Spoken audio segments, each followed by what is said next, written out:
mag-improve talaga siya. Ako yung mag-a-adapt sa mga hero ni Edward. Feel ko kaya ko namang gamitin kasi medyo flashy din naman yung mga heroes na ginagamit.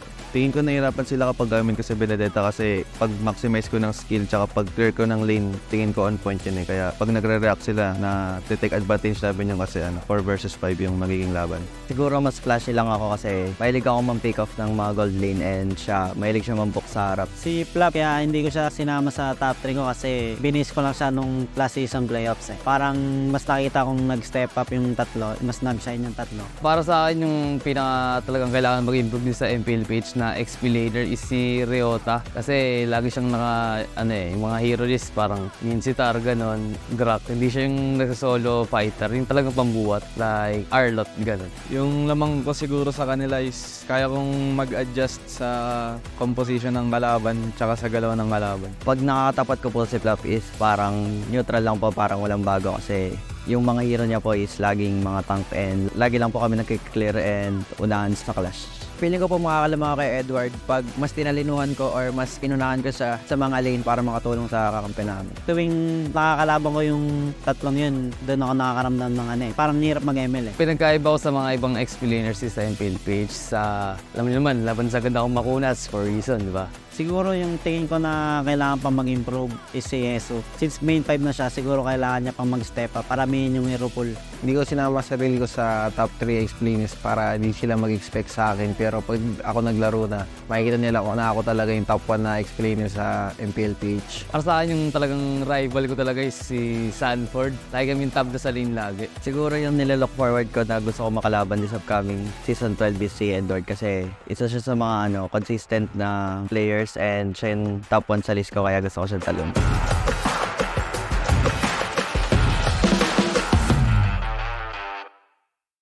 Sa mahabang kasaysayan ng Mobile Legends Bang Bang at MPL Philippines, ang dami na natin nakita mga unconventional picks. To be honest, medyo weird, pero pak na pak gumagana sila. So sa episode na to, let's go on a walk down memory lane at balikan natin ang mga picks na tinatawag nating Queso de Meta. Pinoy Cheesy Picks.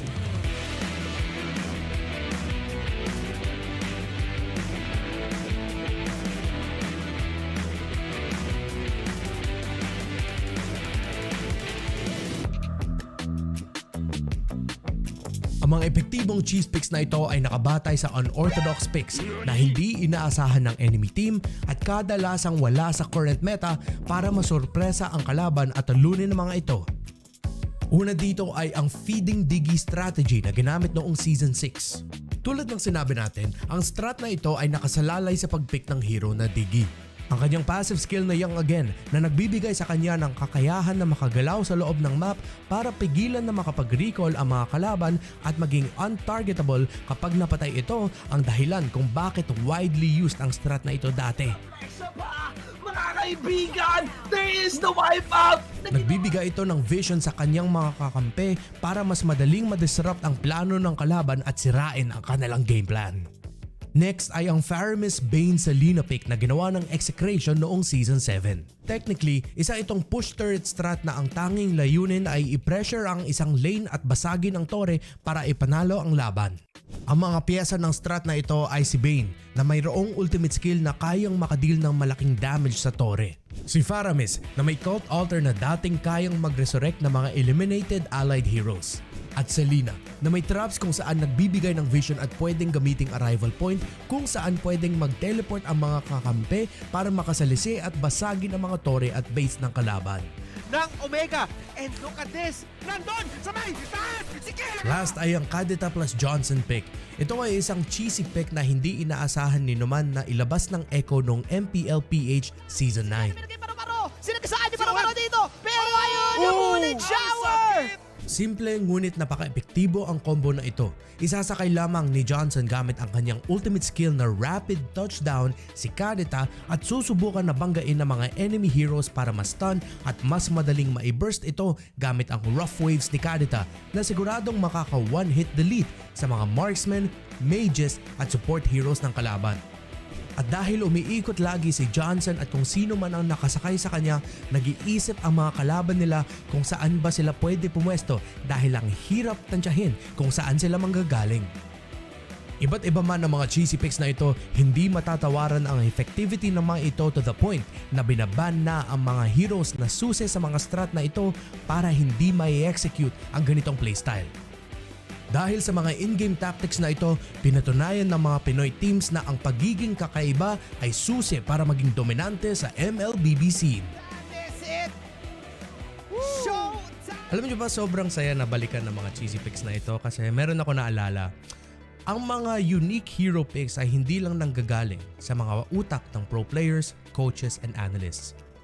Nanggagaling din yan sa atin, sa ating mga ranked games, classic sessions, usapan at isipan sessions kasama ang tropa na gusto mag-champion sa barangay tournament at gusto maging pro. Nanggagaling din yan sa atin. Yung Kadita Johnson combo na pinakita ng Echo ng Mpl-Ph Season 9, matagal na yun pinakita sa ranked and classic games bago sabihin ng Echo, pwede natin yang gamitin. Pwede pa natin palakasan yan. So pag meron kayong naisip na bagong strat, huwag nyo kalimutan, practice at in-game communication lang ang kailangan para gumana ang strat nyo. Pero ang tanong, makakaisip ba tayo ng mga bagong unique hero cheesy picks, ang bagong Queso de Meta para sa MPL Philippines Season 12 at paparating na M5 World Championship? Yan ang dapat nating abangan. Kaya naman sana meron kayong natutunan sa video na ito.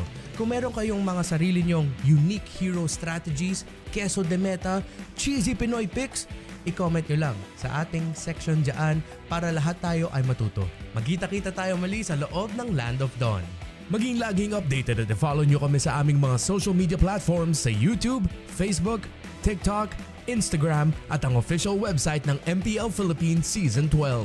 At tandaan nyo, sa mundo ng Mobile Legends, kung may alam ka, tiyak na mas malakas ka, kaya ano pa ang hinihintay mo? Laban na!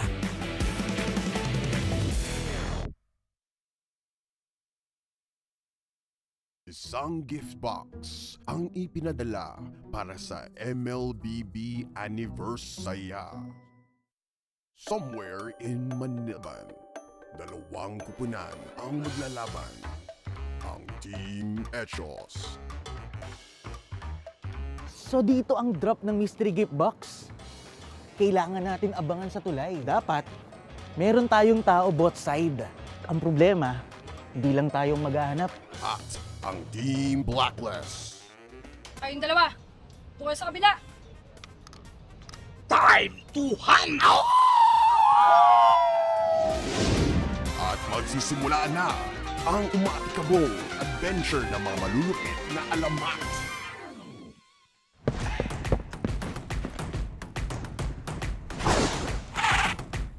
Launch attack! Time to shine! Go! Petty tricks! Sapat pa ang power units para talunin ang Shadow Blade na gawa sa ice cream cone.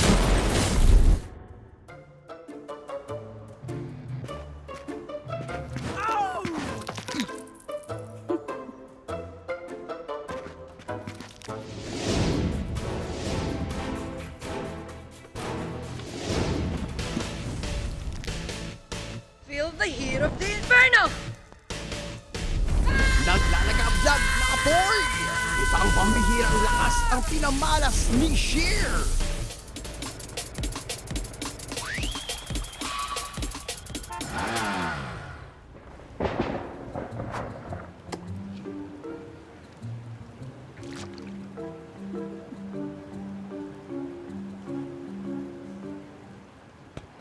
Aw, ito!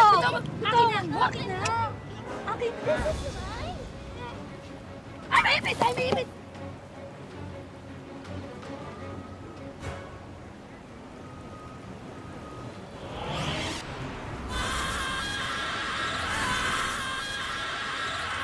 Yun oh! Dito lang din pala babagsak yan. Kunin mo. Abot mo? Malayo eh. Pero wait lang. Try mo. Kaya mo yan. Di mo kaya? Hindi. Ay, tulungan kita. Try mo ako. Sige, kaya kita. Kaya mo ba ako bahatin? Oh, kaya kita. Promise. Build ako. Cross my legs. Sige. 1, 2, 3. Wow, nakuha natin! Ang galing mo. Open mo na. Ayaw? Ako, try ko mag-open, be. Pilitin, baka masira. Anong gagawin natin dyan? May sensor ata eh. Oo nga. Baka kailangan full party para mabuksan. Sige. Tara, may nag-ring. Ano yan?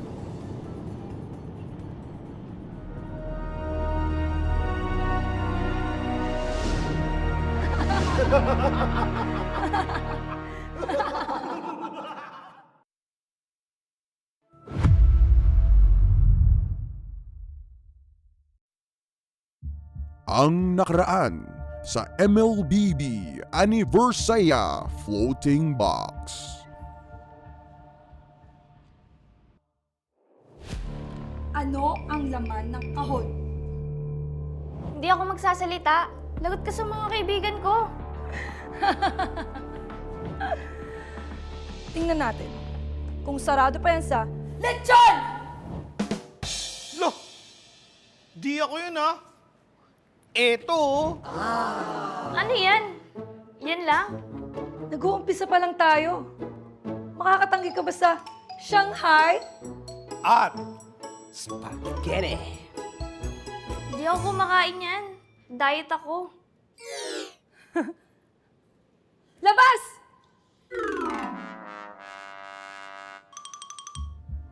Alam ko, friends mo sila. Pero, ganun talaga yung competitive games eh. Yung mga malakas, umaangat, tapos yung mga mahihina, napag-iiwanan. Di ka ba tinuturuan nila fuego? Kapag di ka umangat, di mo naman sila makakalaro eh. Hindi nila ako iiwan. Binalaan na kita. Bahala ka. Pasok! Itong mga food trip ba ang papasuko kay Nix? Wow!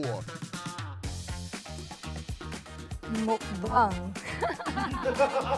Delicious! Isusuko na kaya ni Nix ang mga kaibigan niya. Masarap lang luto. Ihalo mo sa spaghetti. Mas masarap yun kapag kaganyan.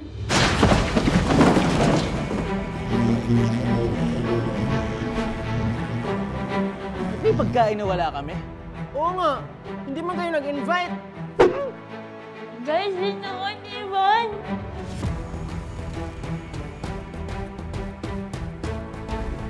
Hypebeats versus Fuego. Okata versus Giant. 1v1. Simulan na ang laban. Bullseye! Ah! Haha! Bullseye!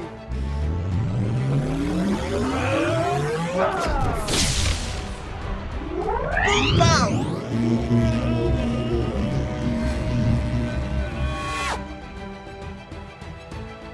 It's time to hunt! Oblivion.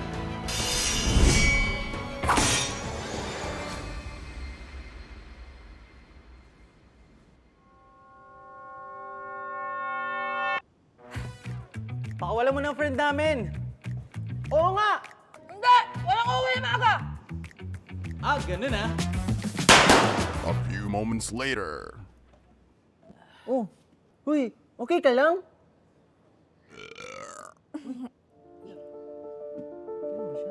Celebrate together.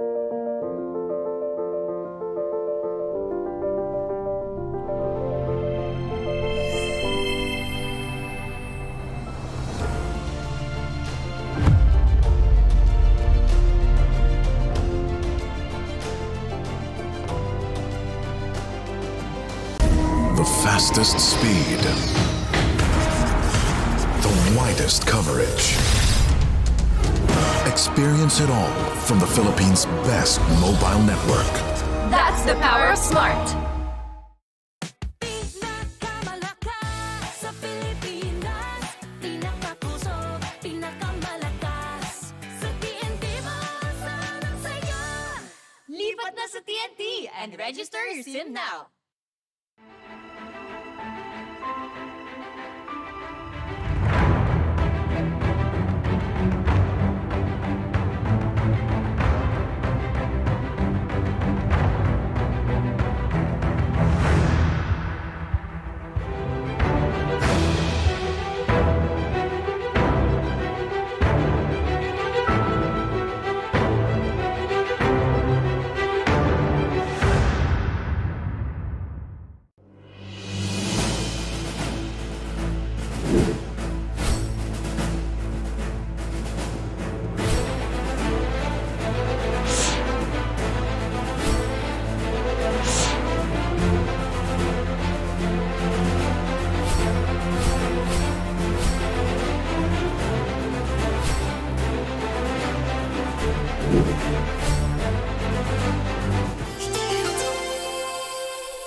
Ako si Oscar Romero, ang IGN ko is Sumpak and ang gold lane ng MNNE boss. Ako po si Lance Aaron Misa, ang IGN ko po Lansu, explain po ng MNNE boss. Ako po si Mark Lawrence ng Kabigting, IGN po Bao. Multi-role po ng TNC Pro Team. My name is Kent Anthony Baisa, yung IGN ko ay Soul. Tapos yung role ko ay Gold Lane. At ang pinasokan kong team ay RSD. My name is Cedric Gil Romero and IGN Yoshino from Mpl-Ph and as a tank roamer. Hi, I'm Jem Lanyon of ONIC Philippines. IGN Jem, role explain. My name is John Patrick Dagdag. My IGN is Mumukid. My role is Post 4 of AP Brand. Sakto po, nagpapatry out po, naghahanap po ng XP yung Minana. Pinatry out po ako ni Boss D. Yun, sabay naging okay naman po yung mga skill namin.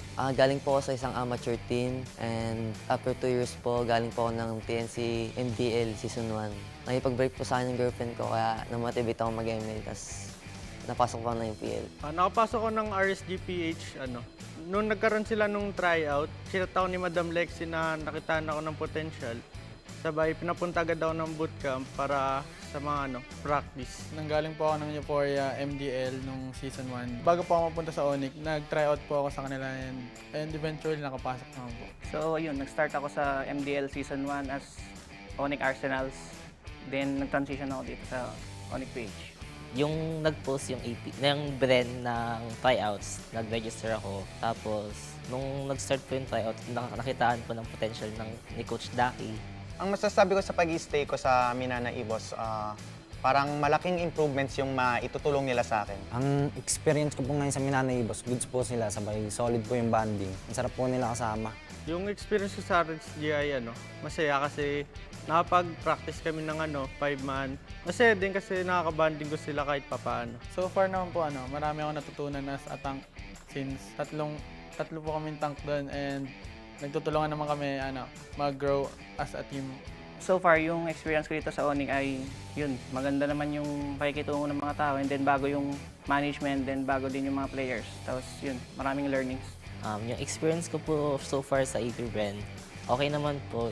Mababait naman po yung teammates, mapang-asar lang po madalas. Yung pinaka nang ibabaw na feeling nung nalaman kong makakalaro ako sa Season 12 is yung excitement. Parang nasa loob ko na yung pakikipag-compete sa maliliit man na tournaments hanggang sa malalaking tournaments. Masaya po, nanggigigil po ako lalo ngayon, lalo na nakapasok po ako sa MPL. Gusto ko pong manalo talaga. Siyempre, sobrang saya kasi 6 years ko pong hinihintay makapasok ng MPL. Yung experience ko sa RSG ay masaya kasi nakapag-practice kami ng 5-man. Madali na lang yung laro, may comms kami, ganun. Parang mas nag-upgrade pa po since nagka-learnings po from MPL kasi nga po ibang league na nga po itong papasukan ngayon. May pressure kasing kasama eh. Kasi syempre yung nilaruan namin is hindi na MDL, maging MPL na. So, doble yung pressure, tapos yung mga expectations ng mga tao, pati nung kasama ko, mataas na rin. Pagkasaya po na MPL, di po siya nagsisink in lahat. Ang alam ko lang po sila ang tryout for MDL lang po, so parang na-overwhelm. Kaya kong mag-adjust sa different teammates tulad ng if ever need namin ng utility, tanks. Team player po ako at bagay na bagay po yung playstyle ko sa kanila kasi setter po ako. Like Terisla, ganun. Yung matutulong ko po sa team ko is kaya ko po laruin ng role. Tsaka sa totoong buhay po, multi-role din po ako. Nag-aaral tsaka nag-ML po ako. Yung madadala kong bago sa RSG-PH ay mas gagalingan ko at masigitan ko si Emon sa paglalaro para mapatunayan ko na hindi sayang yung pagkuha sa akin. Ang madadala ko po sa ONIC PhD season is yung game style ko na pabago-bago. Kumbaga hindi nila mababasa yung uniqueness na dadaling ko sa laro. Siguro yung madadala kong this season sa ONIC PhD is yung adaptability kung mabilis ako maka-adapt and then yung chemistry dun sa iba't ibang kasama ko. Yung playstyle ko po kasi aggressive na mahilig makipaglaban sa lane. To be honest, sir, wala akong team na parang ine-expect na parang pinanggigigilan. Parang lahat sila pantay-pantay sa akin. Walang mababa yung tingin ko, walang sobrang taas ang tingin ko sa team na to. Lahat sila para sa akin, gusto kong makipag-compete sa kanila. Sa darating po na season ngayong MPL, gusto pong makalaban doon ay Blacklist. At si Edward po yung gusto kong makatapat kasi napakagaling po niya. Ang taas ng IQ sa game. Ang gusto ko pong makatapat is Blacklist kasi nandun si Aeon, best friend ko po. Tapos pangalawa naman ang Echo, si Sanford dahil dati ko pa siya nakakatapat. Gusto ko maglaban kami sa MPL. Gusto ko sana makalaban yung Omega, si Kelra. Kasi lagi ko siya nakakatapat sa RG. Gusto ko rin matry at matalo siya sa MPL naman. Ang gusto ko po makalaban ngayong season, Echo po. Since si Yawi and halos same kami ng playstyle tsaka hero pool. Echo kasi yun nga, sila yung nanalo nung last time sa M4. Saka sila yung pinakamalakas kasi ngayon season, tingin ko. Yung team po na gusto kong makalaban this season is yung Echo po. Dahil andun si Sanji, kaya gusto po malaman sino mas malakas sa amin. Supportahan niyo lahat ng teams na gusto nyo and sa mga supporters naman ng Minana Evos, abangan nyo kami and gagawin namin yung best namin this season. Abangan nyo ako sa Season 12, guys. Papakitaan ko kayo. Papatunayan ko na kaya ko may pagsabayan kahit nag-aaral ako. Sana supportahan nyo kami sa mga paparating na laban at sana i-welcome nyo ako na member ng RSDPH. Hello, ako si Mumukit. Please support me this upcoming MPL season. Thank you. Abangan niyo po ako sa darating na MPL na mapakita at mapatunayan ko ang sarili ko bilang rookie. Hi, thank you for supporting ONIC PH. Subaybayan niyo po yung mga laro namin ngayong season. Marami po kaming nakahanda.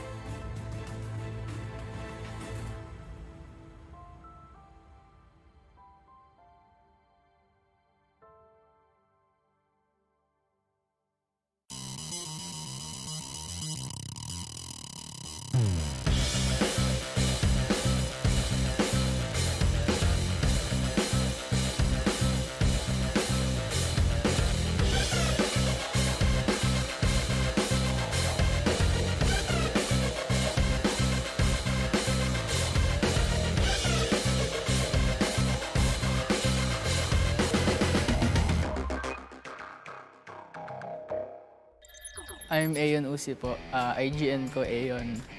Mid laner ng Blacklist International. I'm Kim De La Cruz. IGN ko po Kim Poy. Roamer ng Blacklist International. Ako nga po pala si Andro Flora. IGN ko po Andorio, ang jungler po ng Smart Omega. Ako nga pala si Ezekiel Cavilan. IGN ko Spidey. Ang role ko ay jungler. Ang team name ko ay Smart Omega. Ako si Brian Miles Santos. IGN ko is Spider Miles. Ang role ko naman is Roamer. Ako si John Marl Sebastian. IGN ko po Lord JM. Ang role ko po, Turtle Lane. Si Haji, busy sa MPL. Then nag-looking for phosphors yung sila Coach Bon. Parang rinefer po ako, then nag-try out. Tapos yun, nakuha na po. Piniem po ako ni Coach Bon tsaka ni Haji na mag-tryout sa kanila. After nun, pinag-tryout ako sa bootcamp. After 1 week, kinuha na po nila ako. Nung una po, kinakontak po nila ako sa dati ko pong team sa amateur. Tapos nung nag-end up po yung contract ko sa dati kong amateur team, nag-tryout po ako ng jungler sa Smart Omega. So, nag-audition po ako sa TikTok. And then, nanalo po ako sa The Greatest Gamer Philippines. Tapos, kinontak po ako ng Smart Omega na makakapaglaro po ng pro scene sa MPL. Galing kaming MDL, tapos nag-champion kami ni Lord JM sa Just ML Tournament. Kinabukasan, ginising kami ni Boss din na kukunin kami ng Minana. Siguro yung experience ko po sa Blacklist International, masaya naman po. Pero at the same time, nakakalungkot kasi malalayo kami sa family namin. Sobrang na-amaze po ako kasi sobrang disiplina po nung pangangalakad nung nila Coach Bon, nila Coach Dex. Nung una po, na kinakabahan po ako kasi baka kasama ko veteran eh. Tapos nung natuloy-tuloy na po yung practice, baka nasasabay ako na. Para sa amin, wala namang bago kasi same cycle lang yung nangyayari katulad sa team namin before. Yung para sa akin naman, onting adjustment lang na ganito pala yung cycle ng pro player at solid din yung bonding kasi mas dumami kami. Masaya naman po. Marami akong natutunang bago. Siguro yung nafe-feel ko lang po ngayon, sobrang excited ako maglaro. Gusto ko ipakita kung yung laro ko talaga. Wala naman po masyadong iba sa amateur team. Kumbaga nasa amateur lang po yung paghihirap. Pero dito na po ako sa pro para magpakitang gilas pa. Sobrang saya ko po kasi di ko po in-expect na ako dito sa MPL. Siguro yung gameplay ko na makakatulong sa Blacklist is yung pagiging aggressive ko po sa laro. Feeling ko yun yung isa sa malalaking factor para manalo, ganun. Yung pinakamayambag ko, siguro yung pagiging flexible ko. Sobrang dami kong pinractice na hero ngayong season eh. Lahat kaya kong gamitin na hero ngayon. Lahat ng natutunan ko po nun sa amateur scene, maidadala ko po sa Smart Omega dahil nabatakta po ako nung time na yun. Saka po yung mga ginagawa po ng mga MPL veterans sa jungler po, kaya ko din po gawin. Yung madadala ko sa team ko ay consistent, saka team player ako. confidence ako sa laro ko, saka mag-i-improve pa ako lalo. Playstyle ko kasi is utility and sa tingin ko makatulong yan para ma-reach namin yung top spot. And ang playstyle ko naman is aggressive. Feel ko makakatulong yun kasi baka may chance kami palagi na maka-early. Siguro yung team na excited ako or gusto kong kalaban is Echo.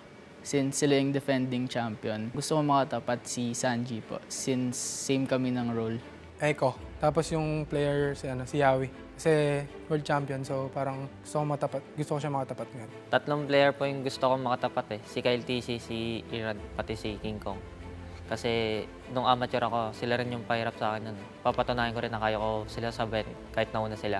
Yung pinakagusto kong makalaban na team ay Blacklist kasi yung pinakamadaming champion sa MPL. Gusto naming makalaban para sa amin AP Bren eh. Kasi tinalo kami nila last tournament. Tsaka gusto ko ding makalaban si Few kasi idol ko yan eh. Sa akin naman, Echo kasi MPL champion eh. Para sa mga supporter po ng Blacklist, yung Blacklist agents po, thank you po sa pagsuporta sa amin. Tsaka sana patuloy niyo pa po kaming supportan sa mga upcoming matches namin. Sa lahat ngayon ng team sa MPL, ngayong season, good luck lang sa ating lahat at galingan lang natin, enjoy lang natin lahat ng games natin. Salamat sa mga patuloy na sumusuporta sa Smart Omega sa pagtitiwala. Abangan po nila yung bagong Omega. Sa mga makakalaban namin this season, gagalingan namin lalo. Saka may babaon kaming secret weapon. Para sa mga supporters namin, salamat sa pagsuporta and di namin kayo bibigoyin this season. Yung sa mga makakalaban namin, maghanda na kayo.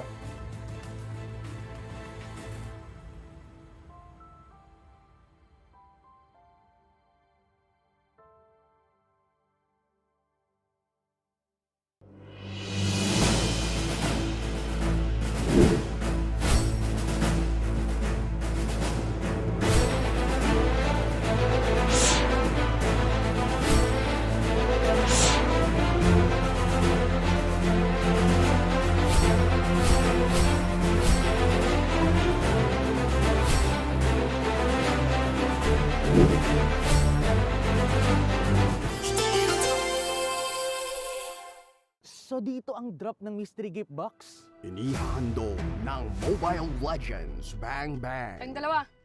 Doon kayo sa kabila. Ang umaatikabong kwento ng pagkakaibigan. Gumpaw!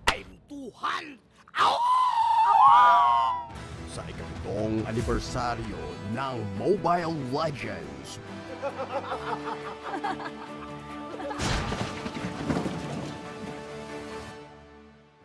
Celebrate together. Abangan. Tingin ko po yung meron ako na wala ibang explainer ay yung mas gigil ko pa po ako ngayon na manalo, tsaka po yung pagkaldag.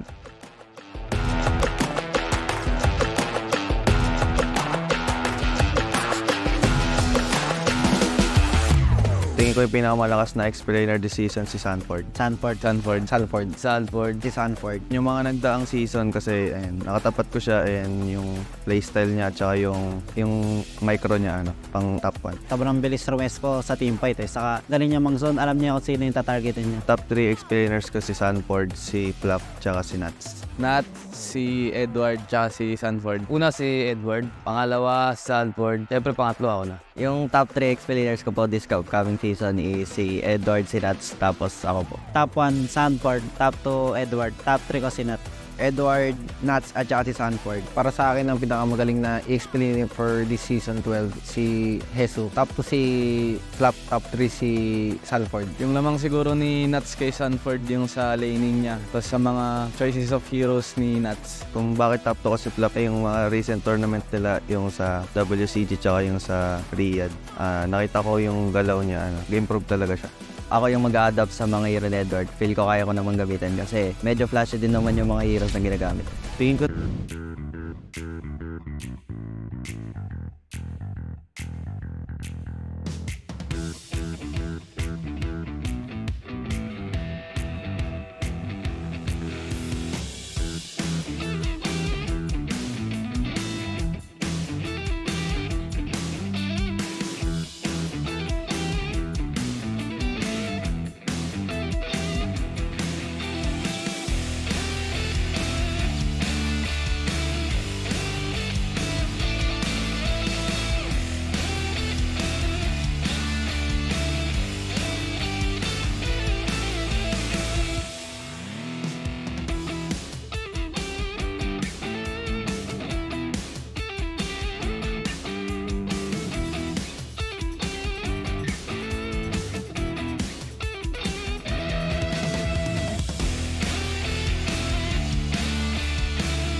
The 12th season of MPL Philippines is brought to you by the following sponsors.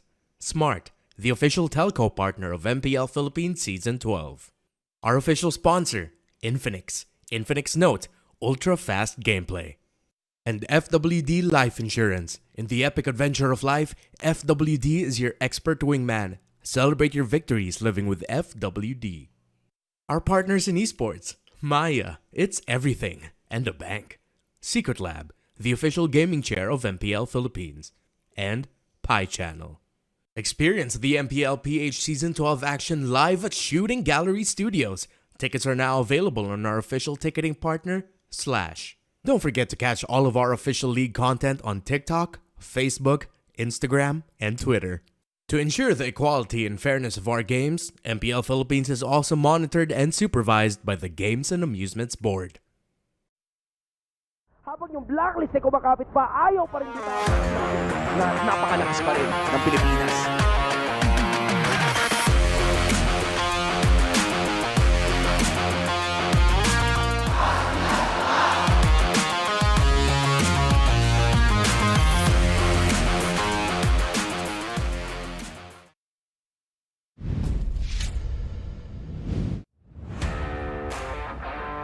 Good day, MPL Arena!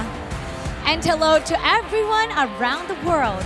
I'm Mara Aquino, and welcome to MPL Philippines Season 12. Habang papalapit ang pagtatapos ng ating regular season, mas lalong tumindi ang kagustuhan ng mga teams na ipakita na sila ay mas pinaslakas at maibandera ang ating bansa sa M5 World Championship. Pero hindi pa tapos sa mga bakbakan. Marami pa tayong tanong na dapat tuldukan at may mga listahan pa na dapat markahan. Handa ka na ba? Ito ang pagbubukas ng bagong kabanata. Pero bago tayo magtungo sa ating mga laban, alamin muna natin ang mga latest scoops sa MLBB community sa ating Smart All Access kasama sina Hans, Womi, and Midnight. Insiders, pasok!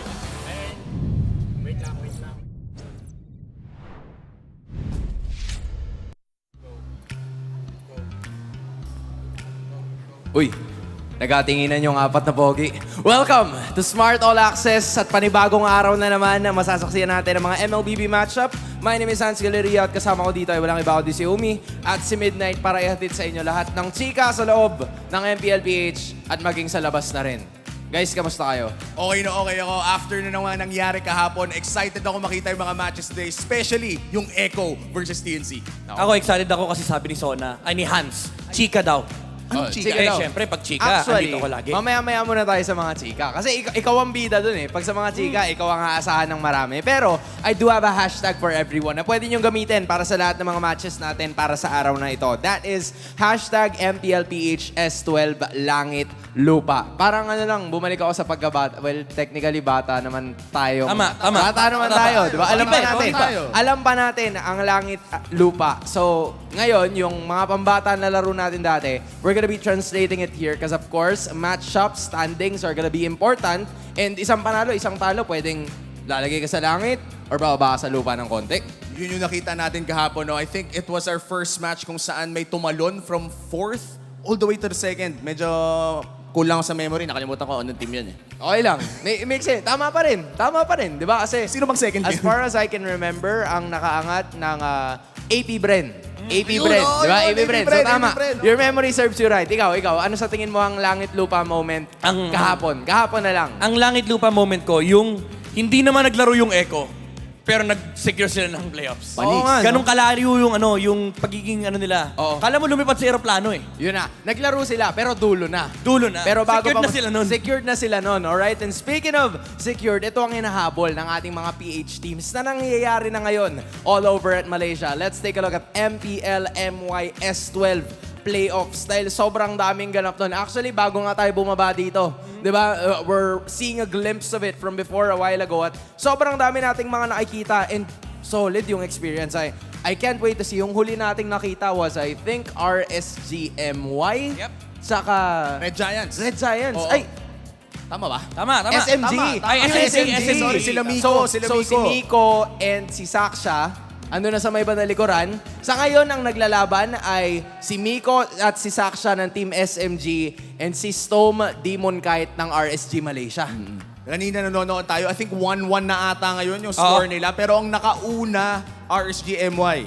Sobrang dikit ng laban. Pero actually, hindi nga yan yung super nagulat ako. Kasi kung maalala natin, kahapon, nilaglag ng Red Giants yung Todak. By the way, first time na wala ang Todak sa international stage. First time na walang appearance itong Malaysian organization na to.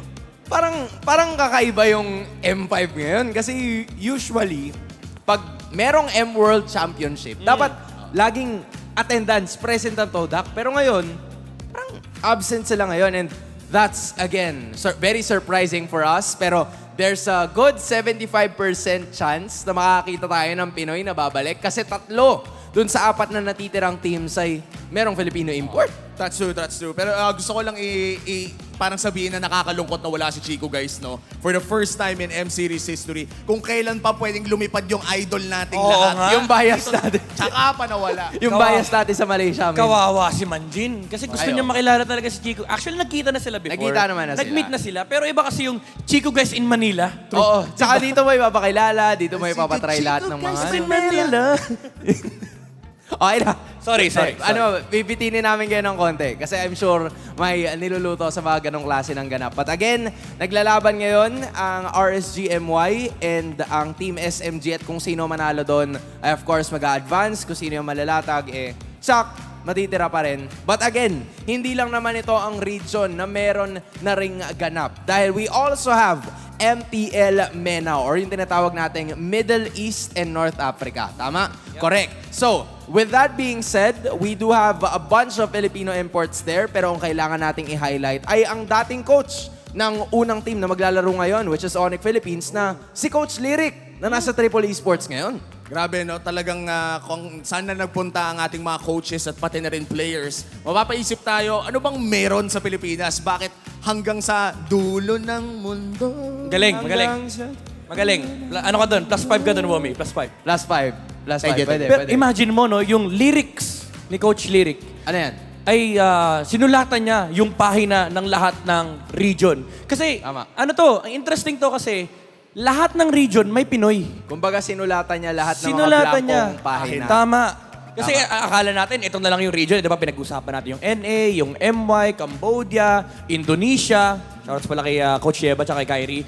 Lahat meron na. For the first time in history of Philippine MLBB, sa M5 magko-compete for sure, mga at least 88% may Pilipino. Sobrang dami ng ating mga representatives na nagkalat sa iba't ibang parte ng mundo. Kaya kung nandyan man kayo na nanonood all over the world kasi nagko-compete kayo representing another region pero Pinoy Pride pa rin. Saludo kaming sa inyo lahat. Maraming salamat for repping us over there. And I'm sure na nagagalak din ang sobrang dami ng ating mga manonood dito sa Pilipinas that you are there. And of course, back to our daily routine. Okay, feel ko, Umi, ikaw ang magpapahula. Ay, hindi pala tayo papahula ngayon. Wala mo nang pahulaan ngayon kasi feel ko naubos na lahat ng talents naubos na lahat ng talents. Alam na nila. Kakapahula natin. Okay, so magbibigay na lang tayo ng trivia. Okay, we're gonna be asking you a couple of questions and you will win MPL merch, courtesy of course of MPL Philippines pag tama ang inyong nasagutan. So, Umi, may napupusuan ka kanina na feel mo gusto mong tanongin. Medyo nahihiya ako pero hindi, oras alam na mo, eh. oras na. Oras na eh. Bakit ako mahihiya? Pag nahihiya ako, hindi ako babayaran. Ito, laga dito. Bossing, sorry po. Kanina kasi nakita ko nagtatrabaho ka. Sabi ko napakasipag naman ng taong to. Gusto kitang istorbohin. Ano pong pangalan niyo, kuya? Kylie, okay. Okay, tama. Okay. Sige, dito po kayo sa gitna. Since andito na rin naman na po kayo. Yan. Okay. So, andito si Kylie ngayon. And ang tanong ko sa'yo, Kylie, ay sino ang coach ngayon ng Selangor Red Giants na dating naging coach ng Arcadia. Ora and... O sige, hindi ka na ako pinatapos. Ano yung tamang sagot? Coach Arcadia. Panis! Coach Arcadia. Basic na basic. Basic. You got that right. Congratulations, Kylie. And you're gonna be getting this Salamat, one. kuya. Courtesy of MPL Philippines. Pasensya na at naistorbo ka namin. Ano bang trabaho mo, kuya? Software engineer po. At saka kung Hi hindi... po sa boss ko. Ayan, hi sa boss. Nag-leave ka ba today? Hindi. Pwede mo bang i-shout out yung boss mo, full name? Hello, nakakahiya. Hindi, sige, wag. Wag. Okay na. Basta. you. Congrats, Kylie. Thank you so much for participating. Di ba? Pag dito talaga yung nagtrabaho, panalo. Pwede. Okay, sinakyan na lang Hindi ko kita alam eh. Hindi ko na alam. Sige, doon naman tayo sa iba na likuran. Okay, hanap tayo ng konti doon. Mauna na ako Ay, hindi. Sabay pa na tayo. Sabay tayo. Dapat may kanta. Dapat meron. Sabay tayo. Wait. Okay na. Andito na tayo. So, mali ba yung lyrics? mali pa yung lyrics. Andito na tayo. Okay? So, ilalapit ko na yung mic. Sino ba? Hindi ko alam eh. Kuya, Sige, kuya, dito na okay lang. lang ba? Kuya. Ayaw niya, ayaw. Sige. Sige, okay lang. Ayaw. Tama. Sinong okay may lang. gusto? Okay lang. Saan tayo liban? Sino? Alam ko na, nakaramdam na ako eh. Ate, Okay lang po it's ba, your ate? time to shine, ate. Please, parang awa mo na, ate, please. Kailangan namin ate, ng sige bono na. to, please. Ikaw na lang, please, ate. Ate, sige na. ano pong pangalan niyo, please? Sige, ate. Thank you po, Ay, ate. wait lang. Upuan natin. Upo Sige kayo po, dito, upo ate. kayo. Upo kayo. Okay lang po. Promise po. Okay lang po, Bila ate. tumpo. Okay lang po, Andito ate. lang po kami. Sige po. Sige po. Itatabi na po. Sige, tabi na natin. Ate, ano pong pangalan niyo, ate? Giselle. Thank you po, Okay. Giselle. Ate Giselle, maraming salamat. At ngayon, ang tanong namin for you is, I'm sure kilala mo si Super Red. Yes? Okay lang. Okay. So ngayon, si Super Red ay dating naglaro sa unang sa unang matchup na maglalaban ngayon. Oo. Saan siya naglaro dyan sa dalawa? Sa ONIC Philippines ba? O sa Blacklist International? Saan? Blacklist? Tama. O, di ba? Partida, hindi niya ba kilala yon? And again, Blacklist International is correct. Congratulations! Congratulations sa atin, Giselle. Ano pong masasabi nyo? Lalo na ngayon, si Super Red nag-compete ngayon sa Malaysia. Alam ko, hindi mo pa siya kilala, pero magpapakilala siya sa'yo ngayon. So, anong message mo sa lahat ng mga Pinoy imports natin na nasa labas ng bansa at nag-compete? Hello, sana galingan nyo, sana manalo kayo. Yan. Para makita namin kayo dito sa M5. Okay, thank you so much, Miss Giselle. And you may now take your seat. O, di ba? Ganun lang yun. Ganun lang kasimple. Wait lang, babalik natin yung upuan. Babalik natin yung upuan. Okay, babalik natin. Yan. Okay, yun na yun. Natapos ang ating trivia. Na meron tayong mga solid na mga fans na nagtatrabaho, na mga chillaxers lang at nakakuha sila ng MPL merch. Pero it's time para makita natin ang schedule para sa araw na ito because we're gonna have another triple header. Grabe, no? Ito yung sinasabi nating second cycle na, pero week 5 na kasi. So, ibig sabihin, lahat ng points na tinitignan natin ngayon, mapapiso man, 2 piso, 3, ay napaka-importante na, especially for struggling teams. And I would say, again, hinighlight ko na kanina, pero i-highlight ko ulit, nandito na tayo sa point kung saan pwedeng mapantayan ng Echo sa second match nila today ang 11-0 record ng Blacklist International from Season 8. Ibang klase yun. To think na sobrang dominant force talaga ng mga Orcas and marami magiging ganap ngayon. You have ONIC Blacklist, you have TNC and Echo, and then you also have RSG and Minana para sa pinakahuli nating laban sa araw na ito. At ang pinakahuling araw din ng week number 5. So I'm sure na hindi na makapaghintay pa ang sobrang dami sa ating mga manonood ngayon. Kaya huwag na natin patagalin pa, Umi. It's time to throw it to our casters. Casters, take it away. The list is on for the second round as the Hitman continues to target the best roamers in the country. Welcome to the home of the greatest MLB players in the world. I'm Rockhart and this is Chantel and Reptar. We're going to bring you the rematch between ONIC Philippines and Blacklist International. Yeah. You know what? I'm super happy today. I'm back to my roots. Yay! Oh, these are your roots now. Yeah, these are your roots now. It's your home now, Chantel. Yes, and before we head on to our match discussion, let's first give a shout out to our official telco partner, of course, none other than Smart. Smart is still the Philippines' best mobile network, having the fastest network and nationwide coverage in the country. As awarded by Ookla of Speed Test Intelligence, data for speed and coverage Q1 to Q2 2023. You can enjoy the power of Smart when you switch to Smart without changing your number via mobile number portability or MNP. Visit smrt.ph/switch to Smart to know more. Of course, with the new Smart Giga Arena 20, you can power your game and unlock the thrilling world of Giga Arena Tournaments, or GAT.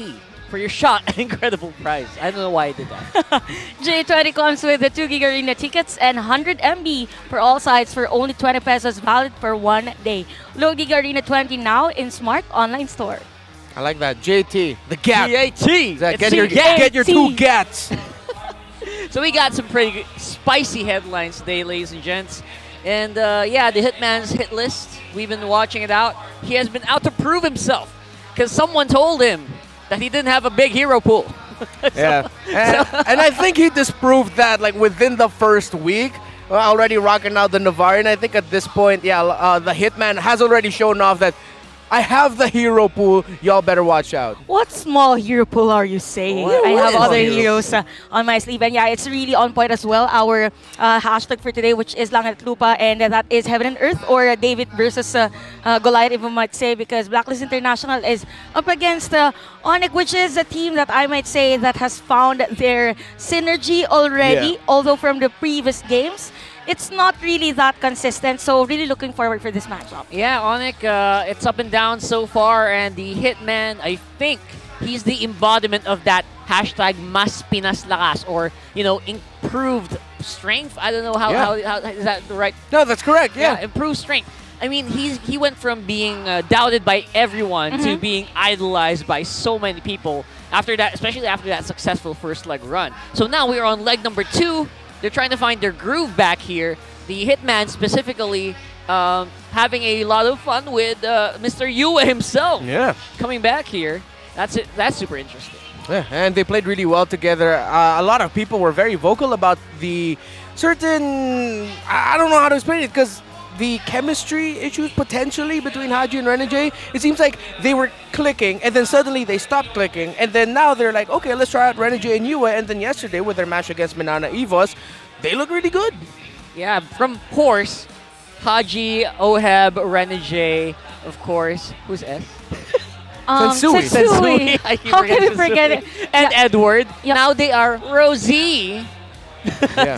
Yeah, of course, and, adding you in. For Renegade, I mean, with the hit list, it's as if, this we will see, for leg 1, a lot of players that are really good of a roamer, if you might say. Now for leg 2, a lot on the hit list again. I think Renmer's preparing for the hit list later on. I don't know what you're talking about. To have better visuals. But yeah, for leg 1, it was Light, Chakno, and these are really prominent roamers, right? So for leg 2, now that there are changes with the current meta, it's up to the Hitman again on how to single out this next roamers, because they are in need of points. Yeah, in the second leg so far, it's been a struggle. But yeah, this is the hit list. We haven't really completely updated it. I think we're missing some pieces. It's been a while. This has been collecting like a little bit of dust in the background. But yeah, this is the physical embodiment of our hit list. Chantel just broke it. Leo's gonna cry. This is Leo's project. Where should this be placed? Okay, never mind. Put it somewhere. For the never mind. This is the hit list of the Hitman.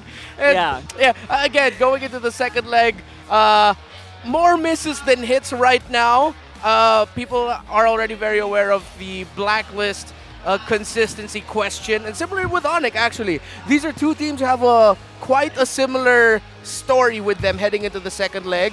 One went on a hot streak and then faltered off, similar to Blacklist, and now they're both just trying to find that streak again.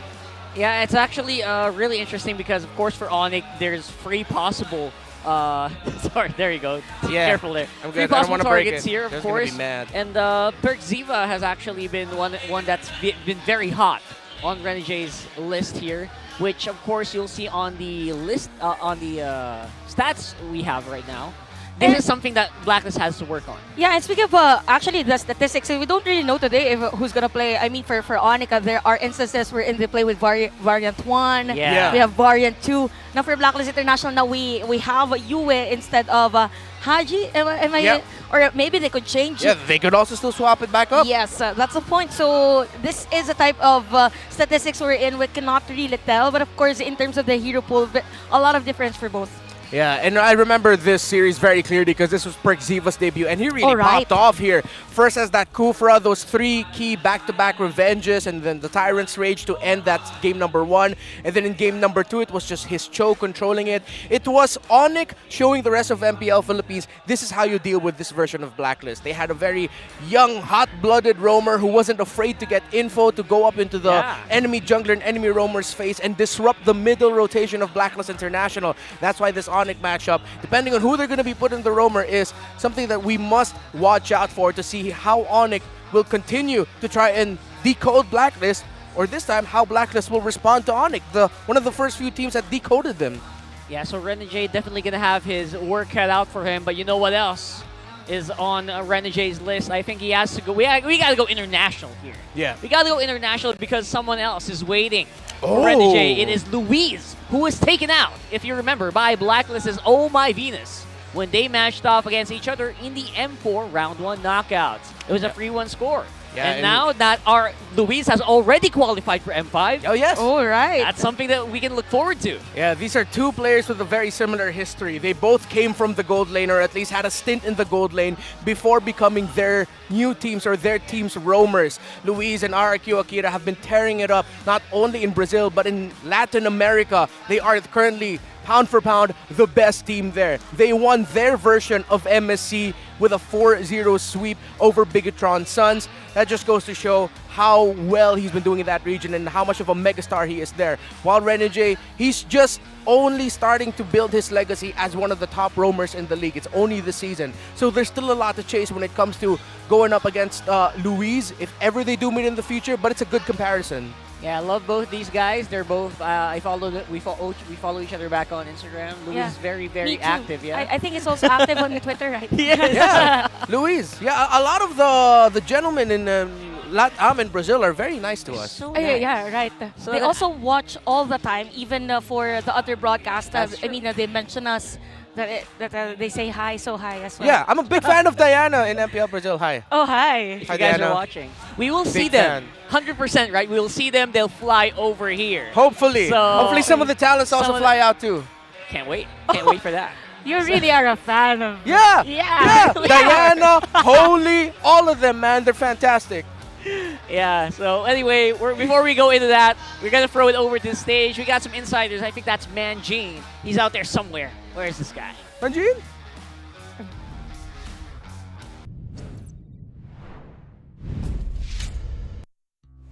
Andito tayo ngayon, all over at the Blacklist Player Lounge, kung saan kasama ngayon together with me sa Smart All Access ay walang iba kundi si Renegade. Since andito naman na siya, Renegade, kamusta ang mga naging paganda nyo para sa matchup na to ngayon? Mahirap ang paghahanda. Pinaghirapan namin yung paghahanda namin ngayon, tsaka babawi kami sa kanila. And I'm sure na babawi talaga because again, kung maaalala natin, ay hindi naging maganda ang resulta ng unang matchup nila but things wanted to be different para sa side ng Blacklist International. At nakita, flinash din kanina, Renegade, si RQ Luis coming in from Brazil na dati ay gold laner noong mga nakaraang World Championships pero ngayon ay naging roamer siya. You're also similar with that kind of situation na naging gold laner ka dati and then XP laner tapos ngayon ay roamer ka na. Mahirap ba siya na mag-adjust ka ng role, lalo na nandito ka na sa pro scene mismo? Mahirap din po kasi yung gold laner, mindset mo, mag-farm ka lang tapos buhatin yung team stay ka lang sa lane Yung post 5 kasi, siya nag-rotate sa early. Kumbaga sa ikot mo sa first mga seconds, ikaw talagang gagawa ng play. So, mahirap. So, parang yung bubuha talaga ng game and then roamer is more on gagawa ng play. Is it similar sa pagiging XP mo din na dati gumagamit kang Benedetta, Paquito? Noise mo ba yung mga ganong moments or mas komportable ka ngayon sa roam? Mas komportable ako ngayon kasi mas malakas yung XP laner namin ngayon Okay, mas malakas ang XP laner. Ito, one last thing. Kung meron kang gustong makalaban na team na galing sa ibang bansa pag pumasok kayo ng M5, sinong gusto mong makita? ONIC ID, si Kyrie. Kyrie and Coach Ev, abangan nyo na sila. Because again, Blacklist International will go up against ONIC Philippines in this specific series ng Best of 3. Renze, Hans, bato na natin to sa ating mga casters. There you go. So we got another guy on the list. My God, so early.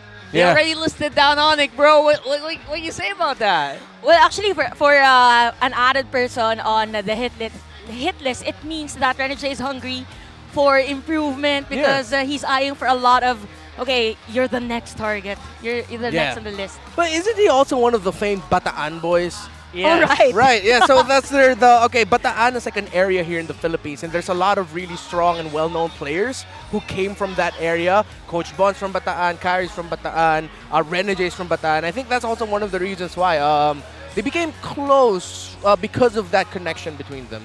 Yeah, they would say kabata. Was it kabata? I don't know. Kabataan? Isn't that? Kabataan. I think they're kabataans. Isn't that fellow kids? Kabataan or maybe fellow friends from Bataan. Yeah. It depends It's on the combo. pronunciation, right? Yeah, we'll go with that. From kabata plus bataan is kabataan. There Yeah, you go. There you go. There we go. Nailed it. All right, so you see them right there. I love the energy that we're seeing here for Blacklist. Edward, the usual, not the usual like super serious face. He's a little bit more chill today. And I would say that they are definitely a team that they're currently in the middle of the pack, right? But you don't really want to stay there as much as possible. Right now, I think despite Onyx's loss yesterday, Gem's still really up and coming. Yep. Gem is like literally a gemstone for ONIC, and it's a nice matchup actually if you have Gem and Edward on the same lane. So it's just really exciting to see both the good XP laners. So yeah, for Blacklist, it's really about the momentum because we're almost near the playoffs. Yeah. Whenever they secure their playoff spot. Yeah, and speaking of playoffs, to add to that, AP Brents at 18 at second, RSG Philippines at 17, Blacklist at 16, ONIC at 15. That's how tight it is at the middle. One. It all boils down to one. Let's watch our players as they walk onto the stage for match number 1 today.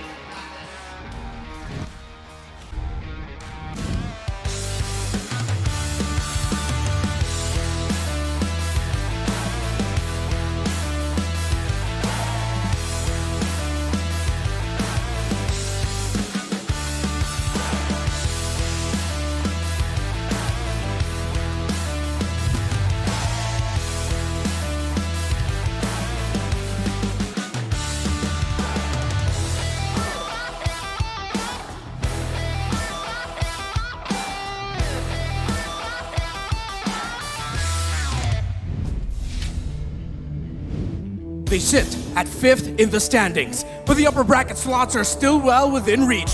Can they regain the momentum they had just last week by sweeping the agents again? Sonics all over the world, it's Sonic Philippines!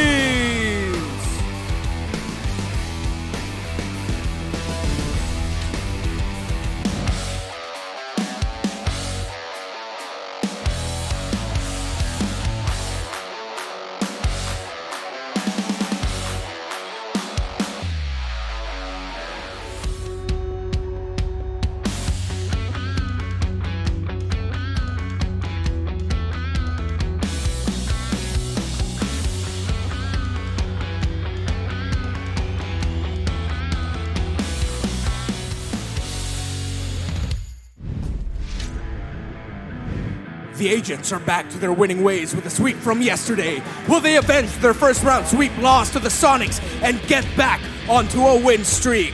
Agents and the world, they are truly top tier. It's Blacklist International!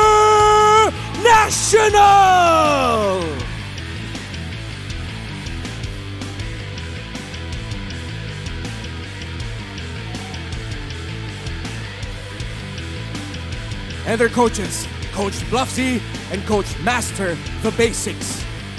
Sonics and Agents, welcome to our first series of the day!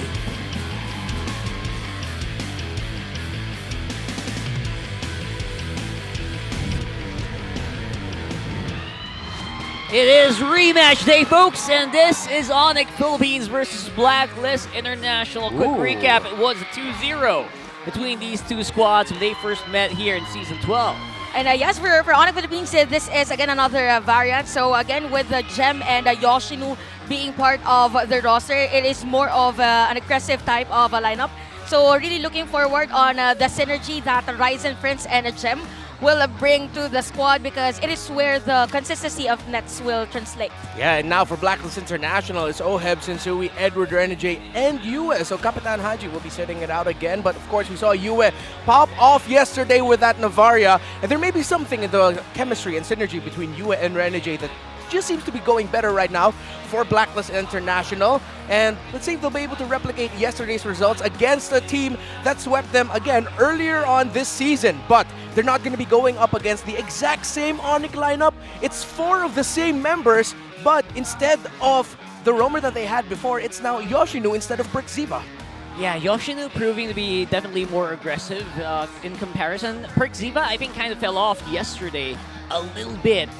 Below expectations, the way he played. It was something that was expected maybe earlier on, but maybe after that good performance he had, I was expecting him to expect more from this guy. He really set the standards high for him, and for Yoshino, it's really more of a aggressive and somehow sustained type of junglers, or rather roam heroes that we might see.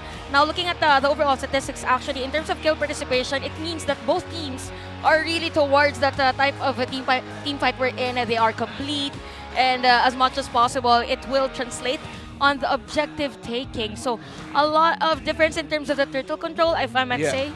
Yeah, I think there was something as well about with the performance of ONIC yesterday when they went up against, I'm just double checking that, AP Brand there. When they went up against AP Brand, it sort of exposed their, weirdly enough, their weaknesses now in terms of being able to actually just focus on the fights in the major objectives. That's where they lost it against AP Bren. So let's see if they're going to be able to sharpen that up a bit, but at the same time, keeping to what we know Mpl-Ph is good at, which is actually the macro minion map control that a lot of teams have had a problem with against ONIC. Surprisingly, their stat matrix is also very similar. I just noticed that earlier. It's like close. almost the same, like 1% off, which means they pretty much are pretty similar in terms of stats across the board. That's super interesting, and maybe that's something that you can break down further as we go into our keys to victories here, Mr. Renmar Santa Cruz. I got it. I got it.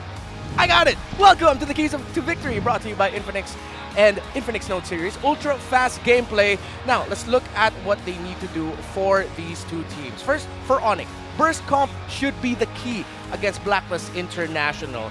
So you want to be able to bring out some damage that will take out the members of Blacklist before the fight can even start. To add to that, they also just need to really consider taking out those healing heroes that we know Renegade has shown to be able to play. It's tough to go up against Blacklist International and just fight against trying to outwit them in terms of the team fighting. Mpl-Ph, we saw that you struggled against AP Bren in team fighting, so maybe instead of going for the traditional front-to-back fights, take them out of the fight before it even starts, go for burst. Now for Blacklist International, Poke seems to go really well, especially for Yue. So if you can pick up heroes that he's very comfortable with, if he can get his hands on the Valentina, the Novaria, heroes like that with, you know, okay, Novaria's a little bit more close range, but she can poke, dash out, all that stuff. Good terrifies, get that, prioritize that, because similar to how ONIC want to approach it for Blacklist International, maybe heading into a fight, one way that you can make ONIC struggle and force fights is that they're already sort of low health before it even starts. Not completely gone, but at a disadvantage. Now for both teams, again, lane control is key. ONIC are very good at controlling the map and the minions when it comes to the objectives. That's one of the reasons why they can win objective fights, not through fighting, but because the opposing team needs to watch out for the side lanes because they're getting split push. And of course, well, same thing for Blacklist International. They just need to control the lanes better as well up against ONIC. Folks.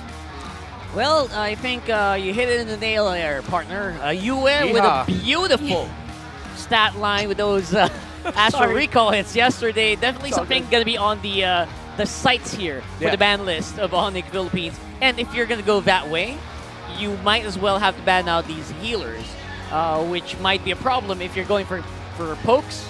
They heal up the poke, you know, basically you did nothing. And what is interesting actually for Blacklist International, they're also known as, I mean, we call Renegade now as the Hillman, but their tendencies were in, they are the ones that actually ban out those heroes, the Rafaela, Matilda, and even Angela yesterday. So if you are ONIC, you also have to be prepared for the counter heroes like that has sustain and even the heal. Yeah, and now you see the player head-to-head, Ryzen and Sensui. Of course, they were the focus of their first round matchup. The battle of the two can we say ghost fighters? Let's just go with that. Yeah. The two Class S The Class monsters S. with how great they are with retributioning.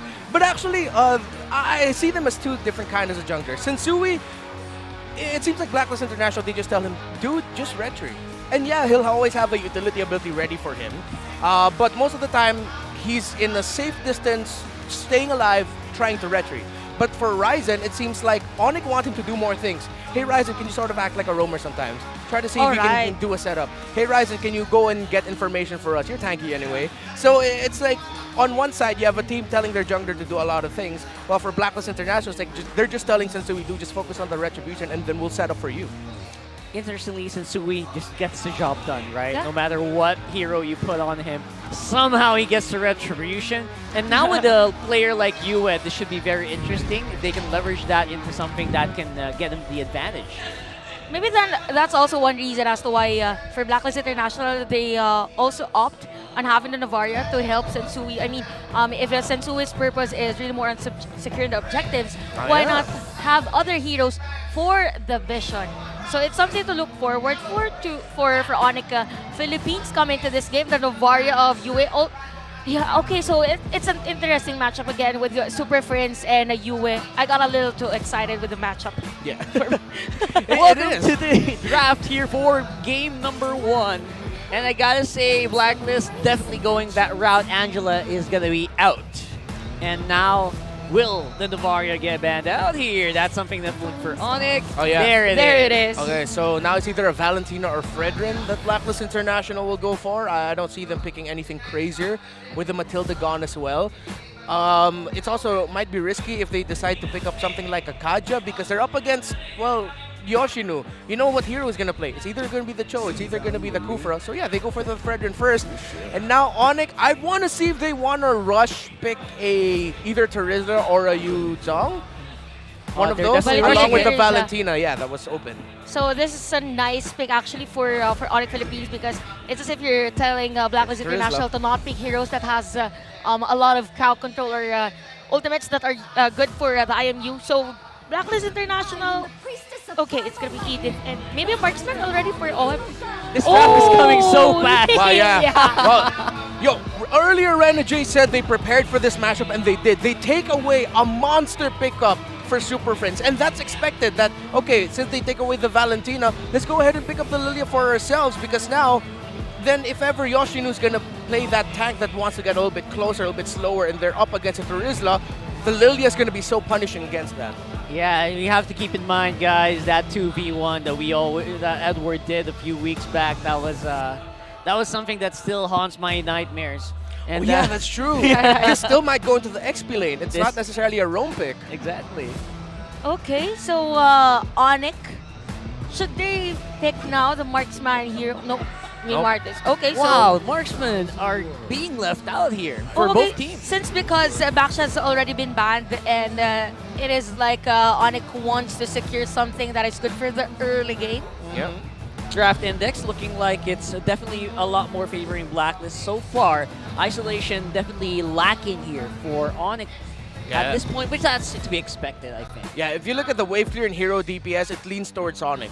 But what we've learned so far, not only in MPL Philippines, but in other regions, in Malaysia and Indonesia, crowd control has become king right now in MLBB. So there's a little bit more crowd control on the side of Blacklist International, but that's why it looks like ONIC also went for the Martis, who not only has a good amount of crowd control himself, but has that key anti-crowd control. So that might make things easier in terms of being able to secure those major objectives early on, and by that I mean the turtles.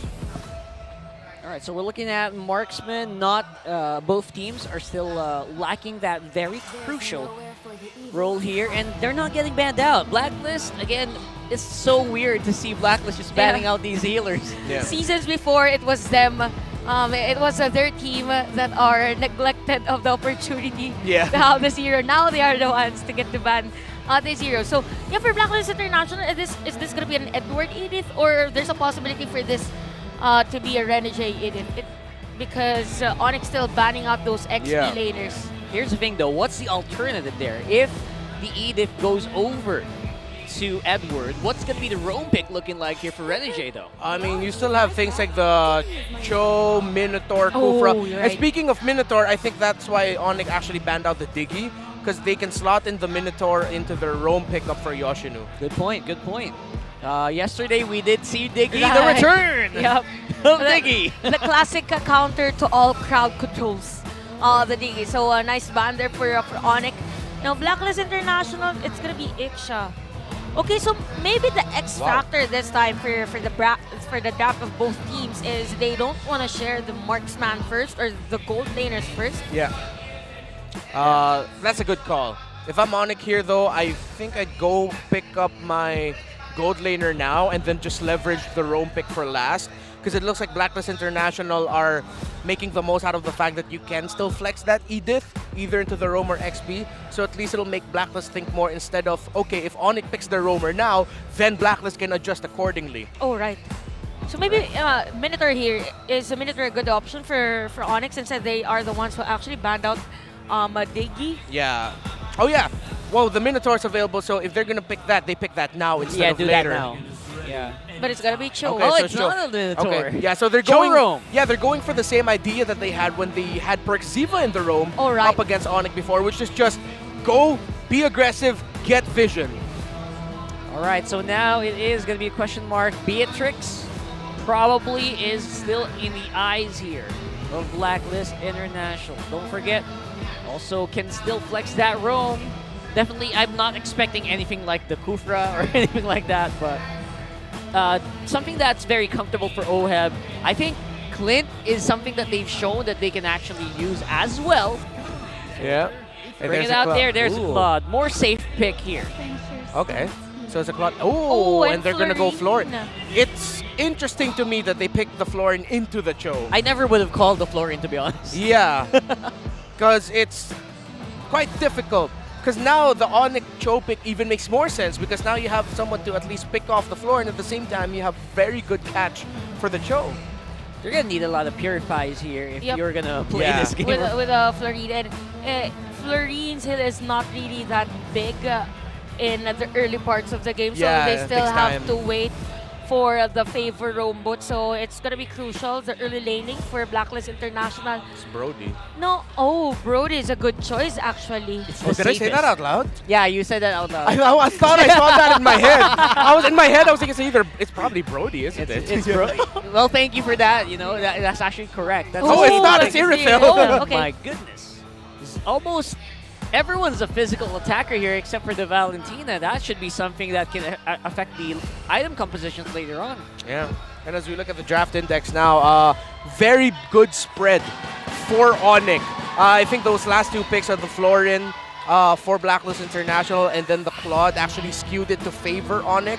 So we know Blacklist International will be playing for the late game. However, it's not necessarily just a waited out type of deal. It'll be, we have a Fredrin, we have an Edith, and we have a Lilia. So these three heroes on the side of Blacklist will be the key to sort of expedite the process of the farm of the Claude, or to at least keep things close while the Claude will take time to farm up. While for ONIC, their lineup's a little bit simpler. Play around the Cho, play around the Valentina, and then the Martis, and then Irithel will be able to double lane alongside the Claude as well. So it looks like a much easier lineup to execute for ONIC.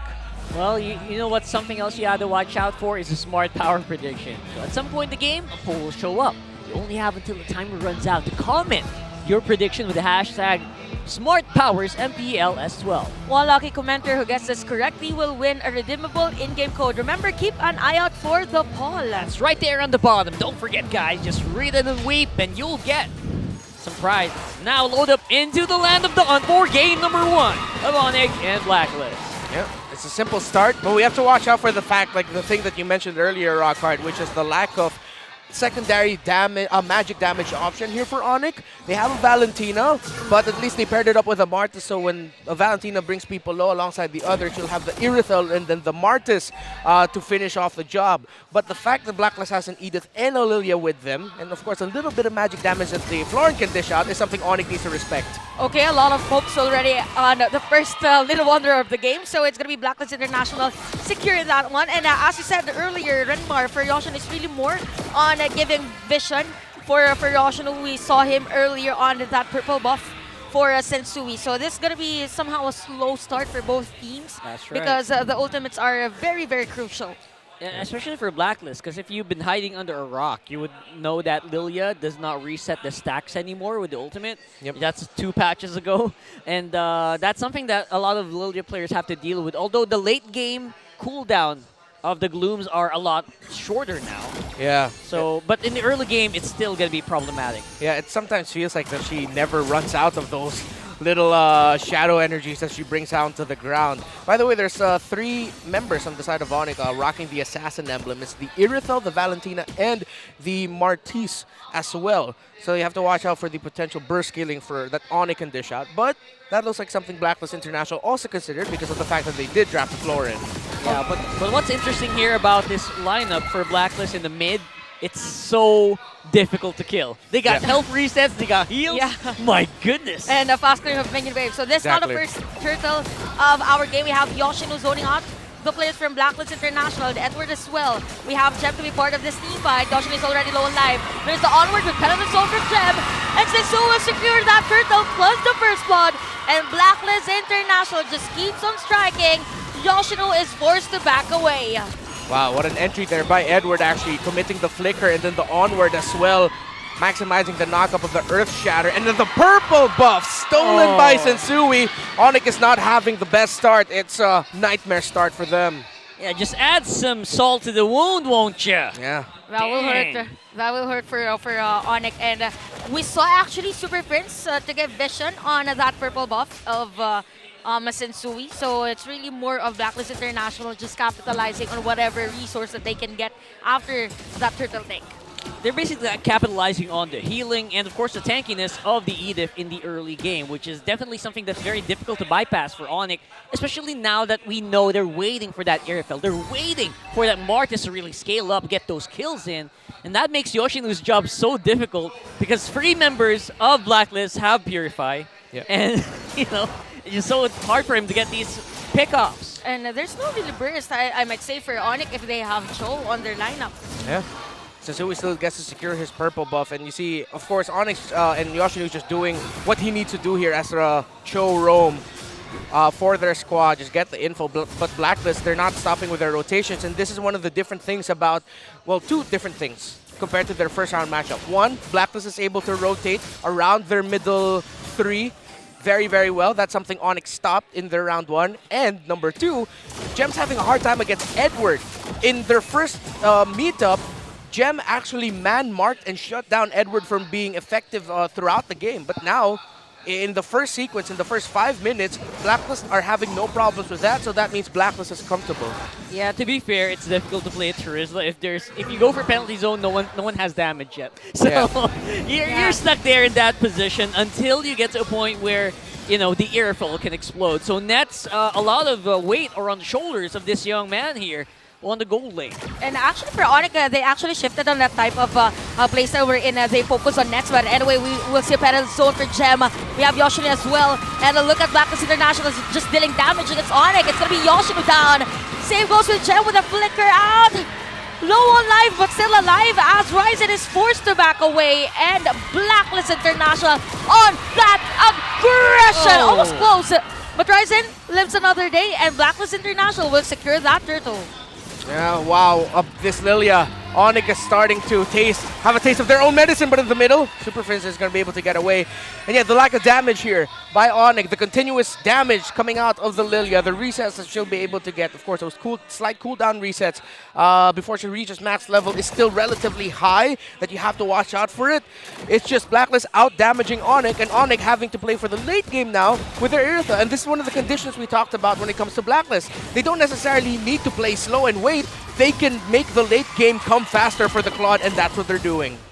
Yeah, especially right now that Renegade just keeping everyone so healthy. They have so much leeway. They just go aggressive. Yeah, and we actually saw Oheb already on the double laning. So that's one difference probably on Irithel and Claude, the mobility. So Blacklist International is just pretty solid on their rotation. We could see a Wind Talker already for Nets coming to this game. Gotta go fast. Gotta go fast. You have to do those double lanings as well.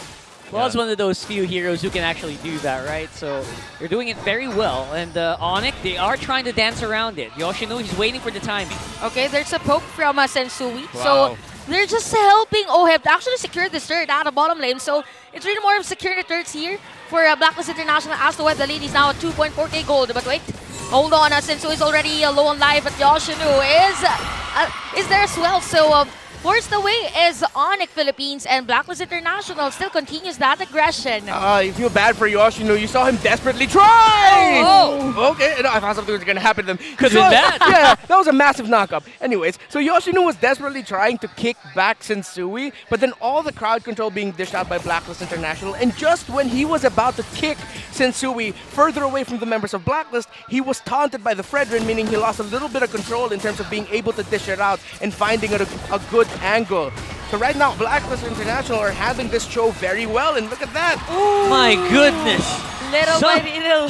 Somebody stop these guys. They're not slowing down here. And you know what? If you're Yoshino, you'll really have a hard time on trying to have that beautiful kick, because there is a lot of hope from Blacklist International. Whenever you move forward, we saw that damage against Yoshino.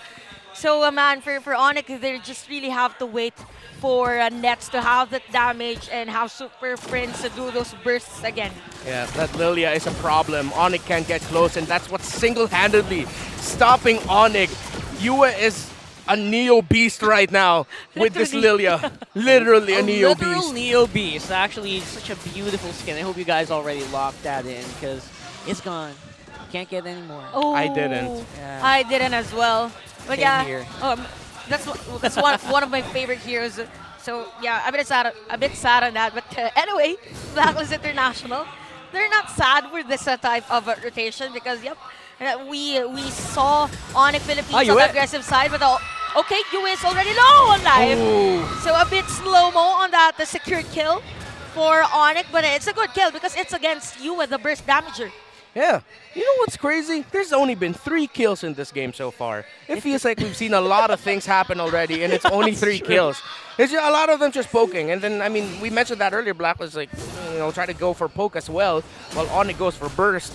Blacklist goes for poke. And yeah, Blacklist are poking. ONIC still not being able to burst just yet, but at some point it's gonna be evident the Super Prince has his item. Suddenly Blacklist will wonder, why is our health suddenly gone? Why are we terrified constantly? And that Valentina being able to catch up is one of the keys right now for ONIC to be able to turn this game around. I like the aggression being shown here by Sensui, just making sure he's a very stalwart front line here for Blacklist. Okay, Raizen's gonna be the target, but will still be alive, so it's just poking for both teams. Blacklist International just getting prepared for this Lord objective. Actually, it's 9 minutes already, so even for Raizen, as much as possible. Okay, middle lane. So middle lane, if there's a hit map in this game, we could see that this part is gonna be super red. It's gonna be super cloudy. With all these footsteps. Yeah, it's all just there, focus alongside the river.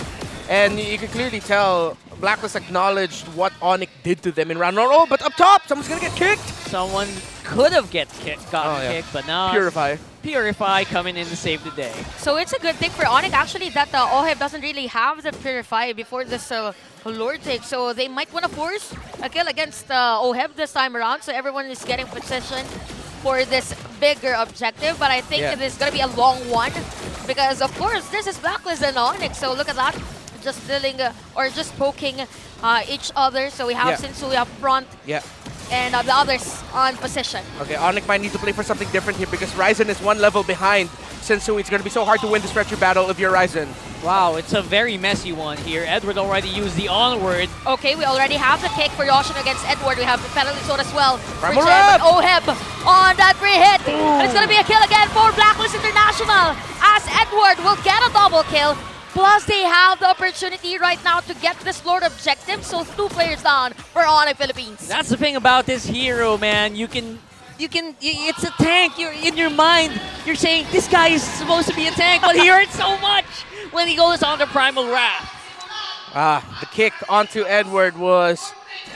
It seems like Yoshino was just trying to go for something, someone, but wrong target. Edith is not the best course of action there, but it seems like Yoshino was trying to kick someone else, and now Blacklist are still in full control. The middle rotation of ONIC was shut down. They weren't able to shut down the middle rotation of Blacklist. The Lilia has been, again, this Lilia pick in the first phase just completely controlled everything that ONIC wants to do. And now as we look at the items, up to a Corrosion Scythe already is this Claude, Berserker's Fury already, so 3 core items locked in by both marksmen. But the difference is there are already Blade Armors on the side of Blacklist International, but there's a Blade Armor on the side of ONIC as well. You know what, with the damage actually of the Lilia, I thought it's full burst items, but anyway, Yoshi is going to be bursted on by Yue. They don't need any minions at the middle lane to secure a kill. That's how huge the range of Blacklist International is. And the top lane, and they might secure this as well successfully. Oh wow, Blacklist International, a very aggressive Blacklist we are seeing. Yeah, we're at the critical point here. The power spike of this Claude. Yep. Only missing just one item, then it's just scary, man. Okay, in middle lane, so we will see a ton against Ryzen. A bit not so tanky Martyrs anymore for ONIC, so ONIC is able to secure another inhibitor turret at the middle lane, but for Blacklist International, this is a huge 7.3k gold lead in just 12-minute game time. Yeah, the word tanky does not appear in the ONIC dictionary right now. No, with a Claude like that, oh my goodness. Yeah, everyone's just getting melted. Everything's set up for the Claude as well. And again, this is what you get when you have more sources of magic damage. This goes back to a condition we take in MPL Philippines Season 10. If the Valentina is your only source of magic damage in the game and you're up against multiple ones in the roaming mid 3 of your opponent, it's really going to be a struggle. And ONIC just fell into that trap again with prioritizing the Valentina, though it does make sense. But it's more of just Blacklist picking up that Lilia so good and playing it really well. If you're looking for a Valir alternative, that's Lilia, folks. That's right. The resets you can dish out, the slows, the damage. We have this term in the Philippines, we call it malagkit. It's sticky. You can't seem to get away from it. You try to run, but it's slowing you down and it's hurting you, and that's what this Lilia pick is. Yeah, and it's so easy to itemize against the lineup of ONIC, especially with the Blade Armor being improved by the patch, right? Just go slap on that Blade Armor, you're good to go. Yeah, you actually mentioned that for ONIC, it's really more on the physical attacks only. So Blacklist International, the only threat for them come the late game is just going to be nets. So Blade Armor is the only item they actually need, not unless there's a good kick from Yoshino. But how? There are 3 Purifies here from Blacklist International. So, okay, we'll see a Lord being started here by Blacklist International. I think ONIC, they're not going to contest this one. They can't. If they contest it, it'll be too much of a gamble. They just need to try and open up the map. And you see ONIC actually trying to open up the map by split pushing the sides.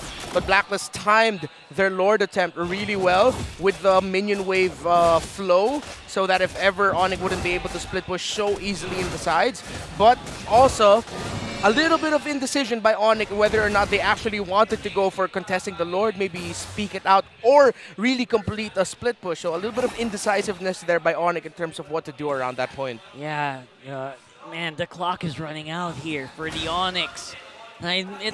It's so apparent that it's impossible for them to get a kill, especially with Renegade. The presence of the Florent just so massive here. Yeah. Okay. And we actually see a Sensui use that Retribution just to slow down Ryzen. So it's as if Blacklist International, whenever there is a skill that they can use, why not use it against the ONIC? So Lord will march in at the top lane. So Blacklist International just waiting for those minion waves. Middle lane turret is going to be the target successfully. They are to destroy that one. And the Lord is going to be killed here or defended by ONIC. Yeah. I think Blacklist still have to kind of be on their guard, because the one bad catch on OHEB will actually mean that most of their damage is going to go down the drain, right? So I think that is mission number 1 here for Super Fritz.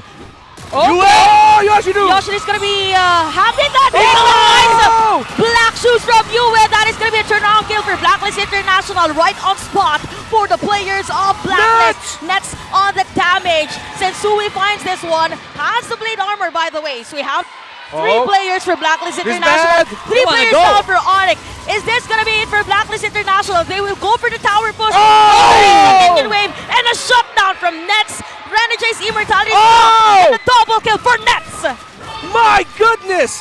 Prince and Nets. What a play! Terrify burst. The two main damage conditions of ONIC popping off at the right time. It finally happened! The stars aligned here. The Terrify and the crits coming in from the Irafel meant that even with the 4 in, it was just not enough to keep OHEB alive. I think for ONIC, this is their strategy.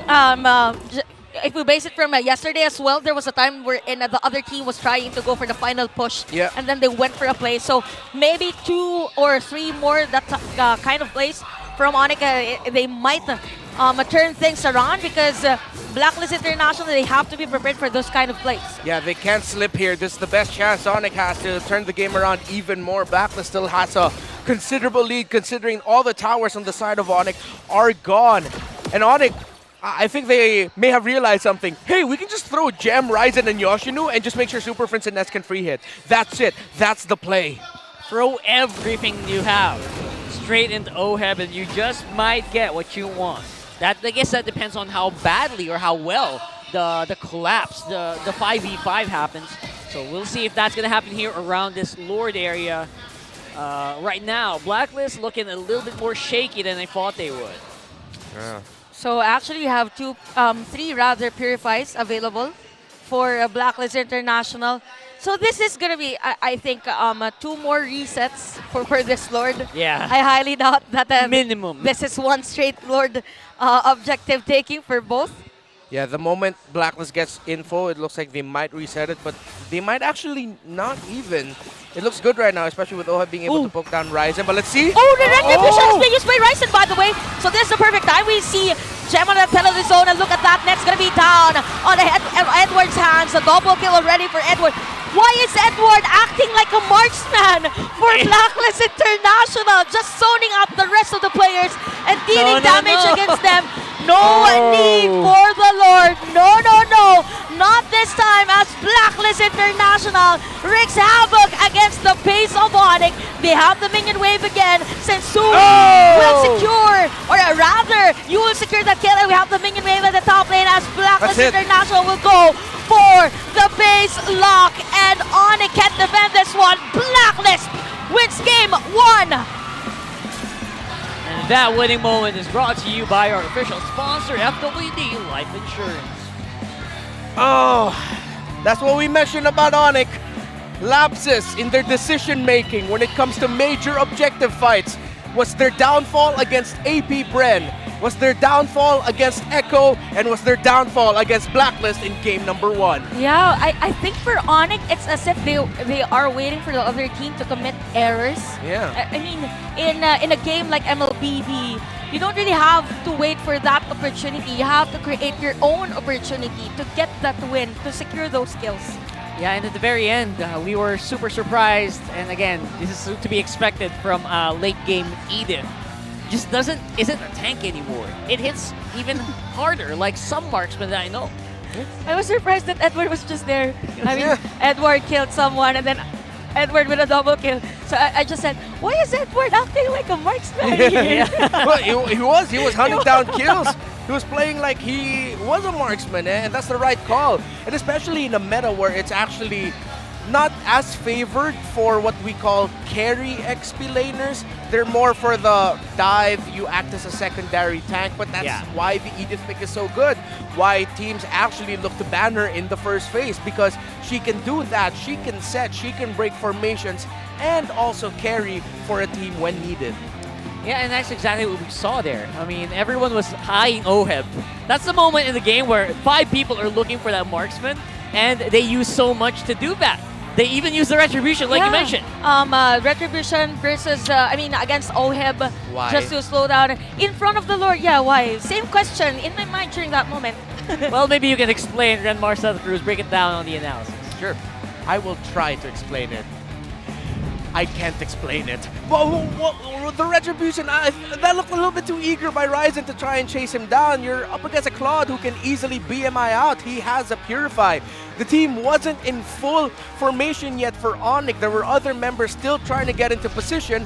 And most crucially, ONIC didn't have full information yet as to where the members of Blacklist was.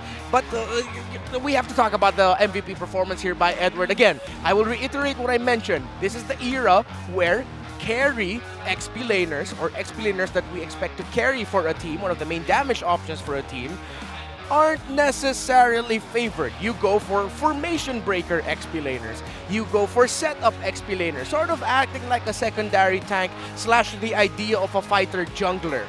But that's why Edith is so good right now, because she can do that, plus also be a carry when needed, can deal damage when needed, which is why Blacklist International picking it up when it was open for the second phase was crucial for them. And Edward, this time around, he didn't allow Gem to get the better of him. Going back to what happened in the first round of Blacklist versus ONIC, one of the reasons why Blacklist struggled was because Gem man-marked or covered Edward so well that we barely felt Edward during that series. Gem just did a great job of shutting down the EXP laner of Blacklist International. This time around, maybe this time Edward was a little bit more prepared for how Gem plays, understood how Gem likes to lane a little bit more. Maybe also a little bit of mix of Gem now being a little bit more cautious instead of proactive compared to how he was in the first round. Edward trumped him in lane and trumped him in presence in terms of the team fights and the rest of the map. And you really cannot allow an Edith to do that. But we have to go back to this moment when ONIC unlocked the idea of, hey, let's just throw bodies and make sure Super Friends and Nets can just damage and, you know, they're a little bit more safer and they're free. And they did exactly just that. And ONIC, once they got to acknowledge that, they got to defend really well. Super Friends and Nets here played like an absolute stars to be able to defend this against Blacklist International when it already looked incredibly shaky for ONIC. But here's the call. Retri onto Oheb, Edward spotting Nets. And again, we're going to repeat, it's so hard for ONIC, or questionable for ONIC as to why they did that. They didn't have full information yet. It looks like they saw the Claude, were too eager to try and take him down, while at the same time protecting Ryzen, that they forgot their main conditions. It's all about the Irithel, it's all about the Valentina. And eventually you saw ONIC actually scramble during that last team fight to try and protect Super Friends, to try and protect Nets, but at that point, they already lost it. Again, for ONIC, questionable decision making when it comes to major objective fights have been their downfall for 2 series and a game now. Let's see if they can turn that around for game number 2. But we have to go back to the draft. I questioned this Florin pick, but then I realized something. It's paired up with a Lilia, so it's far better because it's going to be so hard for Yoshino to even get into the position to find Renegade. And of course, with the Purify, going to be even harder for a Cho. And even harder for ONIC because, again, going back to the point where Gem was shut down by Edward and was covered well by Blacklist International. So with one roamer already having difficulty even trying to get close to the floor and find him, you have your XP laner who's supposed to be your second option for that, also struggling to even win in lane and set up. Add to that Ryzen as well. Now at that point, with your XP laner and your roamer having difficulty setting up, you're just gonna try and stay alive. So now let's look back at the jungler of Blacklist International. We mentioned Sensui and how his role for his team usually is, dude, just stay alive and retreat. But because you have Renegade playing the Florin, and you have a Lilia who's pressing forward and being aggressive, and of course she can reset, now Sensui acted as the roamer and the frontliner of the team. And that adjustment by Blacklist International went so well. They went out of their comfort zone, they did not play what they were expected, while they looked like they were expecting how ONIC wanted to play, and they were able to win that game number 1. Great decision making in the draft, prioritizing the Lilia to pair it up with the Florin better, and then at the same time give difficulty to what you know will be a frontline roamer in Yoshino, into what will be an XP laner diver coming out from Gem. Blacklist, Renegade mentioned it, they look so ready and so hungry to give revenge and dish revenge to ONIC for sweeping them in the first round. And that's it for the analysis for Game 1. I'm excited for Game number 2, folks. Yeah, stepping out of their comfort zone and avoiding the penalty zone. Wink, wink. I think this is exactly what I expected from a lineup that Blacklist has thrown to us. Avoiding the healers, but picking one up at the very end. Yeah. I love that. I love how it worked out so well for them. Actually, they also made the same decision yesterday, if I'm not mistaken, with Florine, if I remember it correctly. So it's really more of Renegade is introducing new heroes that he can use. Sorry, that was the Diggy. That was the Diggy. The Diggy last pick. Who was the Florin yesterday? That was so odd.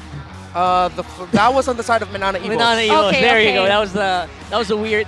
I got weirded out by the Florin, in all honesty. But before you go further, guys, don't forget, please like, follow, and subscribe to the official accounts of MDLPH, because you gotta watch out for these upcoming talents, guys. It's fb.com/MDLPH.official, and for YouTube, it's at official MDL Philippines. So we're gonna see some of these MDL players as well on the venue, so watch out for that. Speaking of which, as Rockhard mentioned, MDL Philippines MPL Arena grabbed the chance to meet and greet your favorite MDL teams. So today we will be visited by Echo Proud and Smart Omega Neos. There Catch you them go. later at the MDL booth.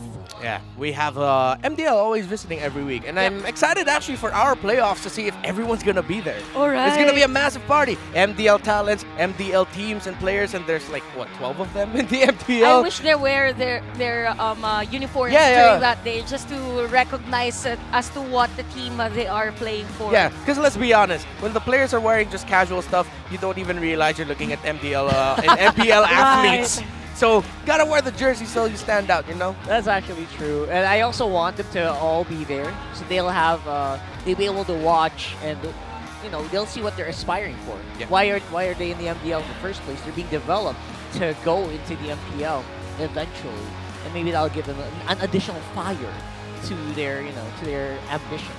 Oh, yeah, speaking of which, Jem is part of MDL before, and some of the players that are now superstars at MPL, so hopefully we get to see them on MPL soon. All of the players, so maybe 10 more teams. Just kidding. From an MDL player in season 1. A lot. Then going into, he's becoming one of the shining gems of talk of the town here in the MPL. Yeah, and you see the Blacklist acknowledge it. It seems like they're far more ready and far more prepared for Gem.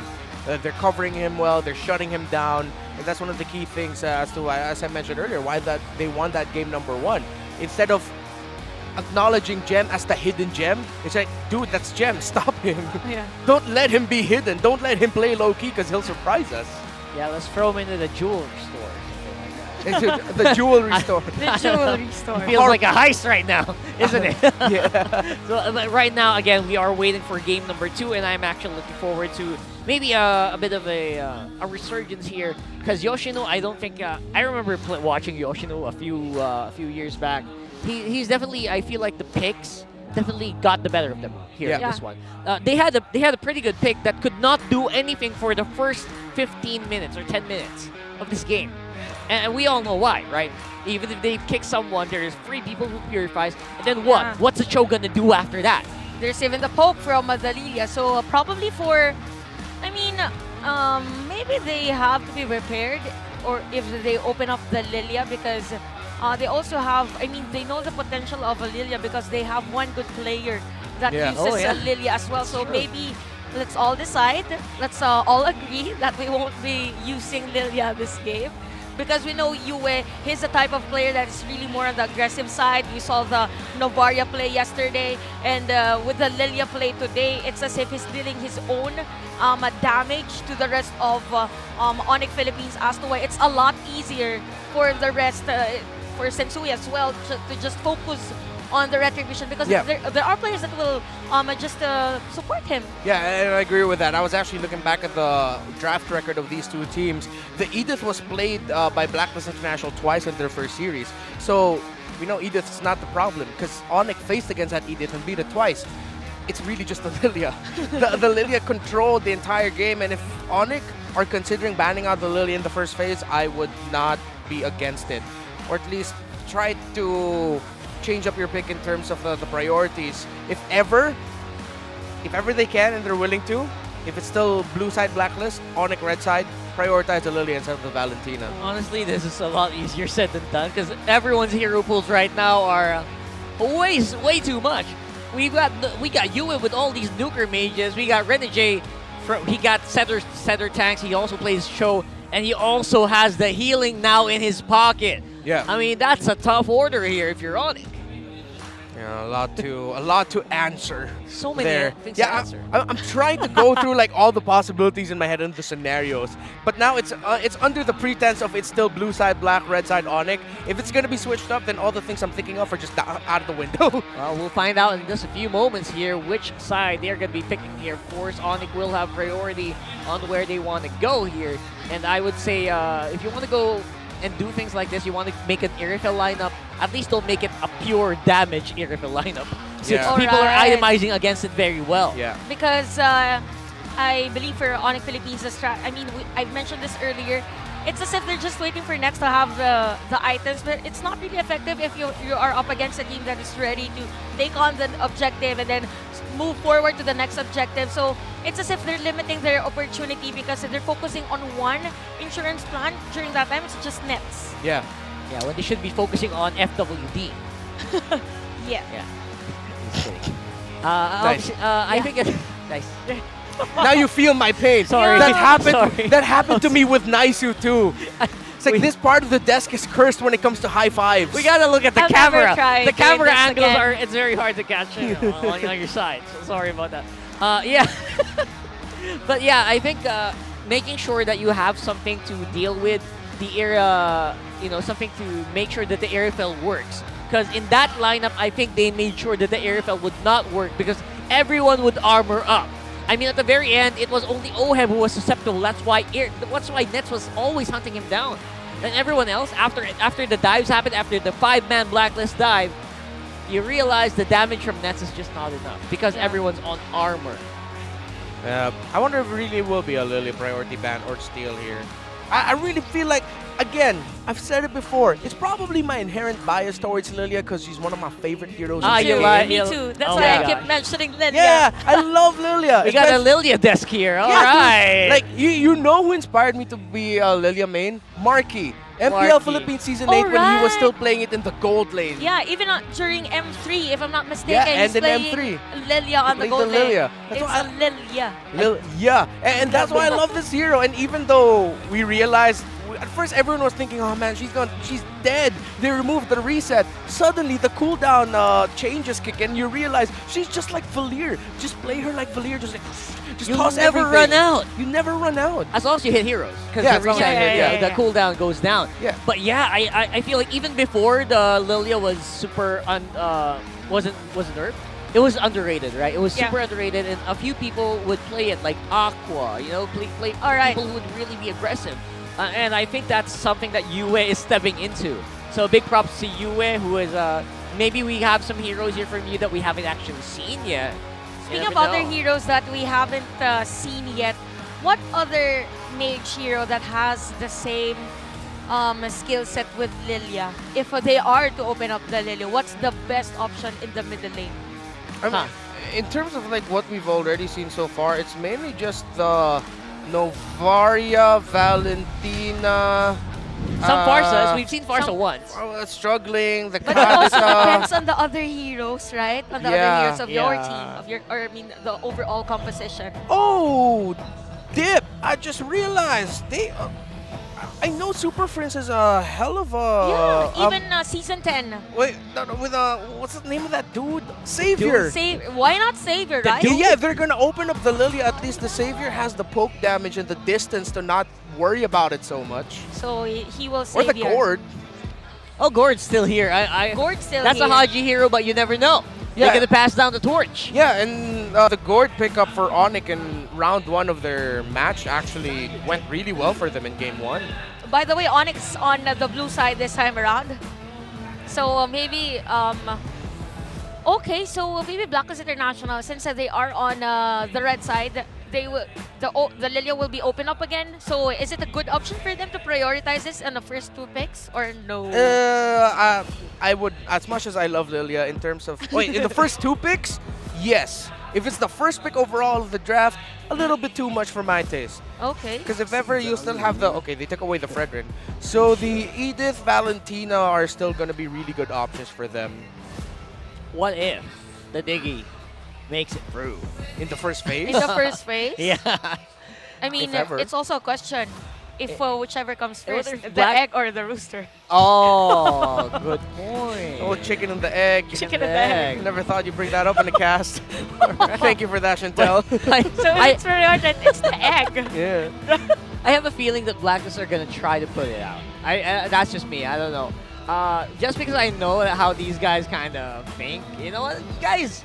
We're not picking up the Diggy as much. Why are we not picking up the Diggy? Right? Yeah. I think I heard that somewhere. Okay. So Iritha's gone. Whoa, they respected it. The Nets hero, the quintessential Nets hero. So they're trying to pinch ONIC into picking their gold laner in the first phase. So the Fredrin's still available here for ONIC if they want to go down that route. Fredrin or Val. Or Baksha, this one. Baksha. Or the Baksha, because the Angela is still going to be available, and the Rafaela as well for Blacklist International if ever they want to go for healing. Okay, so is this going to be... So probably Teresa here for Edward. Yeah. sounds Teresa good. and Angela, is that a good option for them? If they're going to go Angela, just pick up the Edith already. Oh, right. Almost forgot Edith. Yeah. Or the Valentina. Big One of those question for mark. you, Valentina, I still think is a US special. There was like a season where he only used Valentina. When was that? That was last season. That last season. So Valentina only. Eve, yeah. Oh my goodness. Oh, here. There it is. Yeah, There it see? is. Edith. Just go Edith? ahead and pick up the Edith. It Yeah? went so well for them. But maybe they might be thinking twice about it because now they're up against the Baksha. Oh. So yeah, you're right, Chantal. It is a Teresa instead. So this time around, I think since Edith is still open, Yeah. Onyx gonna be the ones to pick the hero. Yeah, but you know what? Before you think twice, why not think Blackpink? Huh? What? Ah, I get you. Oh. I get you. You said Okay. before they think twice, right? Yeah. Okay. You gotta think Blackpink. A big Blackpink. question mark, then a light bulb. Sorry. Brother, New Jeans is where it's at right now. New Jeans, man. Anyway, let's see if Onyx will put up some New Jeans and pick up a different Steel leg drafting plates. pattern. Steel leg plates, yes. those are the New Jeans of the game. Can't help it. Brody's a bit too early. Carries a bit too early. Oh, that's the thing. Yeah, Onyx. Let's see if they'll actually bite the bait and pick up their gold laner. I see them hovering on Ixia. And there's the Edith. If this is Edith Ixia, that's good. That's good. This is it. Okay. This is actually something I've been waiting for, right? I've been waiting for teams to really pick it up. It got banned out yesterday, by the Yep. way. And I think the moment it was unleashed, it got a pretty solid W. Yeah, Benny Cutie absolutely So- tore up the house with Ixia yesterday. So Ixia, I think, is super duper underrated now. I hope you guys at home are practicing that. I hope the other pro players in other regions are also practicing that. It's gonna make a big splash in M5 for sure. Definitely, Ixia is Ixi. With the I damage. agree. Excuse me? Very Ixi. Ixi. Ixi? Is that an adjective? We're gonna make it into a word. Okay, it's gonna be a word. We're gonna make it into. Oh. And I wanted to say this, Akai. These are the Akai Wow. goes up. Okay, so with the Akai, it's really more the crowd control this time around for Blacklist International. So it's actually good decision for them if they take Diggy. I mean, Diggy. why are we forcing Diggy for this game? Anyway. You know what, Diggy or Rafa might be good for Blacklist. Yeah. Why not? Especially for the readjustment that they need to do going up against an Ixia. The holy healing movement speed will be a big help for them. And if ever at the same time you holy healing the heavy spin of the Akai, which gives them a chance to actually, interrupt or knock back the Ixia. To just make sure you have someone to be able to reach her when she's using the full barrage. Yeah. Speaking of Diggy, I just heard him getting banned. Yeah, So, sad. I was really looking forward to more Diggy plays because so far only one in the season. So you got those rookie numbers. You gotta pump those up. And now I think to myself, what are the ways to deal with Ixia when it goes full barrage and you've got some pretty beefy boys jumping on you? Yeah. What do you do then, right? I Yeah. mean, the Ixia. I don't know if you guys are aware, the range of the ultimate just got extended so far. Yeah. By almost 2 cells or 3 cells here. Great bans right now here by ONIC. Now they take out the Claude. They don't even need to take out the Brody because the Brody will not be able to reach the Ixia. If ever ONIC really want to pressure them, Blacklist International into a specific marksman pick, the next one that they might even actually remove will be something along the lines of a Beatrix, just to make sure you take it out. Because if ever, that means that's just going to leave the Clint and the Brody as the last possible options, and that's going to be tough, man. Oh, congratulations to that And the carry. CPA there in the Yeah, we have Audience, a congratulations. We have a lot. we have a lot of people who recently became CPAs here. That is true. Yeah, there's a lot in the crowd there by the name of Luis Gonzalez. Yeah, I saw his name as well. Yeah. Having changed that, he's already a CPA. Yeah, so congratulations to him. And to Congratulations. everyone who became a CPA. That's true. So now, also that bagoong alamang, you gotta get some of that. Some nice product placement there. Oh, yeah, that's so true. For people from all over the world, when you go to the Philippines, everyone always says balut, adobo, get yourself some bagoong. Bagoong, man. Yeah. And look for green mangoes. Green mango, yeah. Green mangoes and bagoong. You're it's gonna great. thank us. You're gonna thank us later. Just make sure you drink a lot of water because it's very salty. But it's really good. Oh man. Can you guys take over? I'm just gonna I'm just gonna take a break real quick. Well, I want to get some bagong. I'm Share, please. Right now, I'm craving for green mangoes. Green mangoes. Because man. there's bagong already. In the, okay, it's gonna be carry here. Dude, they're really just pinching blacklist now for the marksman pick. Yeah, pinch it out. Get that. Force that Beatrix out, won't you? Yeah, it's either the Bea with the snipe or the Brody or the Clint. One of those. All of them, theoretically, thinking about it, will struggle up against the Ixia, who has a good range with the full barrage. Brody's actually the safest of all of them because of the innate tankiness and the stun mobility that we can provide, and the long-range pokes that can somehow rival the Ixia. Wow, that's Battle of the. I'm sorry, that's a really good fan-made graphic. Yeah, it was. I I was thought it's part of the surprised. graphics of a different region. Yeah. MPO region. Whoever it's did ours. that was amazing. Comparing some of our league operations, I believe, our observers. By the way, Good stats. yeah. Stats don't lie because they're the ones who keep the stats. Rafa. Or the Brody.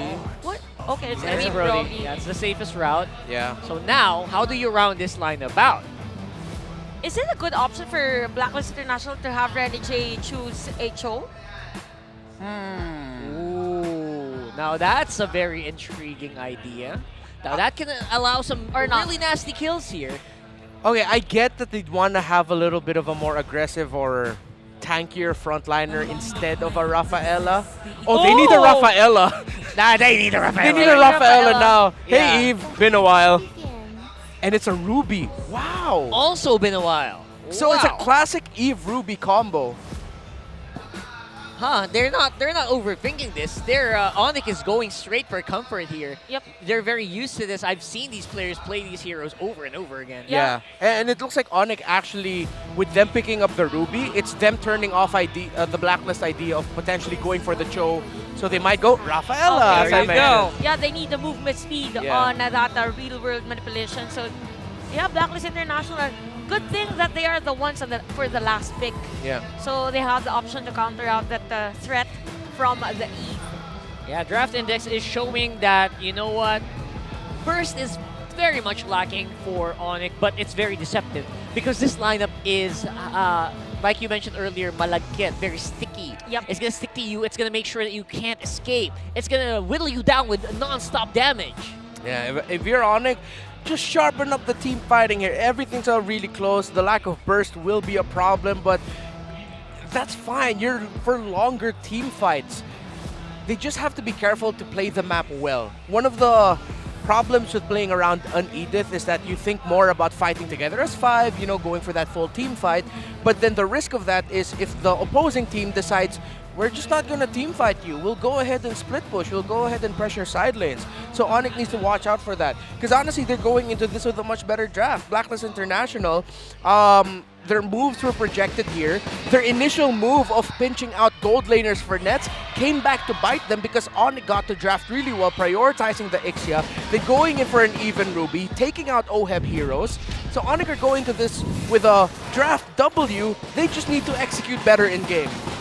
Yeah, execution and obviously the composition that we have here are going to clash between these two teams right now for game number 2 of ONIC and Blacklist International. Now, ONIC Philippines, it's very apparent that they also have to wait for this Ixia timer, right? Because Ixia isn't really strong early on. Yep. Although Flicker has been used already for Yoshinu.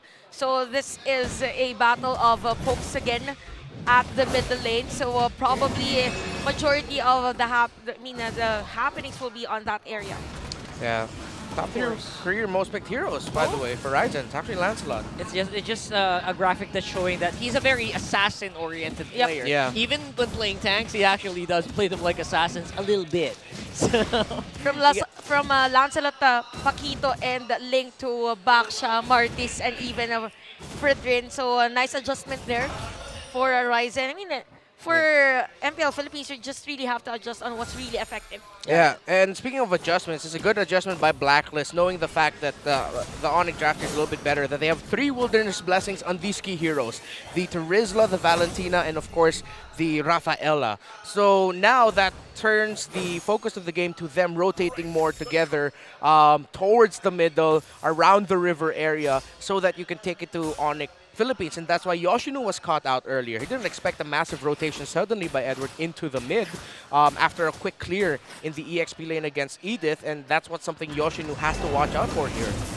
yeah, and you gotta watch out as well for the way that their Blacklist are gonna contest this turtle, because it's deceptive, but the Rafael is just such a very difficult hero to deal with. But right now, ONIC, they're adjusting to that by throwing 4 people straight into the turtle. This could be bad. We will see a battle zone, but real-world manipulation for Super Prince. And Sui's already half alive, but look at Yoshinu!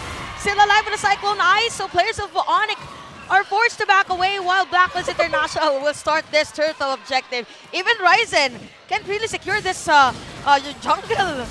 That was so smart because Yue took the primal wrap. Oh my god! Exactly! And that was the crucial X factor of that fight. Because yes, once you can, if you go back to mech form immediately, you'll have access to Onward and the Earth Chatter. So Yue, of course, utilized the Primal Wrath, dealt damage, but when he goes into the mech, he has the possibility of getting the crowd control that the Edith has. So now that's what ONIC needs to watch out for here when Yue becomes Edith.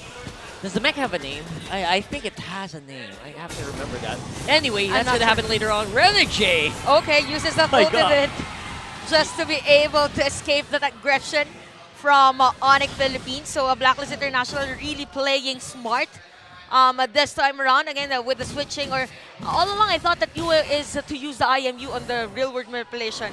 Then went for that Edith. So Yue at the middle lane, still alive. Uses down flicker. We have Edward. Same goes with the real-world manipulation. Gem's gonna be down. First blood for Blacklist. Well, what do you know? It's a trap card. It was a reverse card so for some reason. There's no opportunity here for ONIC. If they want to zone out a specific player, they have to be continuous on the moment. Okay, so nice setup play from Yoshinu, and even the real-world manipulation for Super Prince. Edward still alive. And we have Ryzen. Nope. Look at that. Because of Renegade, they're just walking out. Yeah, of the real world, no problem. Yeah, the healing, that's why the Rafaela was projected. And Blacklist, despite playing a draft that should have been projected really well by ONIC, again, they're just playing better. And that's what the thing we mentioned about ONIC. They just need to play better. So whether or not Yue decides to steal Phylax away from Gem or steal the real-world manipulation, there's a lot of things to consider. Phylax, thank you for that. Got you. I was trying to remember that. I totally did not just hop into the in-game client to remember it. I just dug deep and remembered. I can vouch to that. Yeah, I asked my ancestors, what's the name of Edith's mech? And they whispered in the wind, it was Phylax. I hear a lot of voices in my head. Back to the game. Yeah, we might have to get that checked later, but you know, we can talk about it. Anyway. Now, all right. I hear some whispering that there's going to be a team fight here again for the turtle objective taking. So, nice onward here. But Edward's still alive though. Does the flicker plus penalty zone just to be able to back away again from ONIC's threat. So this is going to be a long one. But I think Sensui is here and ready for that heavy spin retribution play. And right now, Sensui and the rest of the players of Blacklist International, Super Prince will use that real-world after a long poke, it's going to be Sensui on the turtle take. Wow, a big thank you there is in order, Mr. Sensui. Why don't you thank him, right? Thank you for whittling down that turtle there. What's that song again? Thank you, next. Thank you. For Sensui. Not to mention, they also got the tower on the bottom for Brody. Yeah. Oh, now man. Blacklist is saying thank you, Nets. It seems Thank like you, ONIC really wanted to get a big win already as a 5 versus 4. But this is the condition we were talking about here. When there are teams going up against another team playing on Eve, usually they're not going to full 5v5. They will consider the option of sending someone to the opposite lane, either 2 or 1 player, and then just split push instead. And that's what Blacklist International did. Now, looking at the items, it was the Hep Disease prioritized by OHEB and the Corrosion Scythe. Of course, as expected, already there for Nets. The Markman still very close, but because ONIC decided to sacrifice their bottom lane, they lost a lot of gold there to favor the marksman of Blacklist International. What a very aggressive movement there from Ryzen, going straight into OHEB, maybe threatening a little bit, and just reminding Blacklist that you cannot let your guard down. Yep, still holding on that top lane turret, but Blacklist International will be able to secure that one. And we could see Sensui here at the purple buff. Same goes to the players of Blacklist International, while all other minion waves are flowing.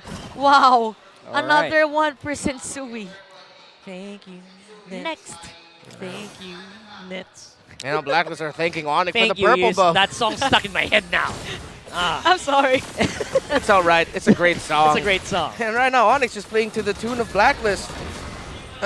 Again, it just seems like the layering of abilities as well for ONIC and their timings in terms of like counting which specific abilities, the holy healing, and then of course the little what do you call it, bump, the belly bump, the headbutt of the Akai as well. They're not taking into consideration that much. Seems like Yoshinu, Gem, Super Friends need to layer their abilities a little bit better when it comes to the team fights when that opportunity arises. Because right now, sometimes it's a little bit too early or a little bit too late.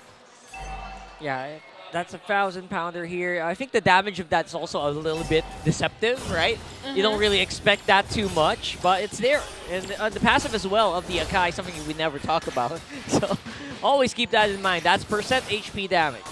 Yup, and Blacklist International is just playing consistently for this game, and a 3.2k goal lead, and it's as if ONIC is restricted on finding the players of Blacklist because Yoshi was just waiting for the perfect opportunity. But Blacklist is just ready if ever there is an aggression from ONIC.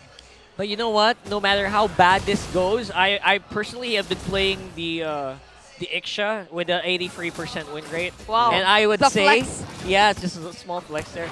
No matter how bad it happens, as long as everyone lines up at the very late game into the full barrage, they're going to get destroyed, no matter how bad the game goes. So there's always going to be that late game mentality here for ONIC that they got to keep in mind that, guys, we still have room to move here. Yeah. Just give me some gold. That's the Nets line there. All right, because Nets is still at 0 deaths for this game, so probably still waiting again for that late game. Although Blacklist International is just compressing ONIC Philippines on their first tier turret here at the middle lane. I'm trying to think of a possible way for ONIC to come back here, because right now they're getting outplayed in terms of the macro. They might actually lose their bottom tower here with how Blacklist are positioning now, moving forward to allow the minion waves and Edward to push forward. Here comes Sensui. Okay, Sensui's going to be the target for ONIC, but no enough damage for them. No minion wave, and just when Renmer said Blacklist International secures that turret at the bottom lane. Sensui just tanked those free heroes for a solid 10 seconds. And he's still alive. That is really something. Yeah, the man has a Radiant armor on him, so of course those three trying to take him down, that even the box together, that won't be enough to take down that Akai. All right, so it's going to be a big dance here. I don't think this is going to be a long one because Edward seems to be ready to jump in at the moment's notice. Waiting for maybe Ryzen and Gem to make a small misstep here. Yeah, what I want to see here is Super Friends and Nets not stacking up together. Wherever they're going to put down their ultimates, it has to be quite a distance from each other. So Blacklist has to choose who to dive. They can't stick. Oh yeah, because there's a lot of a window for Edward to just jump on that penalty zone, and they don't have any Purify, by the way, to counter that one out. They're throwing everything. Yue has the ultimate of the Eve. You have to watch out for that, ONIC. Okay, so Blacklist International is pushing forward, and the Lord is already low on life. So Ryzen is here. Is there going to be an entry point? But Ryzen is going to be the target here for the side of Blacklist International. And Sensui will secure that Lord plus the kill for OHEB against Ryzen. For some reason, the copied The copied ult here from Yue hurts a lot more than the OG. I don't know. It's hard to explain. Well, she also deals magic damage, so does make sense. And higher level, yeah. That was a messy attempt at trying to get vision and trying to win that Lord fight. Questionable positioning and decision-making there by ONIC. Yet again, one of their biggest problems right now. A team that had a 5-series win streak at one point. Seems like they're forgetting what made them so good. Yeah, I think Super Friend's just a little bit passive with the real world as well. There were so many moments earlier that he could have actually went for it, maybe closer to the Lord. And in the end, he completely didn't use the ult at all. It could have been a go signal here for ONIC to go for a setup play. But yep, Blacklist International, they have the Lord. But it's easy for ONIC to defend this one out. Yep. There might be a jump from Blacklist because all minion waves are flowing, both top lane, or all lanes actually. So, okay! That we have been saying, 5-man penalty zone, but Edward is going to be down. So we have the counter kill here for ONIC. And a real world manipulation as well for Super Prince. What I tell you, that full barrage, you gotta respect it. Even with the beautiful initiation there from Edward, it was just Blacklist being forced to back out completely. I don't know if ONIC were purposefully trying to bait that out.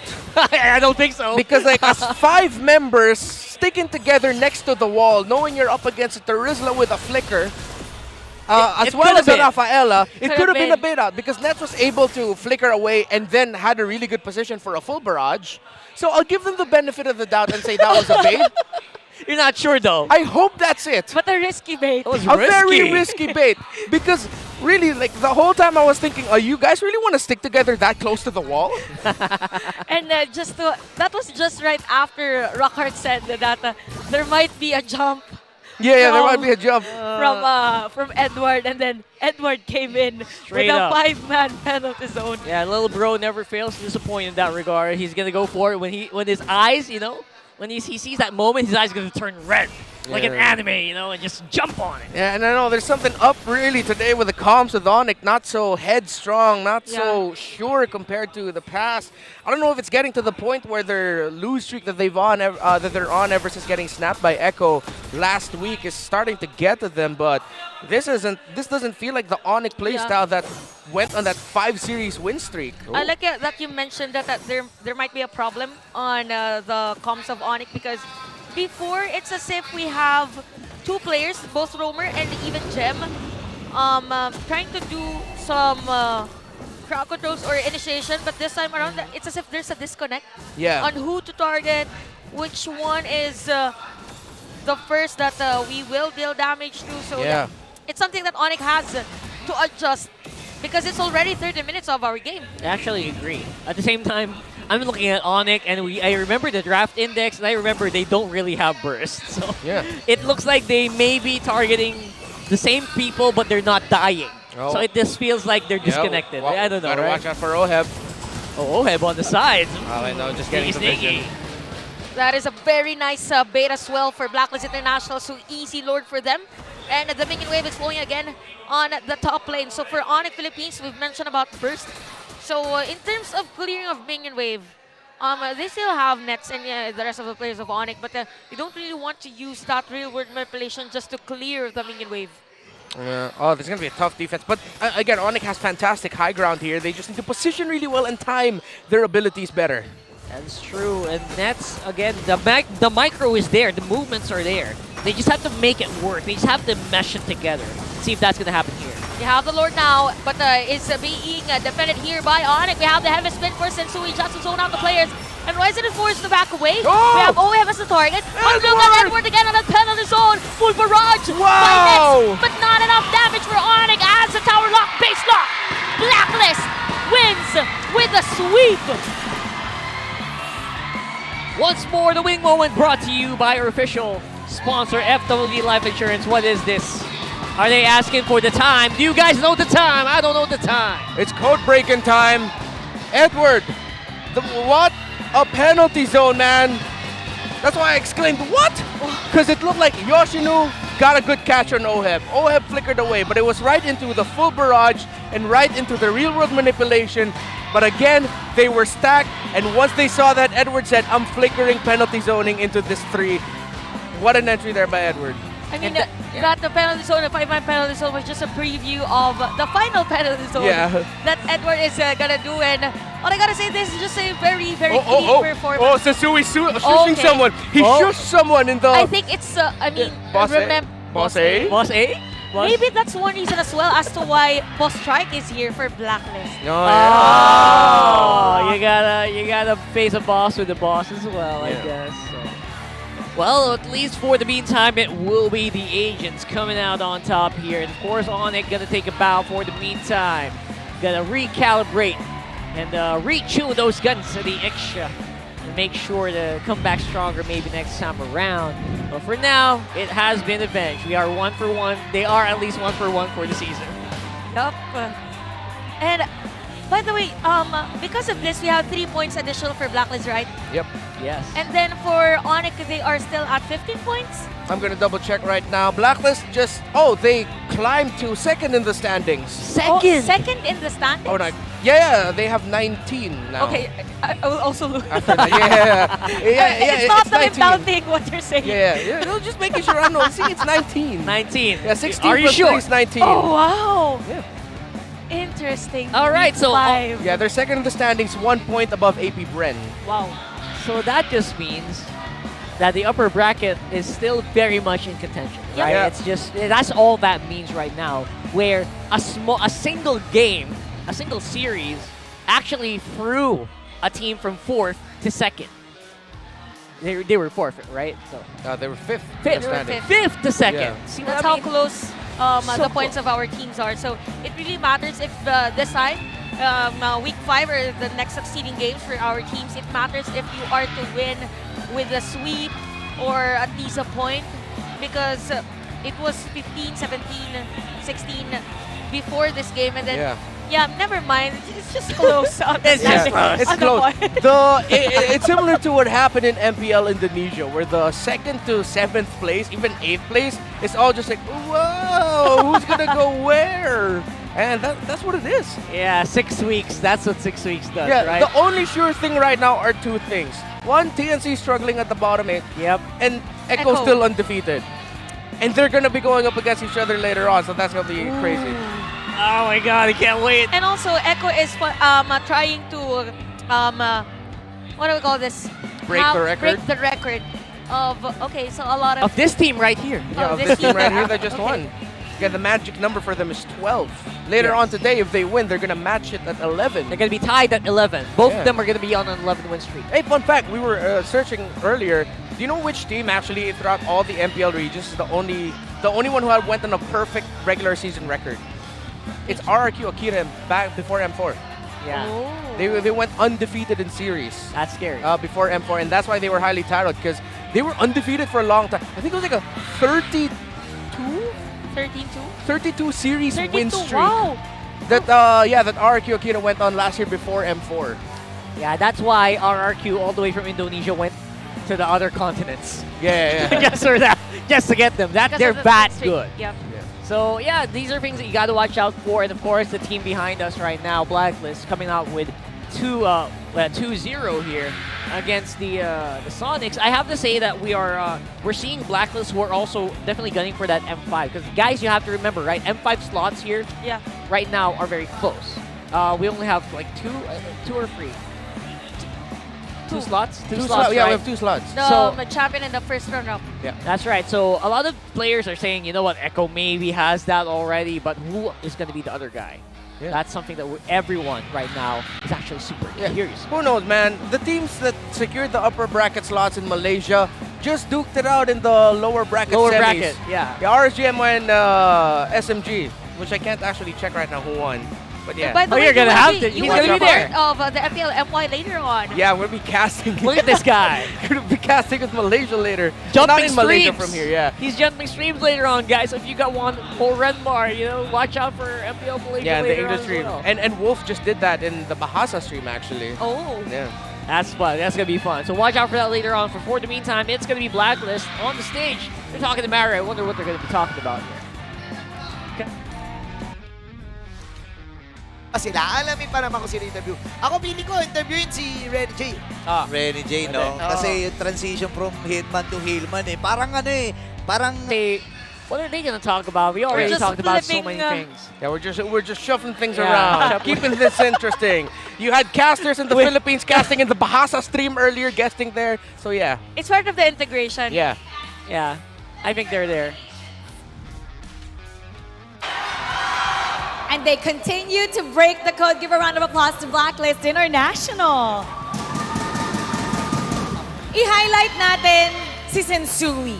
Kung maalala natin, nung round 1, nagkaroon tayo ng banter dito sa stage kontra sa kanilang kalaban na ONIC.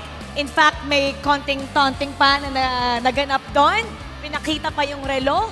Hindi mo daw mahanap yung retrieve. But in fact, today's game, Game 1, Game 2, ikaw ang nagdikta ng objectives. And to make a point, actually, yung kalaban mo, hindi nakakuha ng kahit isang retrieve. You did it all. What happened last round? What did that give you motivation? May konting gigil ka ba pagpasok sa game na to? Hindi naman po specifically sa game na to po, parang nung unang tapat po namin kasi parang first time ko lang po makakalaban yung mga dati kong teammate. Kasi yun, yung sinabi niya, di daw makarete, niretrihan ko yung 4 kanina And how good does it feel ngayon na nakabawi ka at nag-shine ka pa sa seryeng ito? Para sa akin, normal lang po kasi hindi naman po yung manalo sa kanila yung goal ko po talaga Yung syempre po, unang makapasok po ng playoff sa mga pag-champion po. Very nice. Is there something that you want to say to ONIC or Boss A? Is there something that you want to say to them? Bawi kayo sa susunod niya laban. All right. Great job, Sensui. And as humble as ever. Ito naman, kay Edward. Okay, Edward. Sabi ko na nga ba, may sisigaw pag si Edward yung humawak ng mic. Edward. Oh, let me hear it. Grabe, they're going wild. Ang kailangan mo lang gawin, kunin yung mic, tapos gumanon sa buhok, they're going wild already. Edward, sa laro, parang nagpalit lang kayo ng kalaban, Charisla and Edith. Actually, yung mga heroes na ginamit mo, they're more damage takers, but they're not really killers. Pero, nagagawa mo pa rin pumatay. Paano mo nagagawa yun sa mga ganitong uri ng mga heroes? You're still able to manage to do both. Siguro po dati rin sa mga hero ko na mga damage din. Kumbaga parang andun na talaga yung puso ko sa parang mag-deal ng damage sa kalaban kahit tank ako. So, ayun lang, nag-hybrid lang ako ng item which is nagbi-build pa rin ako ng attack or damage. Okay, may tanong ako sa'yo. Nandun yung puso mo. So, sino ang may-ari ng puso mo ngayon?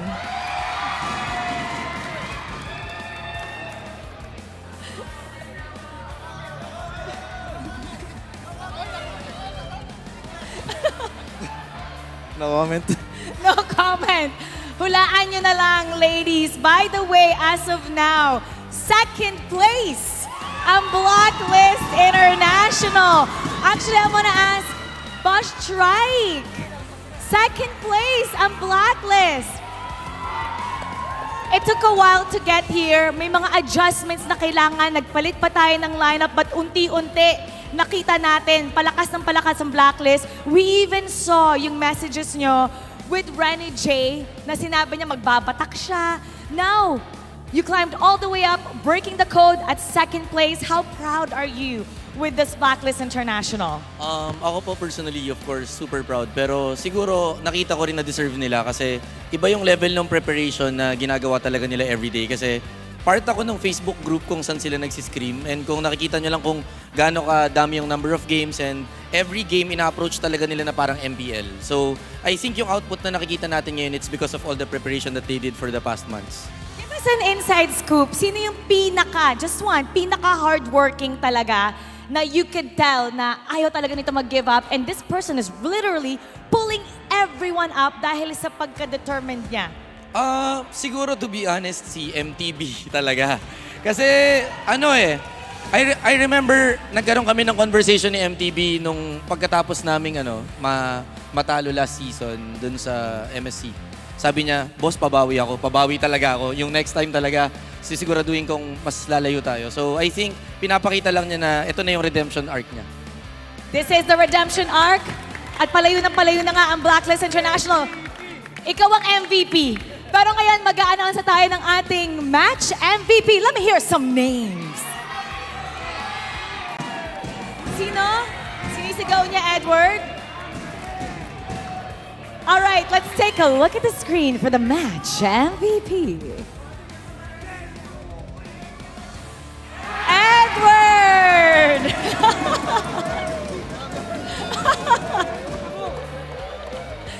Edward, congratulations. Actually, today was nagiging low-scoring game na ang ating mga ganap today because of the healing meta. May nag-comment kanina na dahil kayo nga ang naging mothers and fathers of the healing galing. Ngayong paparating na M5, what do you think the chances are para sa Pilipinas? Kasi ang dami nga nagsabi that it was the end of Philippine meta. Pero sa atin nanggaling ang healing galing. So what can you say about natong paparating na M5?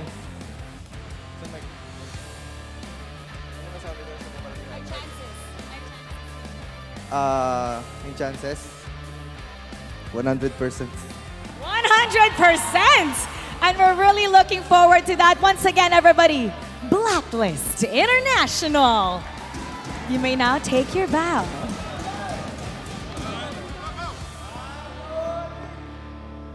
And take your walk of victory. Congratulations to Blacklist International with Trike being here. May buff ulit ang Blacklist. At ayon nga kay Edward, he feels confident na magiging 100% mapaparating sa atin ang ating M5. We'll see about that. Himayin natin ang ating laban. Balikan na natin ang ating casters. Pasok! Always nice seeing you, Blacklist International. And by the way, Trike is back here after quite a while. Seeing his team definitely win in that fashion, by the way. It must have been something. Yep, and I also like that MTB was actually mentioned the hard work that they did to be able to pull off with this kind of strategy for Blacklist. Yeah. And for now, we're gonna break that game down just to see how they actually got to that dominant phase with Mr. Ranmar Santa Cruz here. Okay, so on one side, for the members of ONIC, you have, well, a great draft. Great ideas, great consideration, knowing that at first they went into the phase, getting pinched into the marksman, but then they turned it around in the heads of Blacklist, and you expect that the Rafaela would be last picked here. But what ONIC didn't expect is for this man right here, on this Valentina, to become one of the biggest problems to their draft. Though the idea behind it was so well, they were out-executed and outplayed by Blacklist International and Yue. Those moments by Yue where first turtle, he got the ultimate of the Edith and used it quickly, not only just to Primal Wrath, but of course, you can go back to the mech as a Valentina Edith so that you can get access to the crowd control abilities, and then later on that, deciding to get the real world manipulation and then use it against ONIC, being able to choose which ultimates to go for, not only relying on one, although eventually you'd see Yue lean more towards the real world manipulation because ONIC would be watching out for it, and it was used as a counter punish tool as well for Blacklist International. This Valentina played a hell of a game against a lineup that theoretically should have given him problems. And now that scene right there, I feel like is a great example of what the ONIC problem might have been for this game, which was communication. You don't see teams going together as 5 up against an Edith, stacking together like that against a lineup that can surprise and set you up, sticking really close. Super Friends and Nets as well in this game stuck way too close for comfort here. You have two main conditions, both of them are static. You have an XP laner that you're up against in a Terizla. You're up against a Valentina that can steal away either the skill set of the Edith or the skill set of an Eve, which of course will make it difficult for that Ixia and the Eve just also standing there. So there should have been more scenarios where those two weren't fighting together and should have been more apart. Add to that as well, the layering of abilities of ONIC and the timing of it seems to have been mistimed and not as clean as it should have been. Sensui here also just showing why his Sensui instincts, it's so respected throughout the league, a hell of a retribution player, and also, again, changing his role here for this series. With Renegade playing 2 healing heroes, he became the frontliner roamer tank. He was getting vision for himself, and since he got a really good early game, it would be difficult for ONIC to actually stop him. Him prioritizing the Radiant Armor, which you'll see up on your screens, up against what? An Eve, a Ruby, and a Baxia? Yeah, they will not be able to take that Akai down, even though it's 3 versus 1. It's going to be so difficult, they'll have to use their ultimates just to do that. Now, again, we have to go back to the acknowledgement of ONIC's draft in this game. Well projected, priority on the Ixia. It's a great team fighting lineup when played together. Blacklist International went for the best possible last option, which was the Rafaela. Again, the healing provided by her and the movement speed she gives allows them, Blacklist International, to get out of all of the AoE ultimates that Mpl-Ph has. ONIC just needed to time their abilities better and deciding whether or not to commit full 5-men in team fights or give up a turret. That play where they gave up the bottom turret to OHEB and committed nets into the team fight, but ONIC didn't full commit. The moment they saw they're just a little bit too far, they backed off, and that came back to bite them. The decision-making in objective team fighting, we mentioned it at the start, we're mentioning it again. It has to be something ONIC fixes, because a team like Blacklist International fixed that. That was one of their biggest problems last week, and it looks like they've sharpened that up for this week number 5, day number 2. That's it for the analysis. Gotta fix something else here. Gotta fix those clocks right now, because it's sweet revenge so far for Blacklist International. I just remembered some spicy words coming in from Mr. Boss A there. Mr. Boss A. Directed straight to Sensui, a former teammate of his, saying, you can't. You can't hit those red trees. That's why you got kicked out of the team. That's why they were a little spicy. Yeah.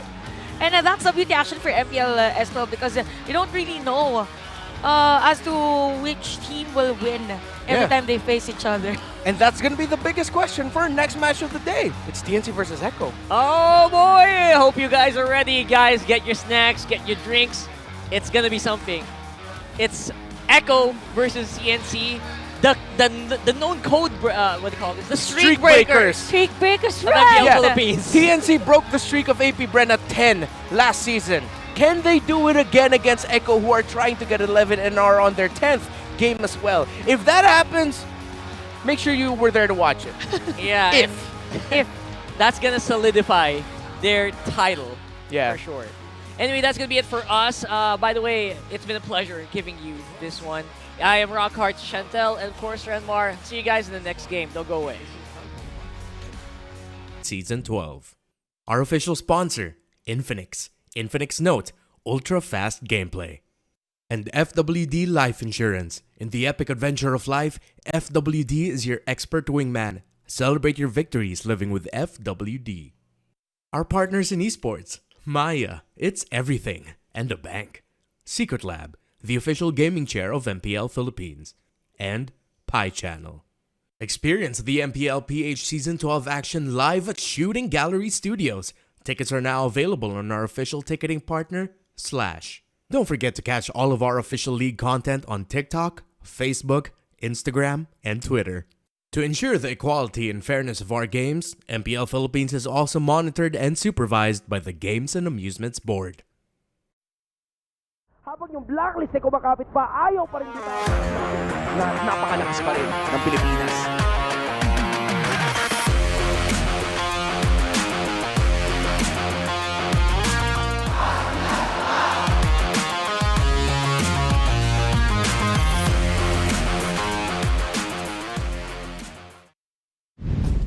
Tingin ko po yung meron ako na wala ibang explainer ay yung mas gigil ko pa po ako ngayon na manalo, tsaka po yung pagkaldag.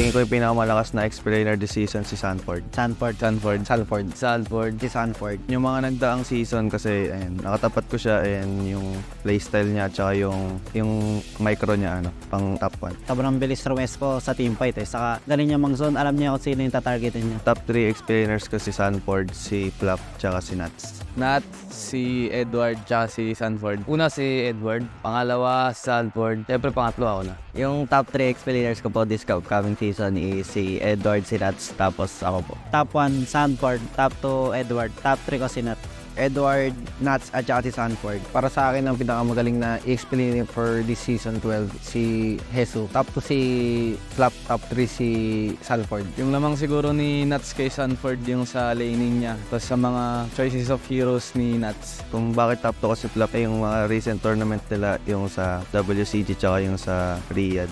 Nakita ko yung galaw niya, game-proof talaga siya. Ako yung mag-a-adapt sa mga hero ni Edward. Feel ko kaya ko namang gamitin kasi medyo flashy din naman yung mga heroes na ginagamit. Tingin ko nahirapan sila kapag gamit ko sa Benedetta kasi pag maximize ko ng skill tsaka pag clear ko ng lane, tingin ko on point yun Kaya pag nagre-react sila na take advantage namin yung kasi 4 versus 5 yung magiging laban. Siguro mas flashy lang ako kasi mahilig ako man-pick off ng mga gold lane and mahilig siya man-book sa harap. Si Flap, kaya hindi ko siya sinama sa top 3 ko kasi binis ko lang siya nung last season playoffs Parang mas nakita kong nag-step up yung tatlo, mas nag-shine yung tatlo. Para sa akin, yung pinaka talagang kailangan mag-improve din sa Mpl-Ph na XP laner is si Ryota. Kasi lagi siyang yung mga hero list, parang Ninsitar, ganon, Grak. Hindi siya yung nasa-solo fighter, yung talagang pambuhat, like Arlot, ganon. Yung lamang ko siguro sa kanila is kaya kong mag-adjust sa composition ng kalaban tsaka sa galaw ng kalaban. Pag nakakatapat ko po si Flap is parang neutral lang po, parang walang bago kasi yung mga hero niya po is laging mga tank and lagi lang po kami nagkiklear and unahan sa clash.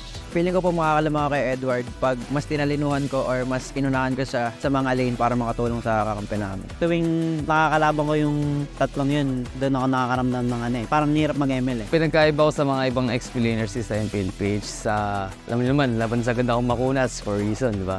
Siguro yung tingin ko na kailangan pang mag-improve is si Yesu. Since main 5 na siya, siguro kailangan niya pang mag-step up. Paramihin yung hero pool. Hindi ko sinama sarili ko sa top 3 explainers para hindi sila mag-expect sa akin. Pero pag ako naglaro na, makikita nila na ako talaga yung top 1 na explainer sa Mpl-Ph. Para sa akin, yung talagang rival ko talaga is si Sanford. Lagi kami yung top na sa lane lagi. Siguro yung nililook forward ko na gusto ko makalaban this upcoming season 12 is si Edward kasi isa siya sa mga consistent na players and siya yung top 1 sa list ko kaya gusto ko siyang talon.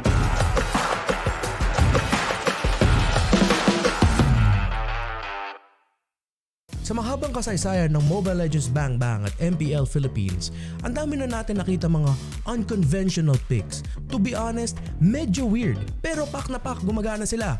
So sa episode na to, let's go on a walk down memory lane at balikan natin ang mga picks na tinatawag nating Queso de Meta. Pinoy Cheesy Picks.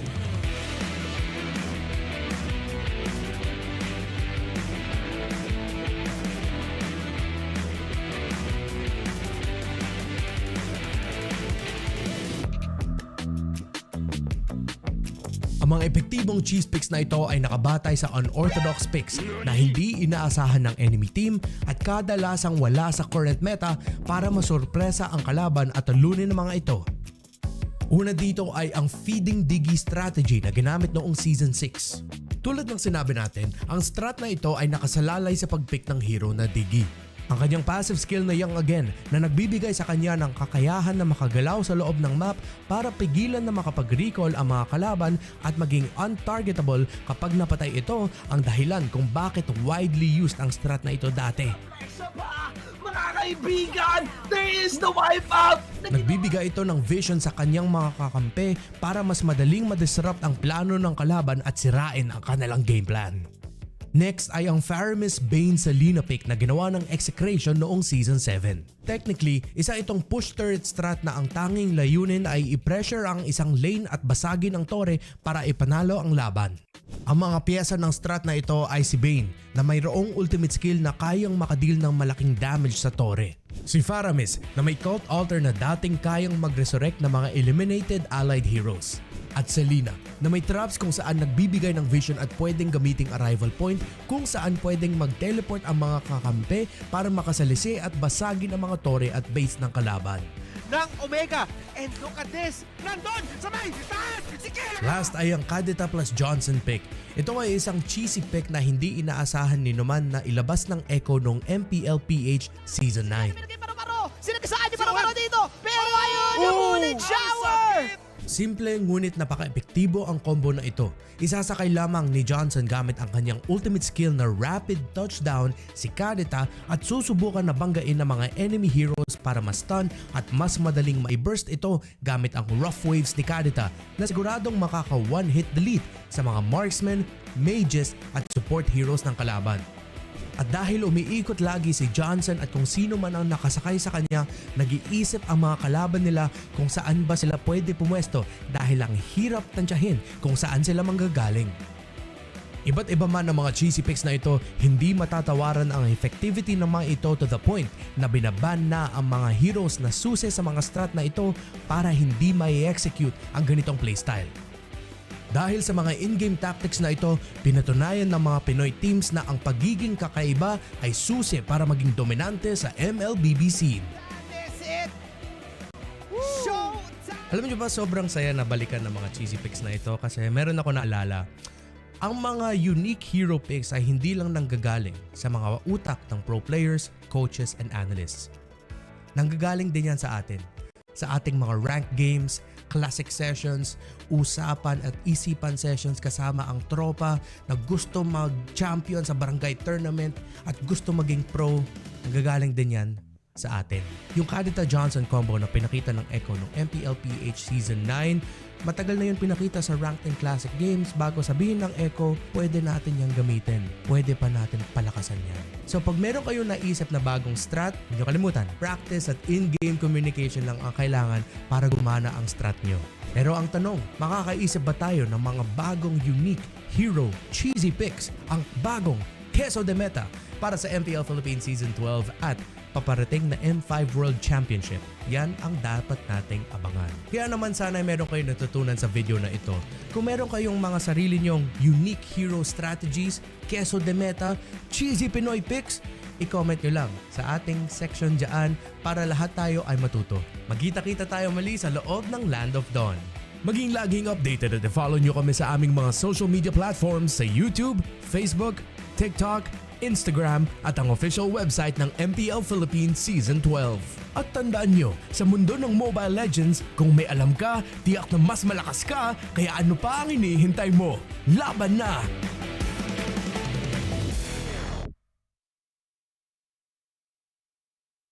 Isang gift box ang ipinadala para sa MLBB Anniversary. Somewhere in Manila, dalawang kupunan ang maglalaban. Ang Team Echos. So dito ang drop ng mystery gift box.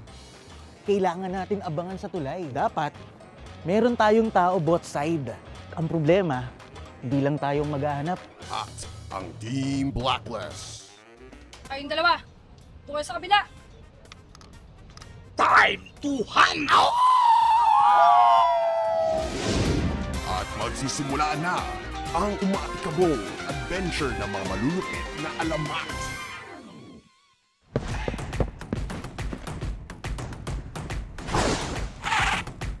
Launch attack! Time to shine! Go! Petty Tricks! Bakit ba ang power units para talunin ang Shadow Blade na gawa sa ice cream cone?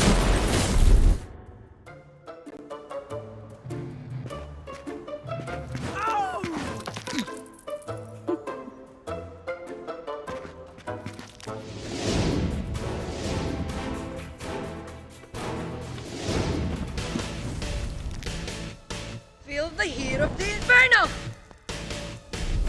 Naglalagablag na aboard! Isang pambihirang lakas ang pinamalas ni Sheer!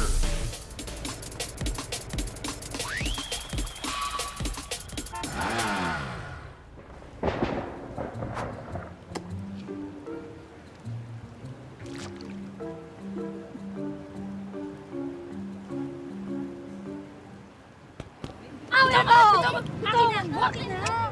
Akin na! Ay, may ipit! Ay, may ipit!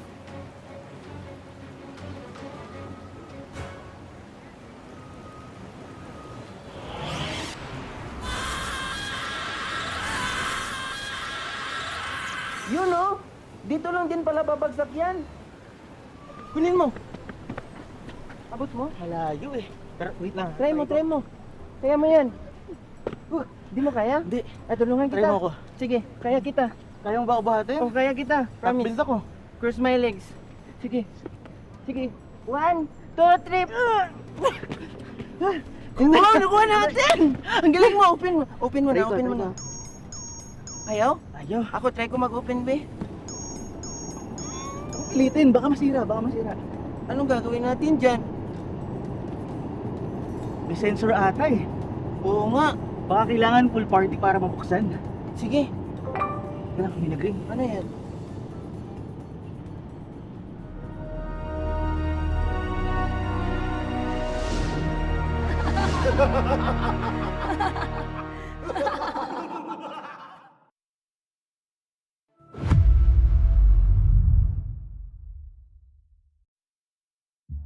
Ang nakaraan sa MLBB Anniversaya Floating Box.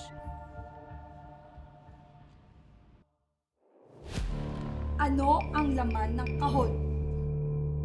Hindi ako magsasalita. Lagot ka sa mga kaibigan ko. Tingnan natin kung sarado pa yan sa lechon! Lo! Di ako yun ah. Eto oh. Ano yan? Yan lang? Nag-uumpisa pa lang tayo. Makakatanggi ka ba sa Shanghai? At spaghetti. Hindi ako kumakain yan. Diet ako. Labas!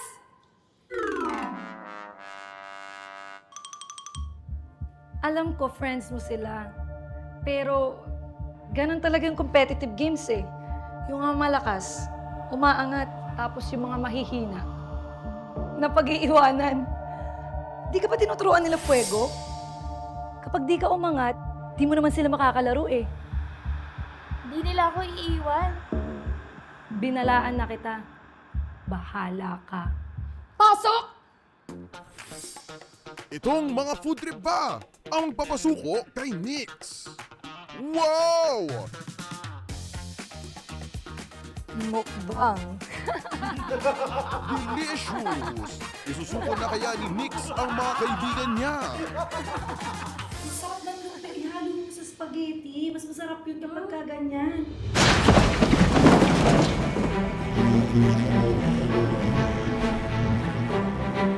May pagkain na wala kami. Oo nga. Hindi man kayo nag-invite. Guys, hindi ako iniwan. Andito tayo ngayon sa Mpl-Ph booth kung saan of course nakikita nyo ang caster sa aking likuran. At ang kasama natin ngayon ay isa sa dalawang teams na ipapakilala ko sa inyo, which is none other than Team Echo Proud. Guys, hi naman kayo sa camera kasi syempre ang dami nag-aabang sa inyo eh. I mean, you already know it. Papakilala natin sila isa-isa. Of course, lalapit sila ng konti. Pero hindi niya na kailangan magpakilala. Aangasan niya lang ng konti. Kasi yun si Outplayed. Okay, yun si Outplayed. Yun si Gertizi. Yun si Zaida. Yun si James. James, feel ko kailangan ng konting amp up kasi yung dalawa nating mga bagong players. Actually, pakiramdam ko, di naman na sila bago eh. Pero, pakilala ka naman sa ating mga fans. Ikaw na to kasi andyan na silang apat eh. Napakilala na natin eh. Ako nga pala si Sindel. Ano role ni Sindel? God lane. Oo nga, sabihin mo, tagasan ka, tagasan.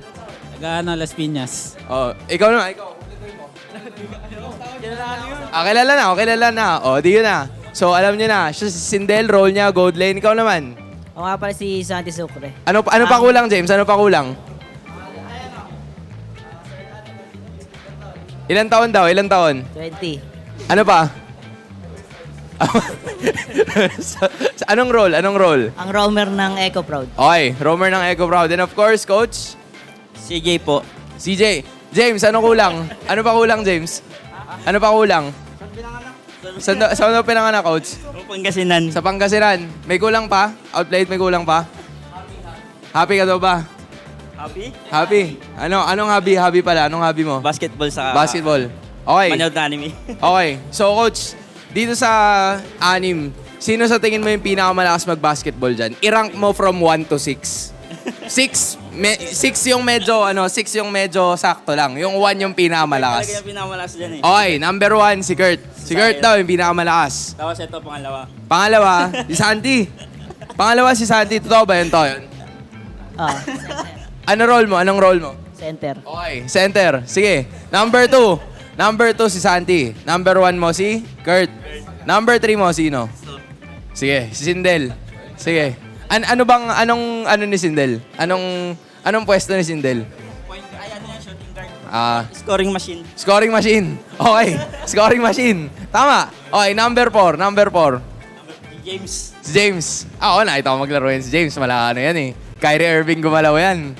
Yari kayo dyan. Pero sakto lang minsan. Okay. Dito ka ngayon mamili kay Zaida tsaka kay Outplayed. Coach, 5-6 yan ha. 5-6. Sino ang 5 mo? Sino ang 5 mo? Outplayed. Si Outplayed. Okay. Oh, sakto lang. Tapos, Zaida, number 6 ka daw. So, ikaw daw ang pinamahina, sabi ni Coach. Anong masasabi mo sa laruan ni Coach? Malakas yan. Malakas yan. O, tama naman. Malakas naman talaga. And of course, guys, kung hindi pa kayo aware, they are currently the top dog ngayon sa MDL Philippines and playoffs nila. Sobrang papalapit na. So, again, para sa lahat, James, syempre, ikaw na to. Invite mo naman lahat ng ating mga fans na panoorin ang MDL Philippines sa nalalapit yung playoffs. Ayun na, ini-invite ko kayo lahat manood ng paparating na playoffs namin, Mpl-Ph Season 2. Nood kayo guys, supportahan nyo kami lahat. Supportahan nyo guys ang Echo Proud.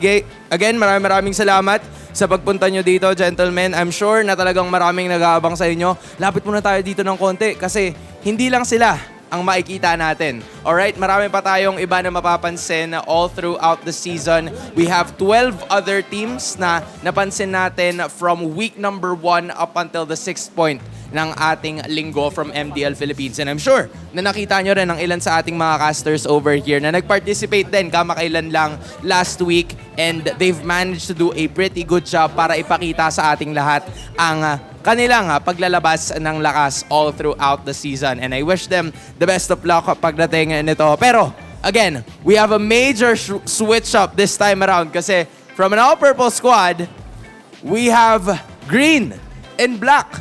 Gentlemen, Smart Omega Neos, hain naman kayo sa camera guys kasi andito na kayo and sobrang dami nag-aabang sa inyo. Alright, so Coach, it's time. We're gonna be starting from you and then hanggang dito na tayo sa dulo. Coach Dap nga pala ng Smart Omega Neos. Hobby, Coach, hobby. Tumalon. Tumalon, okay. Saire, roamer ng Neos. Saan pinanganak? Saan pinanganak? Sa Manila. Manila, okay. Luis po, explainer ng Smart Omega Neos. Celebrity crush, celebrity crush. Si Ryle. Si Ryle. Tama. Andorio po, jungler ng Neos. Alright, okay. Supermark, jungle na... Ay, Rome ng Neos. Ano? Supermark, Rome ng Neos. Okay. Favorite mong kalaban sa MDL? Favorite mong kalaban? Yung Echo, malakas daw sila eh. Okay, malakas sila. Tama. Lucas, jungler ng Neos. Okay. Anong una mong ginagawa pagising sa umaga? Namumulat. Tama. Okay. Dan, explain ng Smart Omega Neos. Okay. Next. Ryle, mage ng Smart Omega Neos. So, celebrity crush mo din? Si Catherine Bernardo. Okay, yan. Tama. And last but not the least? Wes, gold lane ng Smart Omega Neos. Okay, so ngayon, kita niyo sila. Full-on lineup ang meron tayo ngayon. One of the few questions na meron ako, since nabanggit ko na yun kay Supermark kanina, kayo, isa-isa kayo. Kung meron kayong gustong makalaban kapag naatongtong kayo ng MDL Finals, sino yon? Wala nang bakit. Okay, isa-isa lang. Tapos bigyan nyo lang, bigkasin nyo lang yung pangalan mo. Mark, exempted ka na kasi nabanggit mo na yung iyo. Okay, let's start with you. Go. Echo. Wala pa kaming bawi. Okay, next. Echo din. Okay, no explanation needed. Next. Echo. Next. Echo. Next. Echo. Echo. May iba ba, Coach? Echo pa rin, pare. Echo pa rin. Okay. So, yun na. Yun na. Okay, kasi as far as I can remember, you guys are 2 seed, di ba?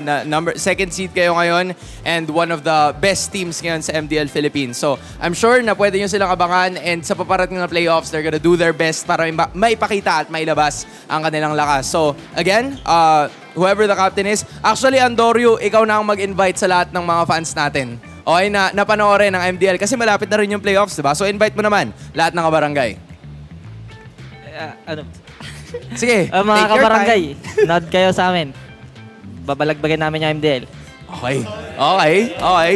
Babalagbagin ang MDL. Yan ang binanggit ni Andorio and the rest of Smart Omega News. Again, maraming salamat. Sana mag-enjoy kayo sa lahat ng mga aganapan natin sa loob. Dahil maya-maya lang ay magsisimula na ang ating second series. So huwag kayong aalis, magbabalik ang MPL Philippines.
The 12th season of MPL Philippines is brought to you by the following sponsors.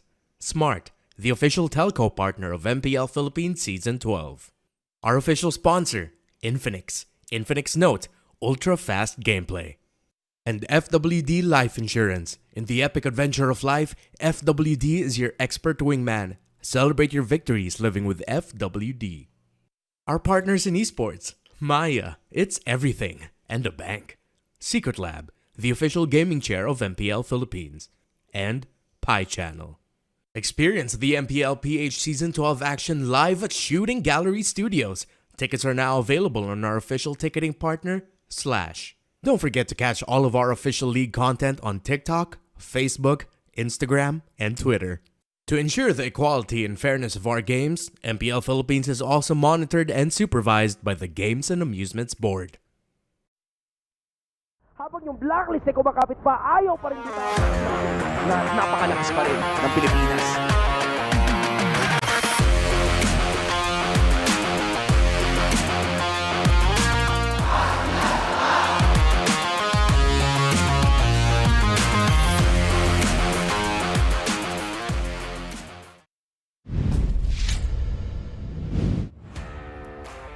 Welcome back to the home of the greatest MLBB players in the world. I'm Mara Aquino, and you're still watching MPL Philippines Season 12. The streaking Orcas are looking to continue their winning ways, and they're going up against a team that knows what it takes to end a streak. Can the Phoenix Army topple the dominating run of the Orcas, just like they did to stop the streaking hive last season? Maulit kaya ang tadhana? Or maitatag na kaya ang susunod na dinastiya? Oras na para malaman ang kasagutan. MPL Arena. This is TNC Pro Team versus Echo. Bakbaka na. Casters, pasok. Nothing is more dangerous than a man who has nothing to lose. This is a fight for the streak, a fight for tournament life. It's TNC Pro Team versus Echo. Welcome to Move Your Service. My name is Leo here with Chantel and Reptar. It's us, We Bear Bros. Woo! Hi, fellow bro. Hi, fellow bear. Hi, fellow bear. You are also a bro. That's accurate. That's Yeah. accurate. Okay. It works out just the same. Tonight, we are about to witness a record tied. Not a record broken, a record tied. And I think it's safe to say, if it's TNC we're talking about, anything can happen.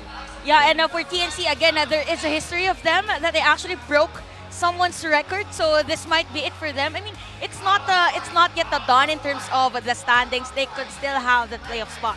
Yeah, it's still not impossible. Even if they lose this TNC, they're still living here. But man, how good would it feel if ever they are the ones to break a streak yet again?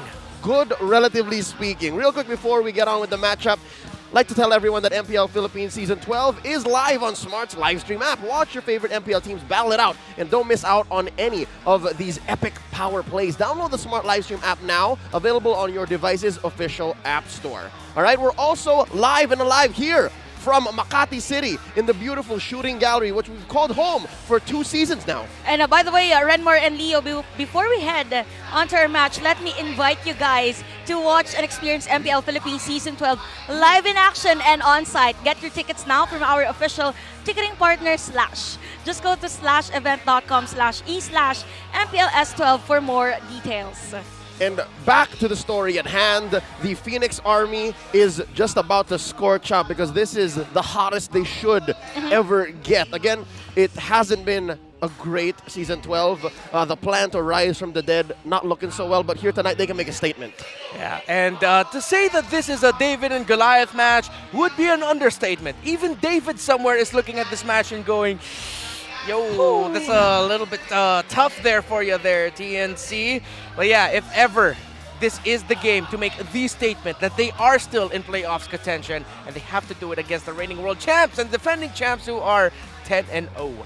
Yep. For those of you who don't know, TNC is notorious for breaking streaks. Even in their lowest of lows, they've done this against, if I'm not mistaken, now known as AP Bren, Brenny Sports then, in what Coach Ducky so lovingly called the Chamba Serie. TNC ended that. I think I remember MPL S8 as well when Bentings first played for TNC. Wherein they actually played really well, and there was a promise that they will do good on the next or upcoming seasons. And it's as if for TNC, swear to God, they are bound to have a very successful S12. It just so happened that it kind of fall off in terms of the performance, but they can. Yeah, they can succeed with one thing at a time. Throughout week 1 to 5, not so much, but maybe here. They can start with this by ending this streak, by denying Echo tying Blacklist 11-match win streak. This is from Season 8. Oh, actually I have to correct myself there. This whole time I was thinking it was a 10-match winning streak for AP Bren. It was snapped in the 10th match by TNC Pro Team last season, so it was 9. So Echo's sitting at the second longest win streak, it looked like in recent memory here, with 10. And yeah, it's just one more to match Blacklist 11. And it's TNC. I mean, for TNC, we call them the streak breakers for some reason. And we saw the potential of this team. There are games wherein they're actually in the lead. It just so happened that they cannot seal the deal. So I think if they're up against a team like Echo, that fire will keep on burning. Yep, they can boil the Orcas in the hot, salty sea. And with that said, you have to consider the way TNC has been playing throughout the season. They have gone like, what, 5-6K ahead against teams who have great drafts in the first 5 to 10 minutes. For Echo, though, they have been in those situations, but that's when their drafts are a little iffy. That's when their drafts are a little too playful. It's what we would like to call here their mess around and find out draft. But when the first time they met here in Season 12, Echo didn't play around. Yeah, they weren't playing. They made TNC Pro Team struggle. In game number 1, the Hayabusa pick was quite questionable for TNC Pro Team. Echo just ran away with it. This was the Kaldaging Joy, as we lovingly called it, with him and Sanji going to the base of TNC Pro Team. And in the second game, though, TNC Pro Team, it was a little bit more competitive. There were shades of what could have been forced into game number 3. But Echo just, again, stuck to their guns with them having a Kadit to pick up. And then, of course, a comfort for JP onto the Cho, which also did somewhat struggle, but eventually found the kicks that he needed to. Echo was able to run away with it and not force a game number 3, sweeping TNC. And we have to remember, during those statistics that we saw is from a game wherein the meta hasn't changed at all. So things might change for this game. Oh, yeah. Week 2, day 2 was a very different environment. Some heroes stayed similar, some heroes stayed strong. But just yesterday, though, again, now that we're talking about the metagame, Carl Teasy proved that metagame or not, some of Echo's hero pools, his specifically, the Lancelot, always stays strong. Oh, right. Yeah, that was such a flex. Lancelot. And he even said it in the interview. People keep going for Sanford's heroes. I wanted to remind them that, yeah, you still have to worry about my Lancelot.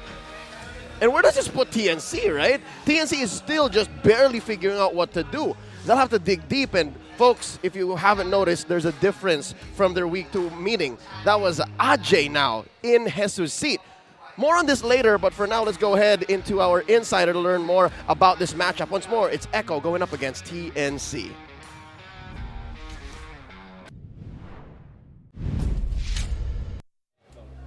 Nandito tayo ngayon, Smart All Access, Hans Galleria. Kasama ko ngayon ay walang iba kundi ang head coach ng TNC Pro Team. Walang iba kundi si Coach Scholar. Coach, kamusta? Kamusta ang takbuhan ng TNC ngayon in this season? Kamusta? Ang preparation na lang, yung paghanda na meron kayo. Kasi I'm sure na hindi lang game-wise yung pinaghandaan nyo. I'm sure na there's also like a mental aspect to it na paano nyo i-approach yung laban nyo against Echo this time around. Ayun, syempre usual preparations namin, practices namin, tuloy-tuloy naman yun eh. Hindi naman nagbabago. Tapos, yung mindset lang siguro namin nung buong team, lang talaga. Kasi yung mga laban talaga namin lagi sa iba't ibang team, laging lamang talaga kami. So, kailangan lang talaga namin, isarado yung game.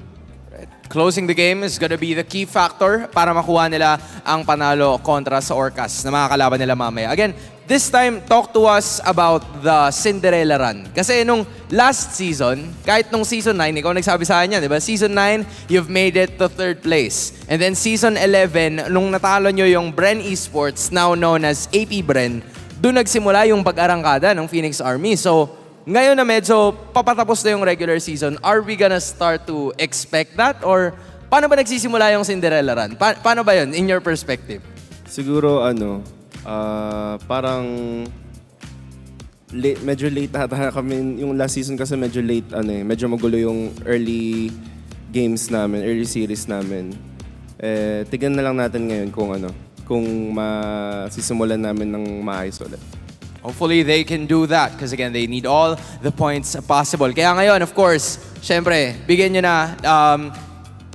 na ang message mo sa lahat ng mga supporters ng TNC Pro Team na hanggang ngayon ay patuloy pa rin ang suporta. Unang-una, thank you sa lahat ng Phoenix Army na sumusuporta sa amin. Tsaka sa walang sawang punta dito sa venue para suportahan yung lahat ng team namin. Thank you. Maraming salamat sa inyo lahat, Phoenix Army. And again, I just have one final question, Coach. Isa na lang talaga, okay? Di ba may nagbe-birthday dun sa lineup nyo ngayon? Meron ba? Meron. Okay. So, Yasuo, sino yung may birthday? Sino yung may birthday? Si Ajay. Si Ajay. Okay. Guys, si Ajay. Okay, ng TNC. Explainer ng TNC ang may birthday today. Can we sing one major happy birthday lang para kay Ajay? Kasi ito yung routine eh. Okay? Okay, sabayan niyo ako. 1, 2, 3. Happy birthday to you. Happy birthday to you. Happy birthday, happy birthday, happy birthday to you. Okay, guys. Mukha lang hindi masaya si Ajay, pero masaya siya kasi nakaabot siya, okay, ng susunod na lifetime niya. Okay, Ajay? Of course, anong message mo naman sa lahat ng mga nag-greet sa'yo, mag-greet pa lang, and sa susunod na year ahead? Thank you po. Yeah, tama! O, di ba? Yun na yun. Papasalamat siya sa lahat ng mga nag-greet. Salamat siya sa mga mag-greet pa lang. And thank you sa inyong lahat. And thank you rin, of course, kay Coach Scholar and the rest of the TNC Pro Team that are gonna go up against Echo. Kaya abatan na natin to sa ating mga casters. Happy birthday! If anyone could help TNC do the impossible, it's gotta be the birthday boy, Ajay. Happy birthday. That's the reason why I mentioned it. Something was clawing at me from the inside. It's like, Leo, you gotta talk about Ajay. It's a very important day for him. Boom, it's his birthday. And I believe the birthday buff really works. For some. I mean, it works. Yeah, it's had a great record so far in MPL-Philippines Season 12. I mean, technically, Wise isn't playing, but Wise's birthday, Blacklist won. Yesterday. Coach Imba DJ's birthday, Minana Evos won. Super Marco? Super Marco's birthday, AP Bren won. So, hey man, if this is the day TNC breaks their losing streak and breaks Echo's streak, it's the birthday buff. That's the perfect birthday celebration. Yep, what a gift from the universe to the young XP laner pulled up from the MDL into the toughest fight of his Mobile Legends esports career. Here we see TNC Pro Team. Their energy's there. I like their body language despite what's happening. Yep. I mean, this is the perfect time for TNC to remove all that frustration. I mean, I know that they're frustrated because of they are aware that the majority of the games they cannot seal. So this might be it for them. Yeah. Wow. Now that we're here seeing the different body languages, Echo looks a little bit looser, understandably. But TNC, yeah, it's good to see that they don't look so pressured. Yeah. I just wish they sang the happy birthday with a little bit more jovial energy. All right, to be fair, I I think kind of nervous. I think everyone was just caught off guard. Like, hey, you weren't speaking up. It was your birthday. Oh yeah, that's true. I'll have to admit, I was just talking on my behind when I said I felt something. But, you know, I can't help but bring up Ajay's because week in, week out, ever since he was brought up to the MPL, he showed quite the significant change. So he's an impactful player. Let's welcome them on stage, TNC and Echo.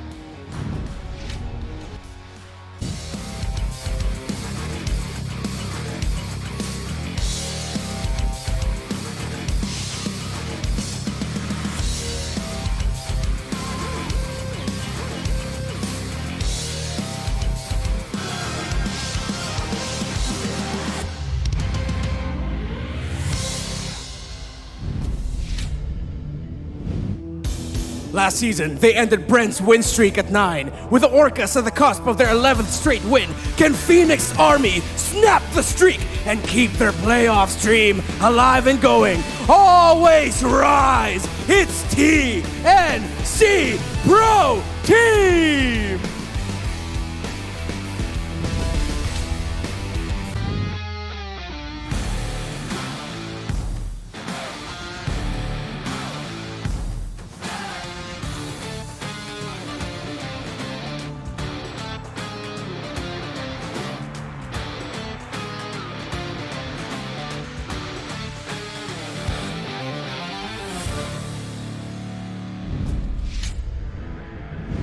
The defending champions are close to making history. 10 straight wins, still undefeated. Will they douse the flames of hope of the Phoenix Army? They are the reigning champions of the world! Echo!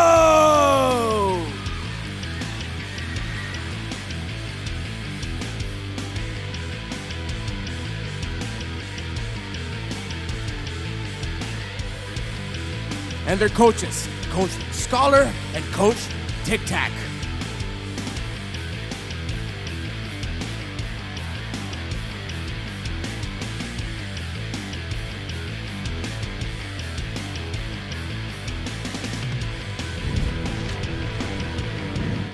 The Phoenix Army is fielding their usual 5 ever since that call-up for Ajay. I wonder what they're bringing up this time around, given that this is a key matchup. Again, it's bigger than even David versus Goliath. You know what? Knowing that there are changes in terms of the meta, I'm really looking forward as to what heroes will bend things play coming to this game. Some hero that has synergy probably on the X lane, because ever since Ajay actually played for TNC Pro Team, they are now known into a team fight heavy type of lineup. Yeah, TNC Pro Team loves a team fight. Echo are great at that, but they're really good at their pickoffs. Still one of the best pick-off-based teams in the entire world. If Goyo and Bentings are the focus for TNC Pro Team alongside Ajay, Sanji, Sanford, and JP need to be the focus here of TNC Pro Team. They cannot allow these 3 players to do what they're good at, because that will set up Carl TZ and Benny Cutie for success. If you try to shut down the GOAT, well, I mean, Sanji, Sanford, JP, and Benny Cutie will always cover. But if you can cover that core 3 for Echo, then the rest of Echo will crumble and have a difficult time. But we've seen it so far this season. Easier said than done. I thought you were going to forget and not mention Benny Cutie, because yesterday we learned the hard way. Nay, their opponents learned the hard way because they went straight for the base. Benny did Benny things, man. Yep. That's what happens when you don't watch out. That's what happens when you don't give 150% attention to all 5 members of Echo. Look at the numbers. Look at all the red. Yeah, right? It does not bode well here for TNC. Well, going into it, everyone acknowledges the situation, and even the stats say, yo, we don't lie. It's not looking good right now for TNC Pro Team. So when it comes to the hero picks, what we have to look out for here are a few questions for TNC. Are you going to give up the undefeated Yuzong of Sanford And what are you going to give to Benny Cutie? If he ends up with a hero that can split push really well, how well are you going to cover those split push attempts by the Storm? And what's interesting, because if we look at this graph, or actually this visuals, in terms of kill participation for TNC, it's actually close to the 65% of Echo. So it means that for TNC, what lacking is that how they really secure those objectives whenever there is a team fight. So it's really more on the decision making and composure as well in terms of being pressured. Which circles back to what even Coach Scholar mentioned in his Insider All Access with Hans Galleria. He mentioned that, yeah, we're often ahead, we know how to get there, but when we're there, we don't know exactly what to do. And here's what these teams have to do to win. The keys to victory brought to us by Infinix. Okay, so we got to get down to the details here. If ever we're going to see a history-breaking and history-making moment for TNC Pro Team, they need to go all in and win the early game. We've said this so many times about TNC Pro Team, and they have acknowledged it. We handle the early game really well. And again, the key word for them is they can't convert. Conversion. So if you're gonna play for the early game, if you're gonna try to disrupt Carl TZ, if ever he lands on a hero and a composition for Echo that makes it hard for them to defend their jungle and hard for them to control the middle of the map, the river area, then go for it. That's your strength so far this season, but show us that you can finally convert those early game dominating performances that you've shown amongst the best of the best. You've shown it against Blacklist. You've been able to show it to AP Brand. You showed it against Banana Evos when you dropped that series. You can control the early game, so do it, but make sure you convert. For Echo, activate Sansan to disrupt TNC's tempo. We talked about that earlier with regards to the addition of Daddy JP as well. Sanji, Sanford do well with breaking formations and messing up team fights for the opposing team. But if you give them a hard time of finding their tempo throughout the map, then they will struggle, and Echo will struggle. Now, ISO heroes for roamers is the key. We know Echo love to do the pick-off based comps, so go ahead and stick to it. That's your strength. If you really want to gun for that record, don't give TNC an easy time. For TNC Pro Team, try to match it, because Ben Thinks is a hell of a pick-off roamer himself, and I'm sure he can match up with Daddy JP. That's the keys to victory for this match. So in the draft alone, we're about to get into in just a couple of minutes. Looking forward to some kicks and pulls. Yeah. You got to get them Chos, and you got to get them Kajas. Or is it just me, or is there an odd absence of Grok? Or rather, of Franco. All right. That's Franco. true. I met Franco. We see a lot Speaking of of Grok. Franco, we have two players on our head-to-head that are actually good on playing of Franco. So probably that's one hero that is for contention coming to this game. So looking at Ben Thinks, damage taken that is shared, it's actually high, 22%. So it's really more of the conversion, as what Renmer said. So for JP, it's a lot easier for him because Sanji is really known to be a player that deals damage to the rest. Yeah, and he has really good, he has a really great combo with JP. He knows how to cover JP so well, make sure he responds to it. But yeah, you mentioned there the Franco, the Kaja might be factors here. You sort of understand why Franco's sort of fallen out, because he's a little bit too, maybe for a lot of players right now, a little bit too hook and catch focused, because that's pretty much all he brings to the table. You get a catch, you get a kill, you convert it. With Kaiju, at least he has a little bit of those slows, a little bit of those magic defense reductions that he can dish out as well. So maybe that's why it's a little bit more considered for this matchup, especially with JP having a near perfect record with that Kaja. And it seems like sustain and re-engage. Those are the two things that Franco has none of. Yeah. He doesn't heal as quick. Once you've done the hook and the stomp and the bite, that's it. So I think roamers today in this current metagame demand so much more. Even Florin has more than what Franco can give out. So we'll see exactly what kind of priorities our teams here in Game 1 of this best of 3 have in mind. Once more, this is Coach Scholar going up against Coach Tic Tac in a battle of brains. It's a chess battle between these two coaches, and we're looking at what priorities they hold up. On the blue side, play-in, TNC, Echo answering back. They get a 2-pick swing. Baksha, Yujong, and Kadira taken out of the draft. Echo banning out the Matilda and the Fred. You know what? I won't be surprised if we will see assassin heroes here, because yesterday there was a preview from Cartesi's Lancelot. So probably for this one. If Echo show up with the first 2 picks Lancelot, don't be surprised. I mean, he flexed it yesterday, and Echo, it seems like it's warranted for them to try and flex it again.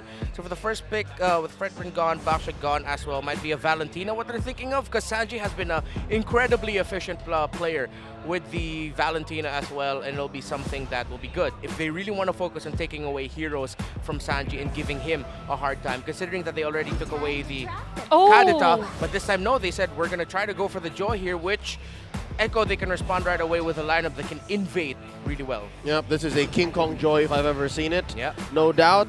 And Echo's gonna pull the trigger on that. You let it through. We'll grab it now. The Valentina. What does this put into the hands of Goyo? Because there's a lot of talk online, and I find the observation myself. Goyo has a lot to carry. He has a lot to pull for TNC. Does this put him in what? The Lilia? Yeah, the Lilia will be a great option. If ever the Echo show up a slower and XP laner such as this, at Terizla, then a Lilia would be a great pickup right now for Goyo. So this is not a perfect time for TNC to actually take that Lilia. And at the same time, a marksman for them as well, because you all know that the Innocent is good in terms of using a Claude for the team. Yeah, it could open up a little the map a little bit more. But if ever they're gonna go Lilia Claude, oh yeah, that should be okay, because at least the Lilia has a great amount of poke and wave clear anyway, so the Claude will still be fine. Yep, it's a hyper re-engaged lineup. The fights happen when they choose for those fights to happen. There you and go. Yep, Red right into it. But nope, they'll want a little bit more of a front line and a way to punish heroes that go a little too deep. They lock in Edith. Yep. And there it is. No question. No, not even. As Not even. expected. As expected. It's like at this point, it's like we saw that coming. And there, Echo actually also saw the Claude pickup coming as well, and they're taking it away. And now as we look at the draft index, Wayfarer really good to hear for Echo, but the crowd control right now, the Edith pickup for TNC Pro Team will be great. They just have to consider the things that they watched, that they could have seen if they watched the match earlier against Blacklist and ONIC, was that if ever the Valentina of Echo might be able to take away the Primal Wrath of the Edith, but quickly go back into Phylax so that he'll have access to the crowd control abilities. So it's quite deceptive, this crowd control ranking, because technically Echo has an Edith too. Technically, yes. Yeah. They have an Edith in the form of Sanji. Yeah. They'll have to press it around though. But so far, the best ult that the Sanji can pick up right now might be the Primal Wrath. Right. Very defensive if you pick up the Black Shoes. Going into the second phase of the bans, the aforementioned Claude taken out, and TNC reading into the Joy. They want to give King Kong here a winning matchup, so they take out the Kaja. Are we to see a Franco here for TNC? Probably not, because it's kind of hard if you're up against Terizla and another tanking here for them. So it's gonna be a Minotaur ban for TNC. Yeah. At this point, I think Echo are potentially just seeing a Kufra and a Cho for bend things, but the Edith Roam will still be an option for them. However, it might be a little bit too difficult considering that you're trying to protect the Joy jungle with it. So another tankier presence might help. Oh, they take out the Franco. They're really just focusing on JP here, who still has, similar to Ben things, still has a Cho and Kufra option. But they go for Rafaela. So it's gonna be a Rafaela because one easy way to escape the shallow energies or the angry glooms of the Celia is the Rafaela. Nice option for Echo. Yeah, and at the same time, we've seen Rafaela give even King Kong's Joy a bit of struggle, because sometimes, because of the little movement speed you get, he won't be able to reach a target he needs to reach so that he gets a little bit more damage and those resets in as well with the dashes. However, I'm thinking they might be setting up for a potential Bruno-Rafaela combo if they want to go really take it back for Echo. If it's not that, then they might go for something a little bit safer with a little bit more wave clear, which is the Beatrix, which is still available. Oh, I actually like the Bruno-Rafaela. TNC should steal away the Bruno now, because it answers the Lilia so well with the right clicks. The auto attacks. Hilda here coming up. They want to give a problem to Carl TZ in the jungle early on, and they pick up the Brody. That wraps up TNC's lineup here. So TNC actually forced this Lancelot to be not on the damage type, but rather on the tanky side because of the Hilda pick that they picked. Wow, actually, if ever they could still go Ixia, because Ixia or the carry might be okay, because right now TNC don't have anyone other than the Joy to reach it. So yeah, it's a carry instead. So Ixia carry, Bruno, they're all auto attack heroes. Yeah. So they're good. Solid lineup. I mean, I can see where TNC's going, but Echo just wants to go really fast. Yeah, and they can go fast with it for sure. Wave clear, Echo, a little bit better. Support utility, of course, with the Rafaela. That's something TNC need to fight really well against. The Hilda pickup, I understand why they're gonna pick it up against the Lancelot. Of course, when you're up against an assassin, you want someone who can invade and put a lot of pressure onto it, and maybe even pressure the Rafaela, get some early deaths of the JP. However, the concerning fact is that the XP lane matchup, it's quite 50-50 we've seen with the Edith versus Terizla, but if ever the Terizla will be able to clear faster, so that might actually put Ben Things in a difficult position, because now he'll be doing 3v1 or even 2v1, trying to invade Carl TZ's jungle because the Terizla's getting out of lane faster. Let's check out the smart audience predictions here. And again, I think this is pretty accurate, not just for the draft, but even for the feel of this matchup. Again, Echo is on a win streak, and TNC needs those points. So guess what? 88-12. One more look at their lineups. One more look at TNC and Echo as we go into the Land of Dawn. Game 1 in a best of 3. The streak is on the line. Timing here of Goyo and Ben Things. Oh! Seems like we've been seeing this for a long time. It is going to be crucial. Carl TZ is starting orange. Okay, so this is a different rotation actually for both of our teams, and a lot of folks already for Ben Things.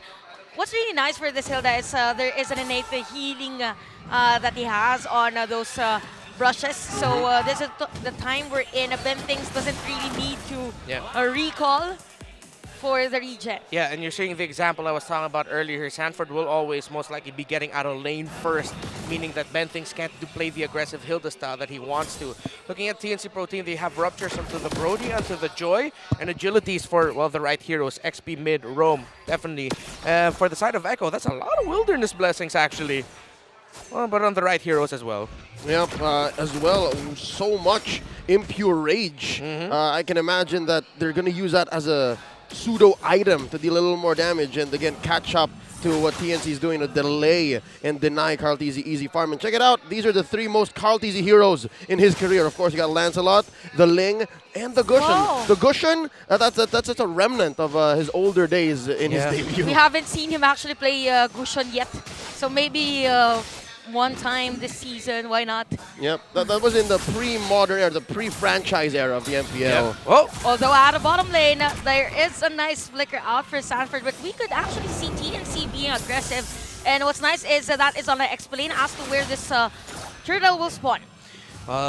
A little bit more mid presence by Goyo is needed though to help out Ben Things, especially when he's doing things like this. Okay, Ben Things is forced to back away as King Kong was on the rest of the players. Electrifying Beats has been used and Carl TZ is on the process. Goes there for the added damage. Who's gonna get that Retribution secure kill? Oh! And King Kong will secure that one.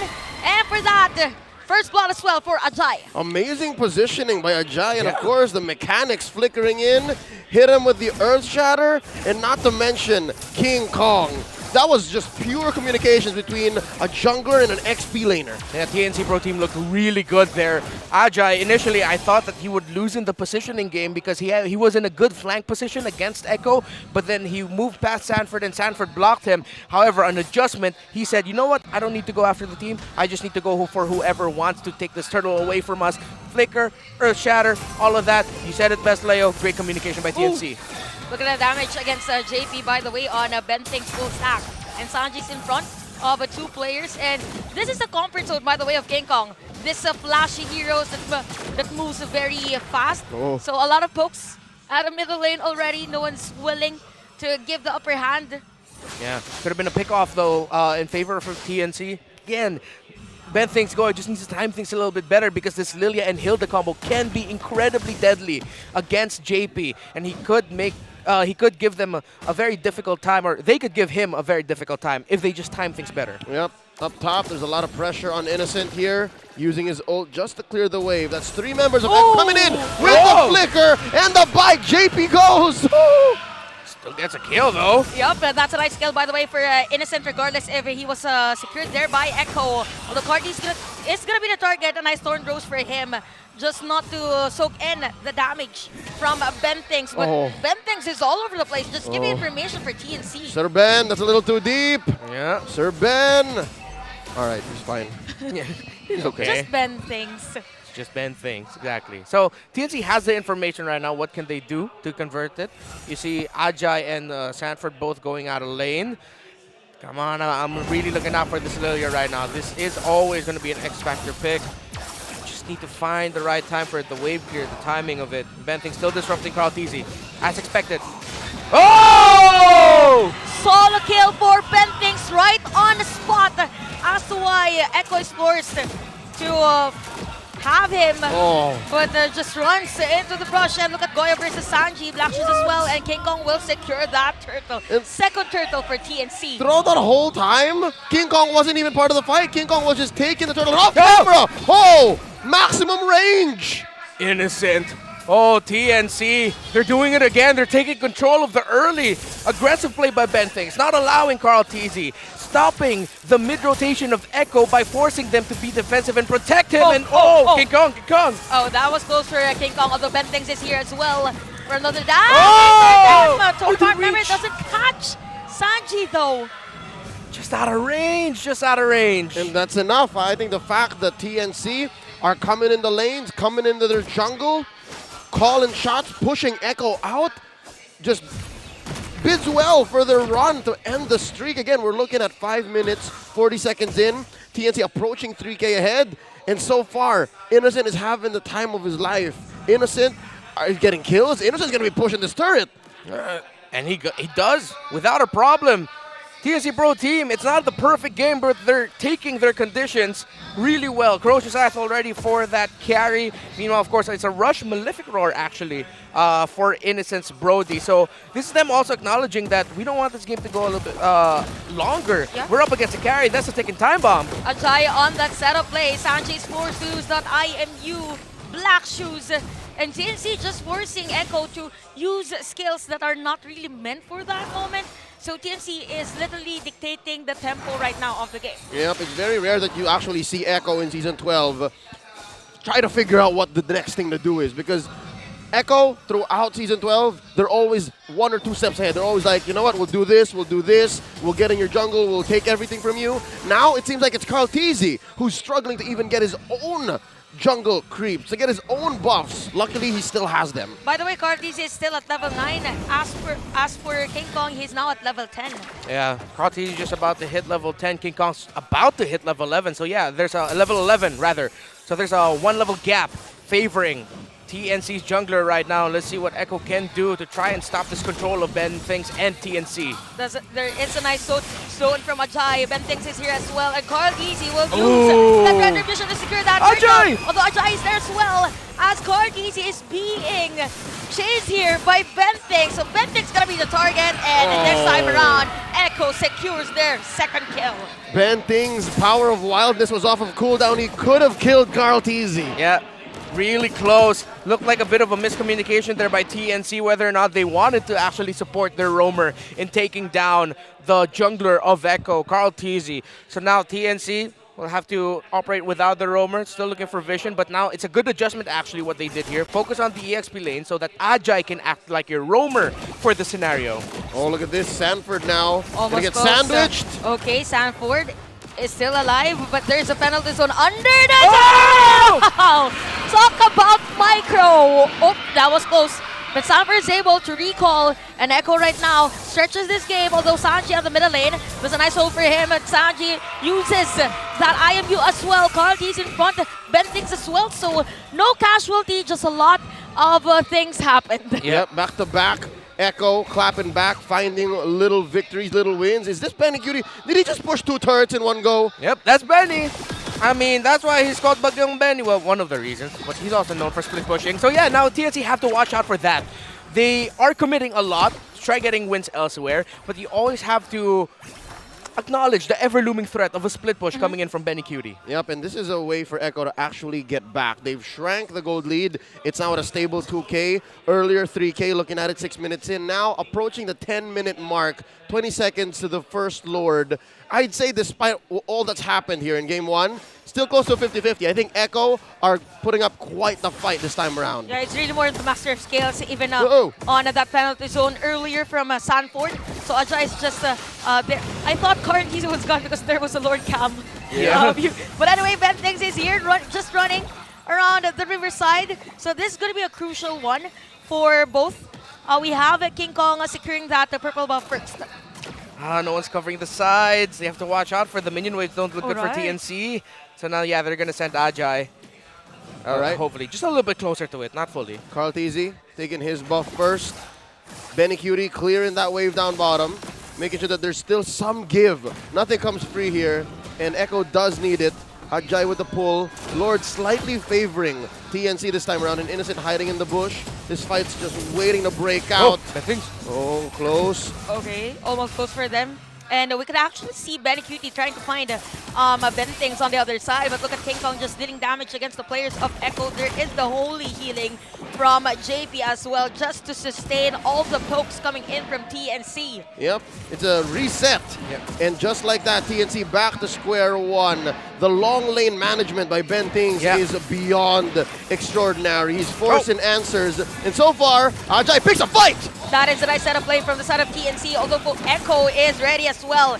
Ben Things has been found. Sanji is there for the zone out. So what's going to be the call for our players? Benny Cutie is here as well, by the way, who could actually poke Goyo. And okay, so this is a mastery of heroes and skills for both. Oh, I could have sworn this was a long haul dance. Nobody asked, but yeah, they're dancing now. Approaching the 11-minute mark. The initial attempt by TNC, you saw King Kong go and use electrifying beats. Ajay missing in the dash. That looked like a bit of a miscommunication from the side of TNC in terms of whether they wanted to fight or not, because the roamer wasn't there. Ben Things was up top, while you were mentioning that long lane management of Ben Things, which again was a great move by TNC to play around it. Okay, Sanji's forced to use the black shoes, and JP's gonna be down. We have the penalty zone for Sanford. Innocent still alive using that Wind of Nature as Ben Things will hold out Sanji. King Kong is already low on life. Cartese is still alive. While this is happening though, look at Benny Cutie at the top lane, just clearing the minion wave, trying to shred that inhibitor turret. He flickered in! And that's it. Carl Teasy about to get popped here. Oh, right on spot. Innocent will secure that kill, and even Cartese as well. So TNC right now, this is the perfect time for them to secure this Lord. Big wins for the Phoenix Army across the map, coast to coast. Top lane 1v1 kill for Innocent. Lord taken, Carl Teasy slain. Echo are in shambles right now. Yeah, that looked like overconfidence. A good attempt, actually. You wouldn't expect the carry to flicker into you, but Innocent was able to get that corrosion strike just in time to be able to stun it and then, you know, go away as well with a late flicker, fade away, torn apart memory. While all that was happening, Echo, of course, yes, in shambles as well with the Lord fight.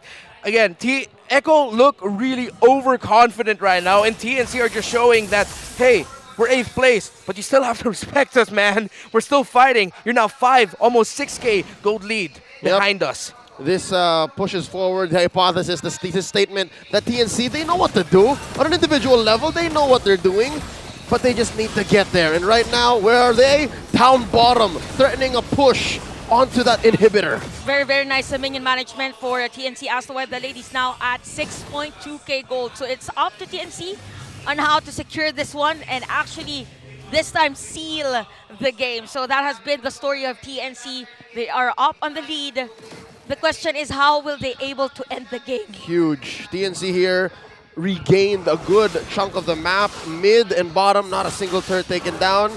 They do have to give a lot of attention to that top lane. Benny Cutie, despite everything that happened in the past Lord fight, there's still a lot here. Check it out one more time. Yeah, that was a great fight here by TNC. First, they popped the Rafaela. Sanford, of course, trying to go to the back, and Cartese and Sanji covering. But all that while, Ben Things was onto Sanji, which means he couldn't full commit. He had to watch out for it. And so Ben Things, again, him and King Kong, but just doing everything they can to solidify. What? Cartese is down. Nice ultimate there from JP, but TNC just continues the aggression against Echo. All right. Imagine if that fadeaway, torn apart memory didn't work, or at least was maybe a 0.5 seconds too late. I think Innocent would have died as well, because there would have been a pinwheel thrown out. So it would be a different story. But right now, TNC, another big win. Just as we alighted from the instant replay, Carlteasy gets picked off. What's going on? Ben thinks the aggression that he's setting right now, it's massive for TNC, and Echo are just, they can't find a way to match that aggression.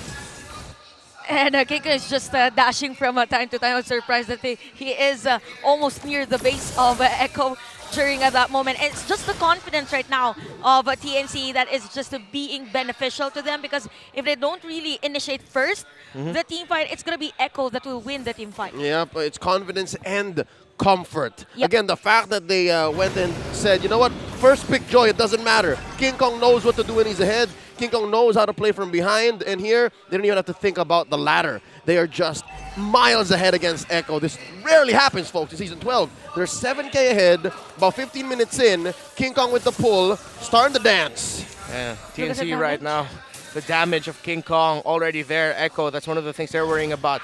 This positioning right now by TNC. That's great. Look at where Ben thinks and Innocent right now are on the map, but Echo are reading into it. There's something off with how TNC's positioned. We heard the conceal though from our teams. Okay, so here's the conceal that we are looking for. Ben thinks will secure that kill against Sanji. JP is forced to back away. Ajay will secure that kill as Ajay will do that free hit. Very cutie. The Storm will secure a kill as well for Echo. 2 for 1. I think that's what we call in the business a sandwich method. That's the sandwich play. Don't forget the Bev. Don't forget the Bev. Oh! Unstoppable already for Innocent. So Carlteasy will fight for its life. Although Innocent again is there as well. TNC will get another Lord for this game. What's going on? We rarely see this from Echo. Nay, we rarely see this from Carlteasy. He was scrambling. He was just, oh, I can barely steal it. I can do it. I can do it. Never mind. TNC know what's at stake. Even if they lose, the playoffs hope is still alive, but they've sharpened up everything that they're doing. You can't complain. This is the TNC that teams feared and respect heading into the season. Okay, Sanji with the black shoes, IMU. So TNC is just here again. The flicker on. Look at that, very cutie, and the rest of the Orcas will secure the kill against King Kong. Big shutdown. I mean, yeah, that's massive. 2-kill streak. Not the biggest deal, but the fact that they punished King Kong deep inside, and you see signs of TNC actually overcommitting. This is one thing that they should have figured out. This is one thing that might lead to the comeback from Echo. I hope I'm not jinxing it. Yeah, because they need this joy if they want to be able to end the game. I mean, it's not going to be impossible, but it disrupts Echo's team fighting. It dishes out a lot of damage that it's not so direct and easy for Goyo to dish out. And hey, I just remembered, TNC, it feels like they're channeling to their Season 9 past, their objective play style, objective-centric play style. Ben Things working with a gold laner, taking risks. A Lilia in the mid, a Hilda in the roam. It's everything nostalgic. Everything's nostalgic. It's add a ZYZ at the end of King Kong's name. If you want ZYZ. If you want full nostalgia for that.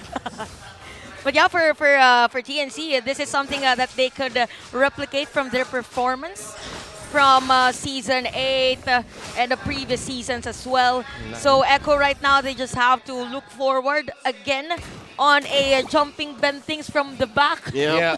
Easier said than done. Again, they're overloading JP. There's a reason why JP's KDA record looks like this. This is not the norm. So right now, I think Echo, they need to focus on closing the gap, make sure that this next Lord is closer to a 50-50. They got to protect Sanji, and then go from there. That's already sounds like a grocery list of things to do for the comeback to happen. But we've seen Echo come back from worse. We've seen Echo go up against Blacks International's Dorky and take it way past 30-something minutes and still make it happen. And it's not like this lineup is actually bad. It's not like Echo played around and found out. It's just TNC are just playing out of their minds. Yeah, they're just playing so well. That's why I also didn't bring that up. This doesn't feel like a mess around and find out draft. It feels like, well, our Lancelot's doing good. The era and the time calls for a Rafaela, but then TNC said, no, we're ready for you. All right, to be fair, our Lancelot looked good. But this is not the traditional Carlteasy Lancelot. This is the outlier in his sample size. It is #1 hero across his career. And every time he wants to go for a contest, it's just TNC being prepared that there might be a Carlteasy in front So the difference is that even for the side of TNC, there is a Jai that will soak in the damage from this Lord. So, okay, so it's interesting that TNC is not the ones to be first position on this Lord. Yeah, Echo's trying to bait something out. You rarely see them just go into the turtle pit and send Crowd TZ to attack. They're trying to bait something out of TNC, but let's see if TNC will fall into it. The Lord dance still commenced. Lord at less than half health this time around. Benting's keeping this big bush. The control. Oh, there is a nice setup play plus Earth Shatter, but Sanford still alive for this one. The Lord is already low on life. Echo is here. Lots of drop roll as well. We have Carl TC, but the Lord is already almost close to being secured, but it's going to be reset as Sanford will secure a kill against Ben Thing. So little by little, Echo is finding the players of TNC right on spot. This time around, they are the ones in position. All right, it's a 4v4 this time around. Benny Cutie spent all of his resources, sent home. Kong goes in. Okay, that was close for them, so it's just close for them. And we can see the ultimate from JP, but who's gonna get the shot? It's gonna be King Kong this time around. But Echo comes in. Innocent secures the kill against Sanford, and look at Innocent. The target of Ben Cutie. And it's gonna be a shutdown for the Storm. Woo! A masterful turn by Echo. Yes, TNC took the Lord, and this is an evolved Lord, but there's no conversion. TNC can't capitalize. The static abilities on this Lord will be moot because Echo's just gonna clean house. We mentioned that there was something fishy when you see an opposing jungler go up like that and rush to try and bring the Lord low. That means that team is trying to bait something out, and they baited TNC into a fight. Wait. We saw the black shoes already for Goy, so that was close for Goy during that time, and Echo doesn't want to clear that minion wave. Both top lane and bottom lane, they want to focus on securing an inhibitor turret against TNC. And that's coming from the fact that Carl TZ's Retribution was actually early there. That's why King Kong was able to win it, but Echo said, "No, we'll just fight. We'll just turn," as you put it, Leo. And the turn was perfect by Echo. TNC, they decided to go for it. They decided to fight it, thinking that their lead was comfortable enough, but it wasn't. Yep, and now it's almost at zero. TNC up by a measly 200 gold at 21 minutes. Something to note though, Echo's base is still bleeding. That's permanent damage that they constantly have to deal with. And given the move speed on Ben Things, given the move speed on King Kong's Joy, it's not impossible that maybe it's TNC this time who sets up an amazing backdoor play, and throughout their history, they are notorious. All right. Wow, and just like that, it's an even game. It's an even game, and the air is tense here in Shooting Gallery Studios. TNC Pro Team, they know, the Phoenix Army, they know that so many times this season they've controlled the game and they've lost it, which is why you haven't been hearing much of Phoenix Army. There's a lot of them. Okay. They're still tempering their expectation, and now for Echo as well. The fans are nervous, the Orcas, because they want them to break the streak. This air, again, the tension in the air is palpable. You can cut it with a knife. We're approaching a streak. We're approaching a streak. Again, currently the record held by Blacks International from Season 8, 11 series wins. 45 seconds until the Lord spawns. This could be the Lord that ends it, regardless if it's TNC or Echo, because right now at 14-9, both teams have just as big of a stake here.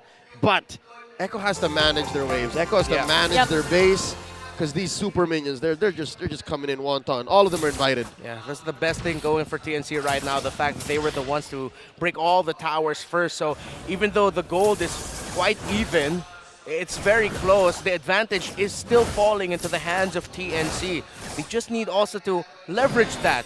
Be aggressive with their minion waves.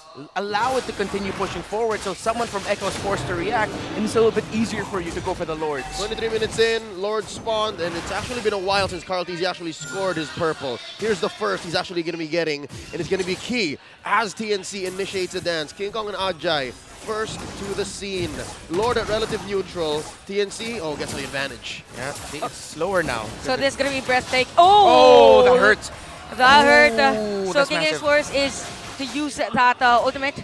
So again, this is a long Lord dance for both. So we have Cartesi up front. Same goes with Ajay and Goya ready for the counterplay from Echo. So the Lord is being pushed, but Ben Things is near, although his position is actually revealed. So there is going to be a setup play from Ajay. So Cartesi is going to be the target. So just pokes and pokes and pokes for both. Ben Things at the back. So what's gonna be the call for both of our teams? Ajay is here as well. So the Lord is not being reset. Flicker has been used by Ajay. So it's really gonna be a battle of retribution. Both Carl TZ and King Kong. A lot of ults left for Echo. And again, that big flicker from Ajay already spent. And here's a reset. Wow. Woo. What a dance by these two. TNC, I thought they wouldn't allow Echo to reset it, but they said it's very 50-50. They're looking for a better position right now. Oh, Ajay. No more onward for him. Sanford has a rapid boots. Oh, Carl Dizzy spotted by Bentings. Bentings is out the back, by the way, so he is great throws for him. Almost no one lap. So this time, TNC. Cardiz is down, so TNC, they will secure this third Lord of the game. Although we see Benecutie from the back. So Echo, they want to force a team fight against TNC. Benecutie with a Wind of Nature. Innocent, King Kong, and Bentings as well finds the storm. Has the immortality. Minion wave, middle, top, and bottom. Double kill already for Koyo, and this might be it for the Phoenix Army. There's a Lord inside your base, and the rest of TNC are coming in too. The fire still burns. TNC takes game 1. And Phoenix Army finally makes noise. You can't deny a W, and you can't deny that they won game number 1. This winning moment is brought to you by our official sponsor, FWD Life Insurance. It's been a while since we've seen TNC take control of the early, pull from a mid, and you can see the reaction in their dugout. They couldn't believe it, but look at this. It's just game 1. It's just game 1. There's a long way towards that big dub. There's a long way towards ending the streak. What a turn. What a dance into... You know what? There's a lot to talk about. But first, we'd like to invite everybody to catch MPLI on November 15th and 19th to witness the top 4 Mpl-Ph teams compete in the only tournament in which, it pains me to say, the Philippines has yet to dominate. Check out the MPL Invitational happening later this year.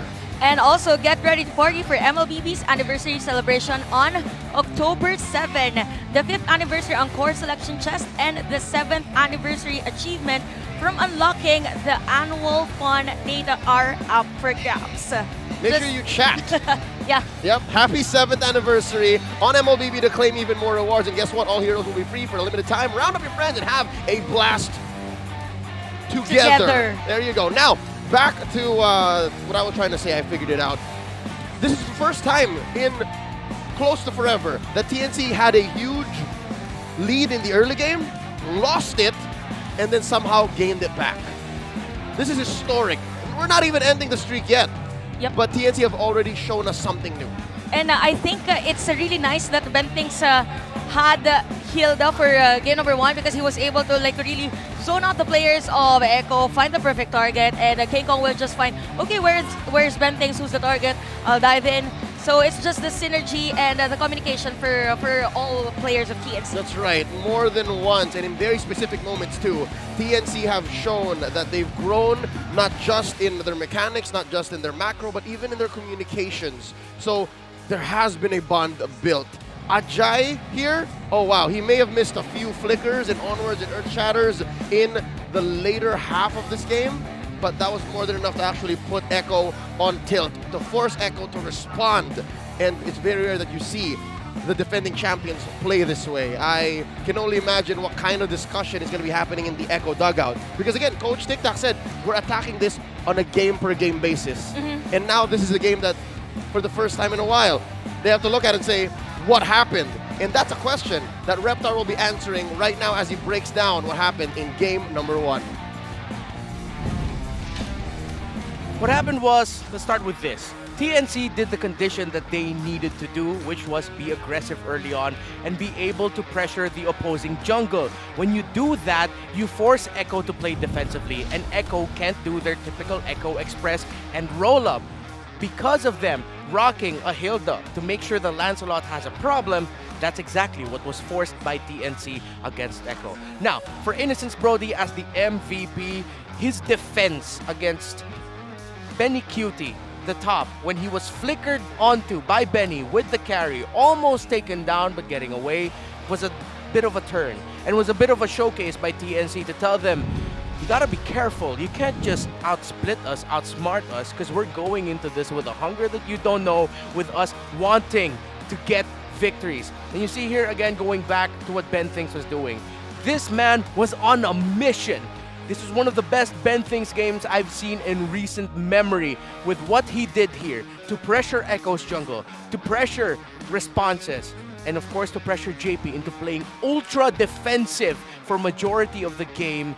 Really set the tone here in favor of TNC. We didn't get to see that picture perfect communication and timing that we were looking for with Goyo and Ben Things, but eventually Goyo would be able to set up his own great play as well late into the game when they were fighting for Lords. And that was just the story for the majority of the game here for TNC. That aggression, they didn't let up. However, those moments where they looked less aggressive, so that Echo really wouldn't find a way to turn around, was them being incredibly calculated.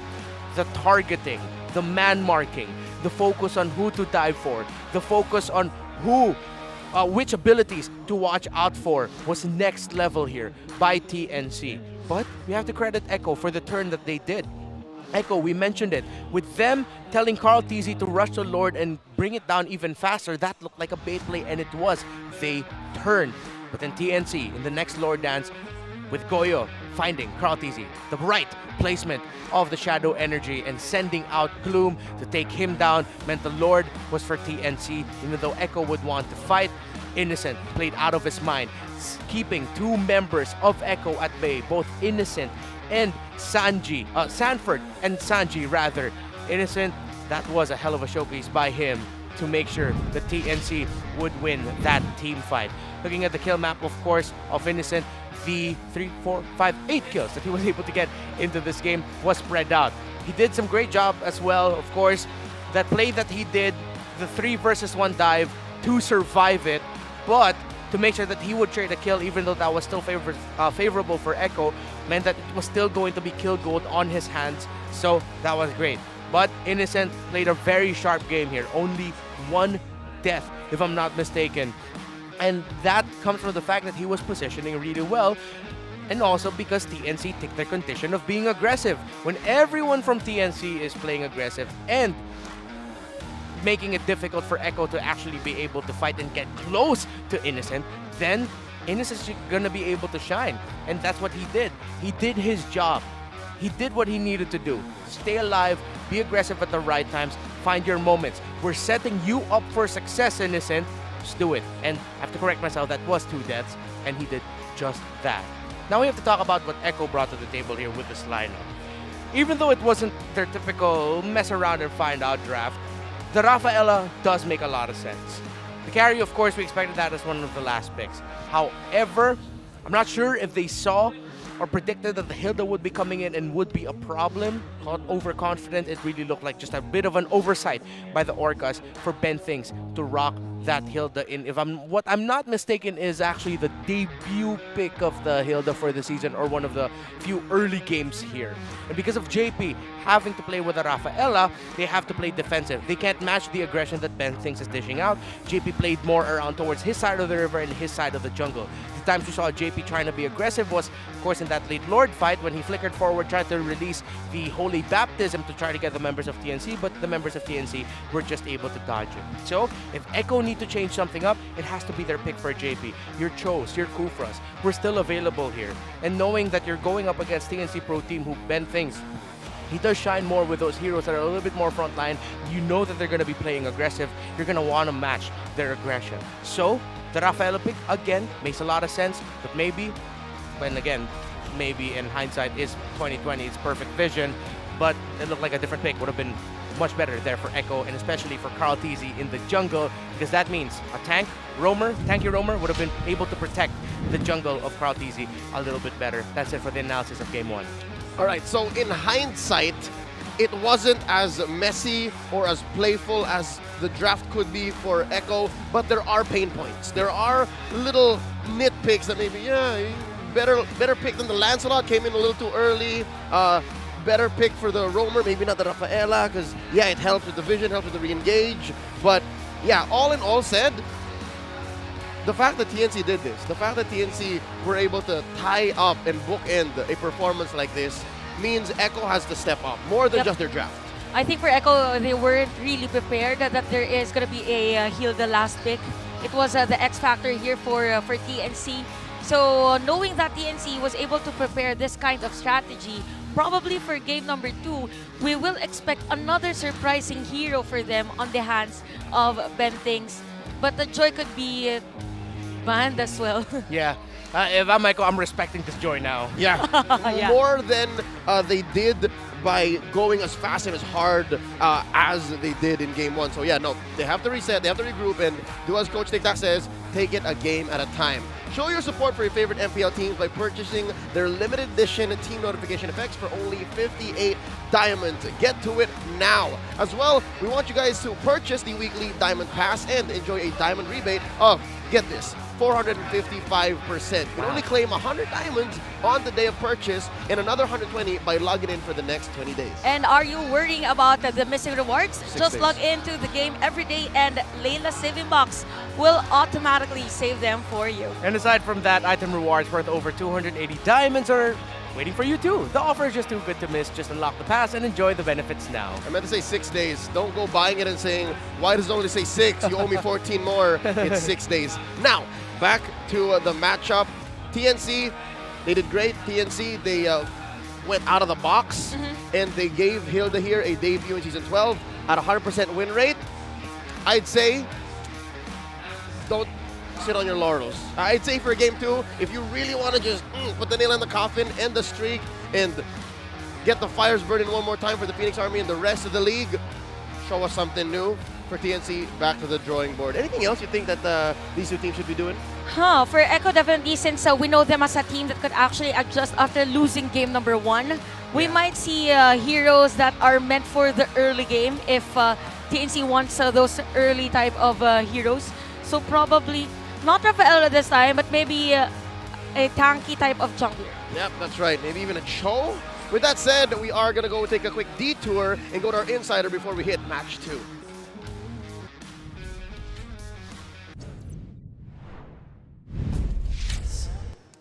Thank you once again, casters. At ngayon, kasama ko dito sa Smart All Access, walang iba kundi ang Smart Omega Neos at Echo Proud, dalawa sa mga top teams ng MDL Philippines at malapit na ang ating paparating na playoffs over there. So, we have here Supermark and nandito rin si James kasama ang kanila mga coaches. So, babalikan lang natin kanina. Okay? Kasi, James, hindi ka pa muna magsasalita. Ibibigay ko lang sa iyo yung brief background, coach. Kasi, sabi kanina nila, Coach Dap, tsaka ni Supermark, kayo daw yung gusto nilang makalaban sa finals. Kasi in case you guys are wondering, since top 1 and top 2 seed sila yung semifinals. Hindi nila kailangan dumaan sa sobrang dami ng mga matches para makatungtong doon sa grand finals. So isang series lang, rekta na agad sila sa grand finals. Pero Supermark, bakit ba? Coach Dap, ikaw din mag-ready ka na.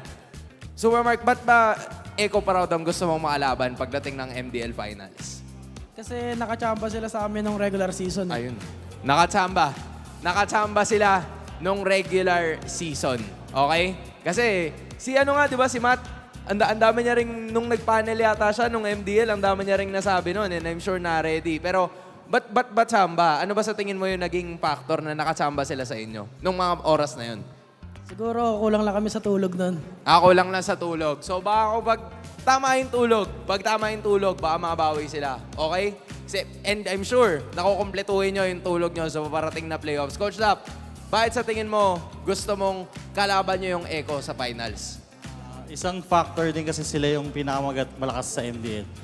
And at the same time, gusto nila namin sila tanggalin sa posisyon na yun. Okay. Sila ang pinakamalakas at gusto nilang matanggal ang Echo doon sa posisyon na yun. In case you guys have missed it, Echo Proud po ang defending champions ng MDL Philippines noong kanilang inaugural season. Now the question is, James, since nabanggit nila kanina na Echo ang gusto mong makaharap, kayo ang gusto nilang makaharap, Omega Neos din ba ang gusto mong makita sa finals ng MDL o meron kang napupusuan na iba? Para sa akin, Omega Neos din. Ay, okay. So the feeling is mutual. Okay, James, bakit Omega Neos din ang gusto mong makita sa finals? Wala lang. Gusto ko lang sila pahirapan. Okay. Since nakachamba daw sa inyo eh, anong rebut mo doon? Kasi chamba daw eh. Di nga ako natulog nun eh. Okay. So, kulang sa tulog, si James hindi natulog at panalo pa. Coach, now na of course nandito si James, ang tagal na niyang nasa eksena. But of course, you're one of the new coaches na nasa Echo franchise ngayon. Mix siya ng sobrang daming mga players na galing na rin sa industry and new ones, nakakatongtong lang din. How is being part of the ecosystem na ngayon parte ka na, and how was the adjustment been para sa MDL? Noong una po, pressured po ako itong bagong pasok ako kasi first time ko lang din naman mag-coach ng ganitong caliber. Huwag ko tutuwanan, James. Hindi. Say, Sa Coach. kasi sa kanila, more on discipline and linis ng laro lang yung mga inaano ko eh. Kasi marunong na sila sa drafting, overall, sa marami na silang, kumbaga, siyempre nakakit na sila sa mga pros, yun. Okay. Ano masasabi mo doon na hindi naman daw pala nahirapan sa inyo, James? Makukulit nga lang. Ayun. Okay. Hindi mo na kailangan magbanggit ng kahit ano. Message mo dun sa mga tropa mo na nasa Echo kasi down sila 0-1 ngayon. 10-game win streak, nakasalalay dito. Masabi ko lang sa kanila, kaya na nila yan kasi mas malakas naman sila sa amin. Okay. So yun na yun. Buo ang tiwala ni James at ni Coach. And of course, Smart Omega Neos. Abangan nyo ang paparating na MDL Philippines Season 2 playoffs. Pero back to the action muna tayo dahil TNC up 1-0 kontra Echo. Casters, back to you. I think that's a perfect palate cleanser to get to know our MDL powerhouses again on top of their charts, right about going into their playoffs. That was Smart, Omega, Neos, and Echo Proud. Again, back to reality. It happened, folks. TNC upset and shocked the system, scored one over the dominant Echo. Now, again, we're talking about things to move around. We're talking about what could happen in Game 2. And we're seeing, no wait, are they already here? Yeah, they're already seated. All right, you get a vibe check on the players as they walk by. You know, you feel what they were all like. Actually was able to, and not a quick talk. I was able to listen to the quick talk of TNC earlier, and they're just really happy. And they're discussing as to what are the next plans for the draft, in particular for TNC. Yeah, and make sure you discuss those plans really well. Again, I think both of you mentioned it all throughout, is that Echo know how to bounce back from a Game 1 loss really, really well. That's what they've been one of the things they've been known for all throughout the season. So hopefully TNC has a lot of plans if they really want to seal this out. Yeah. Chantel, I have a question for you. You heard a wee bit from TNC. Did they say anything to the tone of, we're bringing it out? Did you hear anything? He's like, no. Let's do it. They're discussing that Hilda's a good option for them, so probably they have another hero aside from the Hilda. Okay. Probably. Something that can be disruptive, keep going to the jungle. What could be that one? Okay, stay ahead of the game here and keep the tempo. I'd say that's a solid suggestion for any team who's able to steal Game 1 away from Echo. Let's get into the draft here. Echo on the play, taking out the Angela and the Joy, of course. You gotta stop King Kong from doing King Kong things. Woo! TNC here on the swing back, taking out the Yujong and the Matilda. So earlier they banned out Baksha. So probably they will open up this time both Baksha and Fredrin because Lancelot and even Joy is not available this time. Yeah, I think TNC is also wondering if they're going to take out the Kadita, because that could be a really great option also for Echo, although not first pickable. If they don't take out the Kadita, that means they can pick it up for themselves as well for Goyo. So, Kaja really is no longer a priority. Fredrin, Baksha, yeah, sound like best option. So they take out the Baksha. Could be the Fred for Carl. Yeah, because of that Lancelot ban for Echo on the last slot, there's so much left open. Yeah. See, nobody really plays the Lancelot the way Carl Deasy does, so they get the Fredrin on the swing back. And with a lot left, the Edith is still out there, Valentina's still out there. Teresa's open as well. Right. So is it a good thing to have Edith and Teresa both? Edith is the roamer, and then Teresa as post 5. Yeah. It's a great option, but if ever they're going to pick into the Edith, I'd like to see them use the flexibility of it to force some certain reactions outside of Echo. So this could be an Edith Valentina pickup for TNC. No use in flexing what's already clear. Oh, but wow. nope, Wow, they early are- Martis. They're going to answer the Fredrin, man. Of course, you get the Martis. But what's left again? Valentina? Edith? Both are still solid. Yeah, because they could have picked this for the third pick. Oh, they're giving up power picks. Oh. Oh, So no. This happened yesterday. This Yeah. happened yesterday. Was that Echo too? Yeah, that was Echo. Echo got like solid 3 picks. Nova's out there, by the way, too. Just saying. Yeah, Novaria, Kadita, Kaja, Edith, Valentina. Maybe that's the play of TNC. It's like, what are you gonna pick? They picked Paquito instead with the Valentina.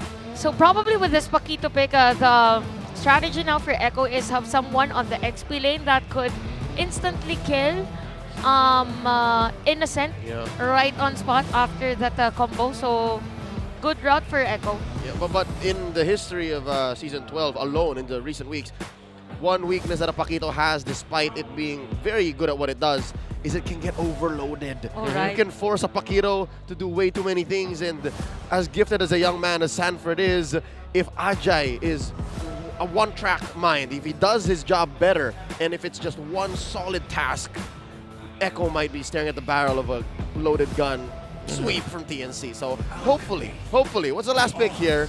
Ooh, okay. So they go into the third phase already with second phase with their marksman.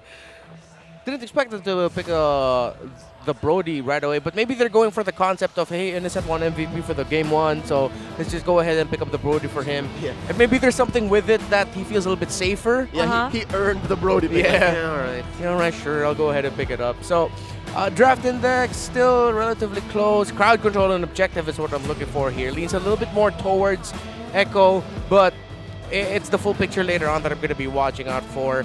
Now, with the Paquito to Rizla matchup, at least I get why they didn't pick up the Edith, because now they want Sanford a little bit more active as well. Faster clear, match the clear of the Terizla, match the rotation of the Terizla is the goal for Echo's Paquito. I heard of the main, so is this gonna be an Eve?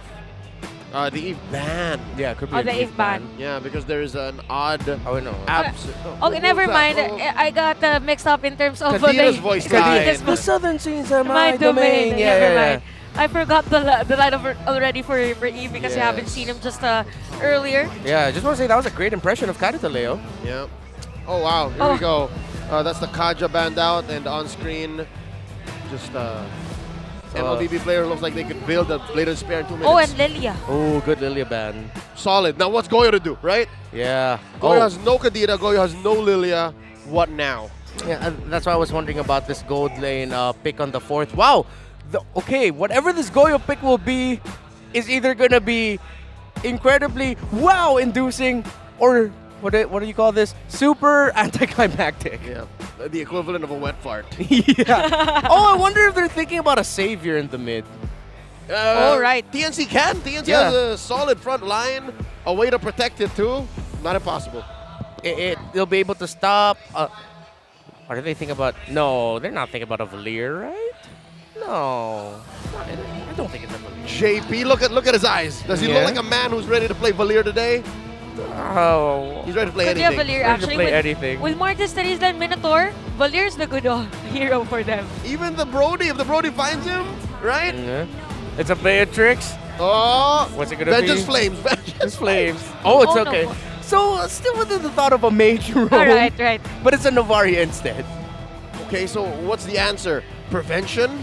Prevention instead of cure? Like we see the Minotaur coming before he's even hits us with a 4-man Minnow Fury, I guess? Is Gord a good option here? No. Since there's Paquito, right? I mean, the Gord's okay because you're up against a Valentina, and the traditional thought is, hey, if you're up against a Valentina, pick up the Gord. It's going to give them a hard time. And Paquito and Fred are frontline, but no, they go with a Faramis route. This I'm a little bit iffy on. Yeah. Just a little bit. Okay, can I just say, this is full dive, man. Yeah. This is dive. They have very little range. Off the side of TNC? Yes. Yeah. Your dive. Okay, so we're looking at the team fighting. They eke out Echo, get just a little bit more. The burst, early to mid, seems more covered. Even the late game is way more covered here for Echo, so their draft rounds out really well. This puts unnecessary pressure on the Faramis to have a really great early to mid game. To make the shine, it's so conditional. It's just snowball, weirdly enough, Yeah. snowball Faramis so that he'll be able to deal damage, because the damage dealers of TNC are quite lacking when you think about it. And it for me, as I also use Faramis, one thing that I discovered is it's really item dependent in terms of the Yeah. damage. So it also depends as to how Goyo will itemize this Faramis to complement his teammates. Yeah, he's also rocking the... Oh man, I keep forgetting. Lethal Ignition, there we go. Lethal Ignition and Wilderness Blessings too. So let's see if they can make this work. Could have been really risky, but it's very dive, team fight in your face dependent. Then let's just make sure Innocent Sign shines. Yep. Both junglers turn orange. And again, we recommended that JP go for a tank that can actually set or initiate, but no, they pull it all the way the other way. Oh! Carl Easy uses his red tree. Okay, that was close. So this is a very nice rotation, by the way, for TNC.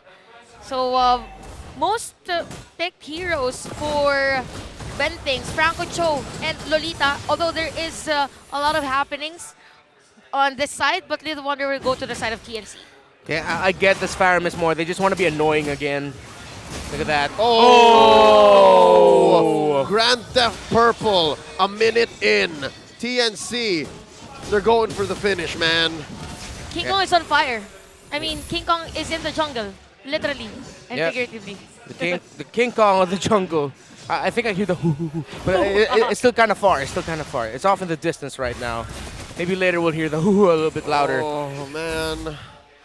Good right now for Echo. TNC, they're just continuing the tempo, rightfully so. Ben Things, again, he's a man on a mission right now. This is the scariest I've seen Ben Things in recent memory. Looking at this turtle spawning in about 20 seconds. Carl Easy just struggling. Carl Easy just looking for what he can get on the map. He's starving. How do you starve a Fredrin in under 2 minutes, man? Ask TNC. Ask TNC. Send the Minotaur. Send the Martis in. I'm pretty sure there's a little bit more to that as well, but seems also Echo are slightly out of their groove with their rotation. This time picking a Novaria roam. Again, the pick does make a lot of sense. Echo's draft index is so much better for them, but TNC are playing right against it. Yeah, it's as if they are one step ahead. And speaking of one step ahead, we have 4 players already for TNC. Actually 3 because Bentix is ready if there's going to be a counterplay on Sanji's side. So we can see the IMU for Sanji on this Nether Realm. Oh! Called easy right on spot for that Retribution play. Yeah. Oh, he just finessed his way there. Use the Cyclone Eye too. And in the split-second decision, I'm going to let go of this buff and just press the button. Retribution. I'm not saying this puts Echo back in a 50-50 position, but you got to commend a good play. If TNC relied on Ben Things to make Carl Easy struggle early on, Carl's just showing Carl Things with the smoothest retry I've seen in a while. And now Echo, again, yeah, they're not completely back, but TNC need to acknowledge the fact that, oh wait, there is an aggression for the side of TNC, although there is a counterplay as well. For the side of Echo, there are 2 players versus 3 as Cortese and the rest will disengage. I forget how tanky a Fredrin can be even in the early game. Able to survive all that onslaught, Carl Teasy. And that's a trend that I've seen with Carl Teasy's play. He's not afraid to also be a secondary roamer for the team when needed and just soak damage and bait things out. Meanwhile, the bottom lane, Sanford having a much better time against Ajay in the XP lane. The Paquito, almost 2, but he's about to hit level 5 Ajay, but it's a level gap favoring Sanford. Yep, here we go. Astral Echo thrown out. I think that whole space down bottom that Sanford's buying for Echo allows for them to actually claw back. It's a huge impact. Yeah, because even Ajay is not able to be part of the team fight when in fact he's the ones that actually set up play for TNC earlier. Yeah, we saw something similar that MNNE Evos did when they picked up a Toms against a Tarizla. It did really well in lane, but when it came to the team fights, what can it do? And that might be the question later on for Sanford. But again, that's a good thing about the Paquito. Those knockups are really massive. Although Sanji's already low life. Oh. First blood decimate by King Kong. Yep. Sanji did not spend an ult, spend his flicker. He understood, but good news is he'll be in time for this turtle fight as the turtle spawns. Second one of the game. Echo currently 1-0. Carl Teasy with the pull. Okay, we have 4 players, actually 5 players already for the side of TNC. Perfect time for them. Astral Echo by JP. Turtle is now already low on life as Carl is going to be going out in front of many players. Cardies will secure that one. Benecute as well for those kills, and Echo with that Echo Express play.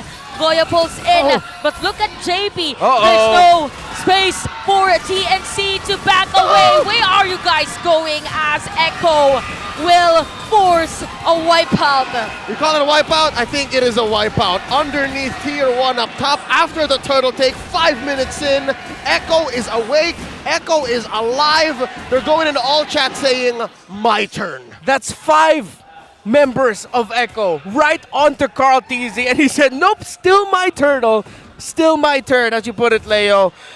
And there's no other way to put it than I don't hear, that isn't the sound of apes in the distance. That's, they sound like goats. Those sound like goats. Sounded a goat. All right, so again, the fact that Echo have clawed themselves into 3K gold lead approaching, 6 minutes in, all turtles over to them. It's safe to say, TNC, the ball is in their court. How do they claw back into this? How did this rubber banding even happen, right? Because right now, it's all Echo, it's all Orca. Yeah, TNC, Ajay a little bit too eager to land that setup. Then things might get caught out. Another setup play maybe for the side of TNC, and look at that! Instantly, JP is going to be down and possible target as well. It's going to be Benecute. So we have 5 players rather of TNC. Ajay will use that penalty zone just to force out a kill against Benecute. And TNC right now singling out the players of Echo. Okay, is it just me or did it just look like Benny and JP accepted the fact? They just welcomed it. And now it's going on more! Another one at the bottom lane. Cardies is the target here for TNC. But two Taken of Asanji will secure a kill against Innocent. Here comes the Nether Realms. Astral Echo as well by JP. And look at that. Cardies is still alive. What? They're still going. Sanji from the back. Putting in some damage. Down goes Carl. Okay, Sanford with those skills. Again, welcome to Castle de la 40. And 2.3K gold lead right now for Echo. And they go straight for the turtle too. Why not? Carl Deasy 10 seconds away. King Kong a little more than that. Echo, they want to fight. Man, sometimes you ask yourself, why is Echo fighting these things? And they did. They showed why. The trust for Carl TZ to survive. The trust in Sanji and Sanford to be able to gank perfectly, take down Innocent early. Trust that JP will be back in time with the Navaria, and then the help will be there. What a call by Echo. It looked shaky. It honestly looked questionable that they were going to fight that, but it worked out in the end. We also have to consider the fact that because TNC right now early on are very physical damage dependent, Echo, Carl TZ had an anti-cuirass on him, and there's also a Dreadnought armor onto the chest of Sanford. And they're just going to keep going. It's as if that sequence down bottom didn't even happen for TNC because Echo just clapped back as quickly. And look at the map, folks. It's blue. Echo can go wherever they want. And during that moment, it's a very long... Wait. Almost a long team fight. But a nice setup play by Bentings there is... there's someone from TNC to secure that one. Nope. Because Carl TZ is here again for Echo. Same goes with Sanford and Sanji. But King Kong will secure that kill on the Decimate against JP. NetherRealm there for Sanji. Benecute is here as well. Oh! Look at Sanford just punching the players of TNC as Bentings is gonna be down. Benecute on those free hits. Goyo. Looking for the pull. Goyo goes down. Sanji gets the kill. Another one falls. 40 traded out for. They're still going. Okay, but here comes Ajay. Okay, well that was happening. A lot of plays from both. No one's ready and no one's prepared to let go of anyone. I love it. You know what? It's been a while since we've seen a scrappy fight like this. If I'm not mistaken, it was also TNC going up against AP Bren. Yes. The Phoenix likes to fight. And it's just fight after fight that we're seeing in Echo. We're seeing their understanding of the limit of their health, the limit of what they can bring out to the table. Carl TZ immediately going for Innocent and acknowledging the fact that one big Appraiser's Wrath after a great amount of damage will be enough to just take out the NetherRealm effects immediately. So TNC are immediately going to be put into a not safe position. They'll be vulnerable is what I'm trying to say. But then Echo is still just continuing to fight these fights because they know Benecute will always have the late entry to depend on. But TNC are also responding it well. They sidestep Nibiru's passion so well there. And I think the key here is going to be who forgets to manage the waves, who forgets to do their homework before getting into these big engagements. Lord Dance withstanding 40, about to get spotted. Okay, at the bottom lane, by the way, Sanford is going to be down by the hands of Innocent. So this time around, TNC is full and complete. But for Echo, they are ready to get revenge They left on Carl. that kill against Sanford. But this is happening. The Lord is already being taken here. So who's going to get the shot? It's going to be Carteasy again. Oh! Right on spot, Benny Cutie. Oh no, that's it. Just the 2 members left. Now goes Goyo. Ajay just falls. Innocent can only wait and watch. Oh, I'm left alone. I'm left unsupervised. What's he thinking? Spots JP. Gets the ult. No one home. Okay, no one home during that moment. I was expecting for a kill. Yep. For wait. Carteasy under the turret has been killed by the turret. That was just Carteasy letting the ML out of him. He was just It looked like a miscommunication because Sanji and JP were there to actually just basic attack it anyway. Go there. But then I think they were also telling Carl, no! No. But Carl did. Oh, is he gonna get a snap? Ooh, still lands. Good That's damage. a warning shot. But there's a sustain from Ben Thinks. If there was no motivation roar, it could have been deadly against Innocent during that time. I can only imagine the transcript of that moment for Echo. Carl says, I want it. Sanji and JP, what do you want? I just want it. What's it? And next thing you know, he's taking a little too many turret hits. But yeah, no, back to the topic at hand. With this fast-paced team fighting and Echo's understanding of the engage, the re-engage, and the vision game, they're still sitting at 6K ahead, despite all of the overcommitments. It's great itemization as well. Again, the fact that they early built anti-Karasis, Carteasy and Sanford mitigated the damage TNC's bringing out. Now they have to itemize towards the Faramis because the damage of Goyo is starting to be something to respect. However, we also have to acknowledge Sanji's ultimate selection. Most of the times it's Netherrealm, but he also was able to get the Minoan Fury of Ben Thinks to ensure the kill onto him. And the calls of Sanji and Sanford, I'm not sure who's calling it, but with how they're playing and how they're moving, Sansan's really setting the tempo of aggression here for Echo, and it's catching TNC off guard because now they're put into a corner where they don't want to always fight, but Echo says, no, we will. Yep. Just to put that into context, everyone else from Echo can do whatever they want, but the only real, foundations are the Sansan duo. The Sansan duo cannot trade. You take down Sanji, you take down Sanford, it all falls apart. Carteasy, Benny, JP, they can afford to play around. They can trade. Yep, because there is also a damage from JP as well. So by the way, one thing that is making TNC a hard time is the Astral Echoes from JP. Yeah. They can't really set up a play because Echo's looking for it because they have the vision against them. Yeah, it's starting to hurt. And so now, one of the biggest problems for Echo in the previous game was JP couldn't get vision. He was standing there just trying to heal Carteasy and keep their jungle safe. But now with the Novaria, he'll be able to just throw out that ultimate, get a read onto TNC, which makes TNC's attempt to come back into this even more difficult. Sanford's going to be pushing down bottom lane to open up the map a bit more. Benny Cutie has a win in nature, so it has to be something acknowledged. Again, TNC is physical damage dependent here.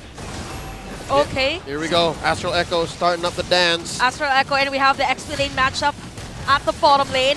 Again, for TNC, they need to force this Retribution steal for King Kong. Although, okay, Ben Thinks on that setup play. We have the Netherrealm from Sanji. Sanji up front. The Tone Apart Memory. Not enough damage here for Innocent as Carteasy will soak in all the damage from TNC. And the Lord is now half on life.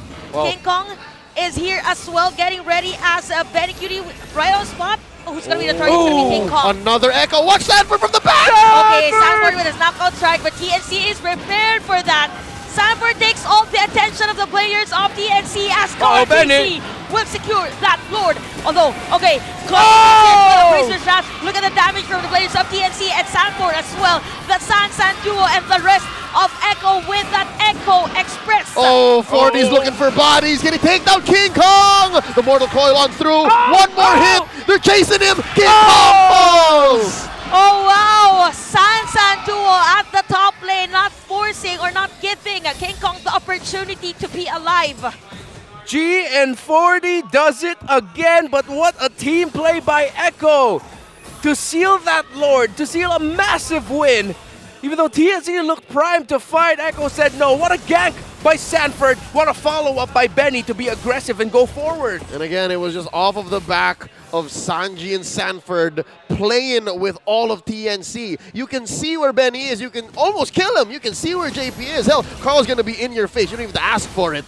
But as long as Sanji and Sanford are out there, the job's never done. And now TNC's staring at all of their lanes getting pushed in. Big Lord down bottom too. Okay, bottom lane is going to be destroyed here by the Lord. And Ben thinks not too tanky anymore as Echo is already, I think, full item for this one. Look at the damage of the Lord against the base. Oh. So TNC right now is being forced to use all resources just to defend and clear all those minion waves. Oh, I was going to say this is quite unorthodox. Even before the waves were cleared, Echo just reverts to their cold and calculated forms. Like, you know what, guys?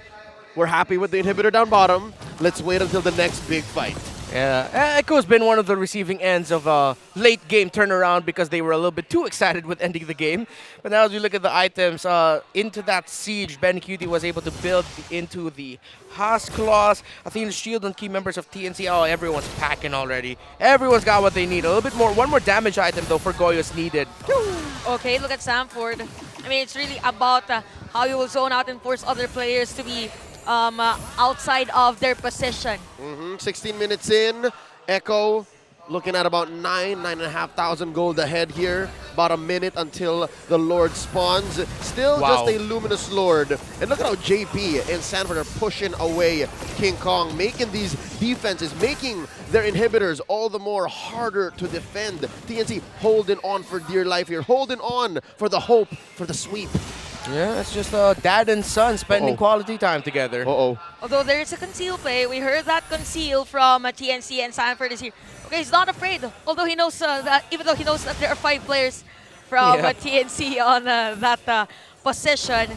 So it's gonna be a long one. We have 13 seconds before this Lord to spawn. So the thing now here is, for TNC earlier, it's more on the minion wave management. This time around, that's the problem of TNC because every minion is flowing on up to their base. Yep, even before you begin the Lord's Dance, you gotta make like the B-boys. Before you break, you put down the carton, you put down the cardboard box, and then you get the boom box, and then you dance. Yeah, it's hard to dance in cement right now. But now TNC feel like they're drowning in cement with all the minion waves pushing forward. This Paquito pick early on, one of the first 3 picks of Echo's draft, they played it perfectly. Sanford, much more active, free to do his own thing. TNC though, they're gonna contest this Lord. Okay, they're ready and prepared. The battle spells are also available for all.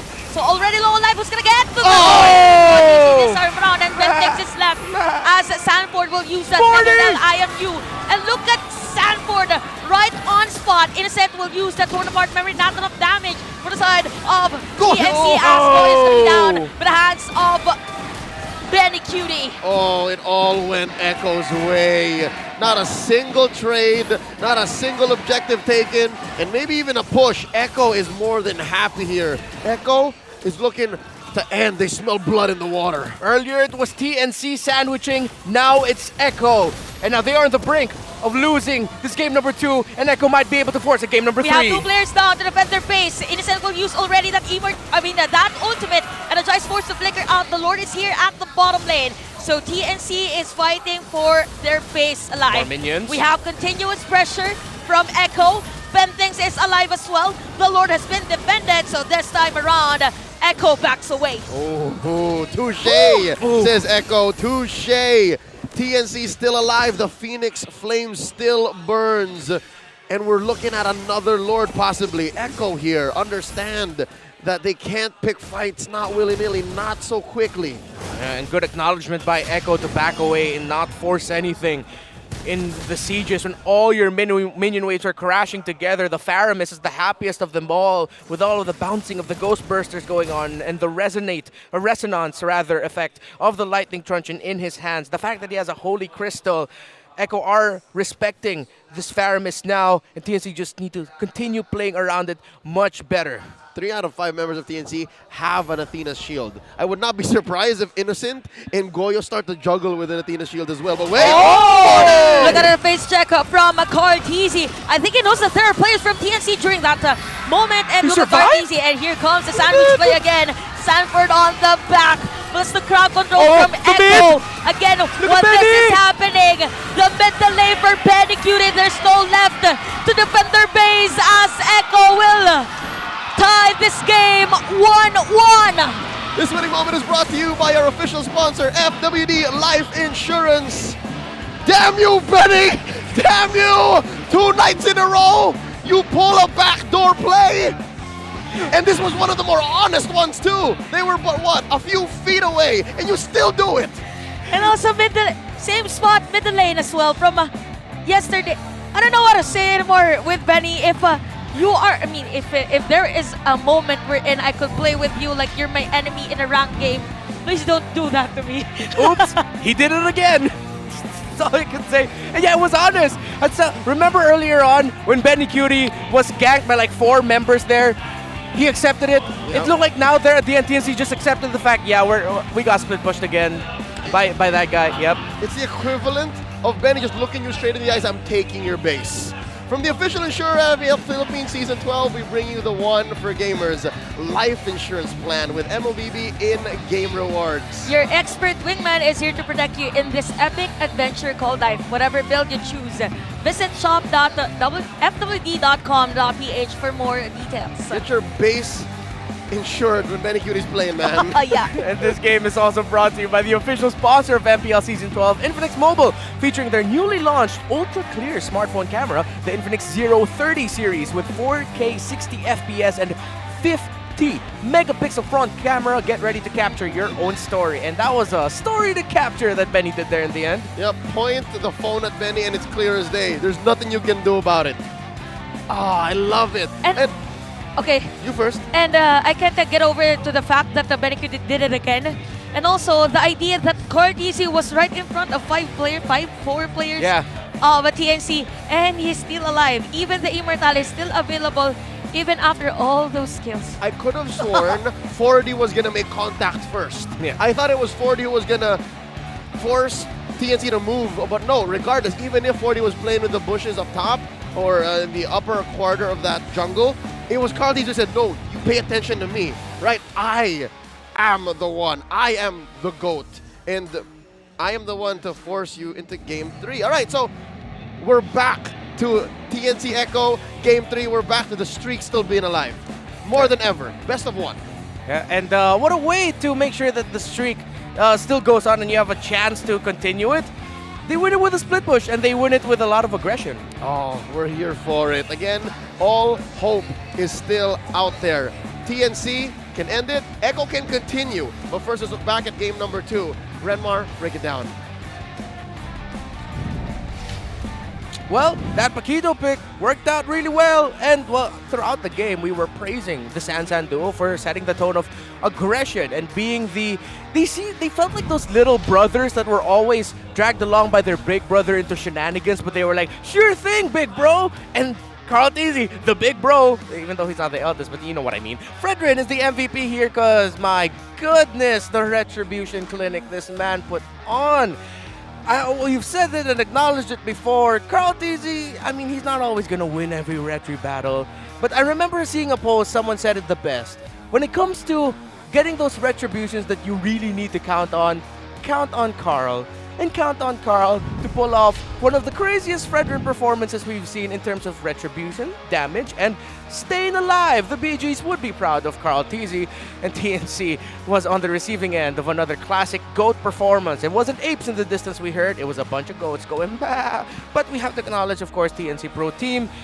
This time around, if earlier it was Echo's Rafaela pick that was quite questionable to me, now it's the Faramis pickup, because they were a ticking time bomb that relied a bit too much on physical damage that gave Echo a lot of chance to actually turn the game around. But TNC, I have to credit them, eventually they started playing a little bit more towards their Faramis and acknowledging, oh yeah, we can't rely too much on our physical damage because Echo built Dreadnought armors and anti-cuirasses early, so let's be a little bit smarter with our play here. But despite them being smarter, the difference of the XP lane picks again came back to bite them. The fact that you have Sanford, as we put it earlier, was free to go around the map. Split push, go on his own. He'll be able to survive in certain scenarios, buy time for the other members of Echo to respond. And that's what felt good about seeing Echo play in this game. If TNC, they continued the aggression as a team, Echo had not necessarily 5 going as 1. It's like different subunits of Echo,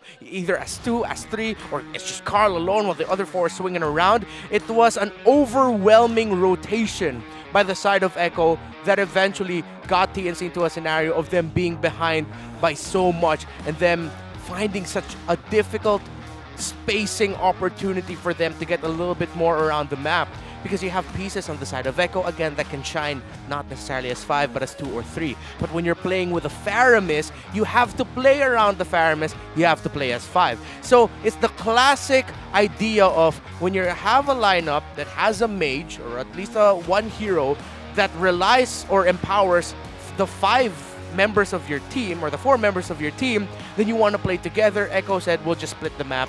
And poetically enough, that's how they ended the game, with a classic Benny QT split push that came off of what looked like a really good TNC read. Because TNC, it looked like they knew that how Echo would want to position, how they would want to place themselves. So that's why they went into that shrub. They waited for someone to show up. It was Carl TZ. They couldn't take him down. But again, the minion wave management. It was a question that Leo posed earlier into the game as well, where he mentioned it might just boil down to the minion wave management. And Echo managed their minion waves very well all throughout. That Paquito pickup, again, was just so big for them. Now, one of the biggest issues we had with the Echo draft was that it wasn't essentially the most empowering pick, not only for Carl TZ, but for the rest of the Echo squad to pick up the Rafaela. This time, still quite not the pick that we're looking for JP, but as Chantel put it this time, because of the vision being able provided, now you have Carl TZ, who has a little bit more insurance to be able to position himself forward and go forward because of the information JP is already providing him. And at the same time, if ever Carl TZ gets caught out, there'll be a quick response by JP. That's one of the sleeper hits of the game as well. JP's positioning and his placements around the map, that wherever he was, he'd always be in responding range for whichever member of Echo was caught off guard or was surprised. He was always there for the response. It felt like this was Echo woken up after a surprising and aggressive game number 1 by TNC Pro Team, and Echo reminding TNC who they are with cross-map plays, not necessarily playing as 5, splitting their attention and going around and just wreaking havoc. It's the Echo system that we saw around. It wasn't the Express, it was a systematic approach by Echo in terms of tackling it. Now we saw TNC though, they did what they could with the lineup that they had, but eventually the map pressure was just too much. With the Terizla wanting to do team fights, with the Faramis wanting to do team fights, if your opponent doesn't want a team fight and they're continuing to split and they've already built a lead, it'll be way too risky for you to continue fighting and trying to force certain things, which is why TNC just couldn't find the ability or the way for them to turn things around. They decided to fight, but Echo fought back, and they fought back harder, plus their minion waves were just too much to handle. That's it for that game number 2. Still miserable, man. Benny always does this. Benny, it doesn't matter what season, what metagame, what hero. All right. No, wait, no, it's still the Beatrix. It's still the Beatrix. Still the all right for Benny. Benetrix. Still Benny the tricks. Beatrix. Benny doing his tricks. Benetrix with the Beatrix. Anyway. When they first did this back in Season 10 against Brenny Sports, it was the Beatrix 2. That was before they had to make the change with the base and the It was minion a waves. Cho, a Beatrix, and a Fanny? And a Fanny. Yeah. I don't know what to say anymore. I mean, if Benny uses the Beatrix, you gotta watch out for it. Gotta watch out I for the understand now base. why you say damn you, Benny. Oh, all right. Before Game 3, before the conclusion of this series, let's throw over to our insider. He's got a little something for us.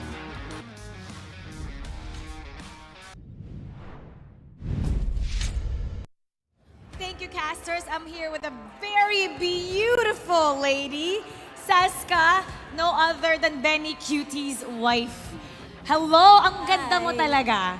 Super, super, super ganda mo. Thank you How po. long have you and Benny Cutie been together? Almost 2 years. Almost 2 years. At meron kayong baby, di ba, si Wanwan? Yes po. How old na si Wanwan? How many months? 7 months. 7 months! 7 months si Wanwan. Curious ako how's Benny Cutie as a father? I mean, tinanong ko sa kanya to, pero syempre bias yung sasabihin niya. Pero yung observation mo, your experience with him? Ano siya, maalaga naman siya as a dad. Tapos ang galing niya mag-balance ng time. Paano nga niya binabalance yung time? Kasi ang alam ko minsan yung RG hanggang madaling araw, di ba? So, how does he balance all the training tapos uwisan niyo? Ano, si Wanwan na yung nag-adjust. Kasi Si Wanwan? yung sleeping time ni Wanwan, like 4 a.m. Kasi hindi siya nakakatulog kapag hindi niya nararamdaman si Benny sa tabi niya. Oh. Yes. So talagang kailangan umuwi ni Benny mas maaga, mas better?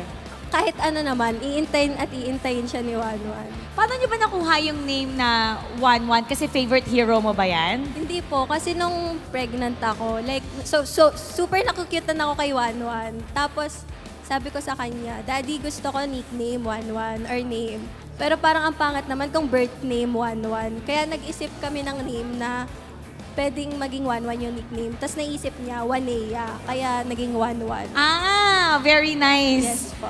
Ikaw ba, nag-Wanwan ka in real life? Hindi po ako naglalaro. Hindi ka naglalaro. So palagi, pero naintindihan mo kung anong ganap?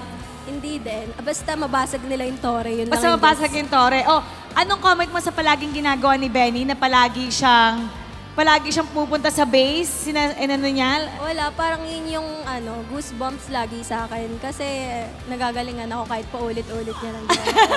Kahit paulit-ulit. Naasar na yung kalaban, ikaw nag-goosebumps naman.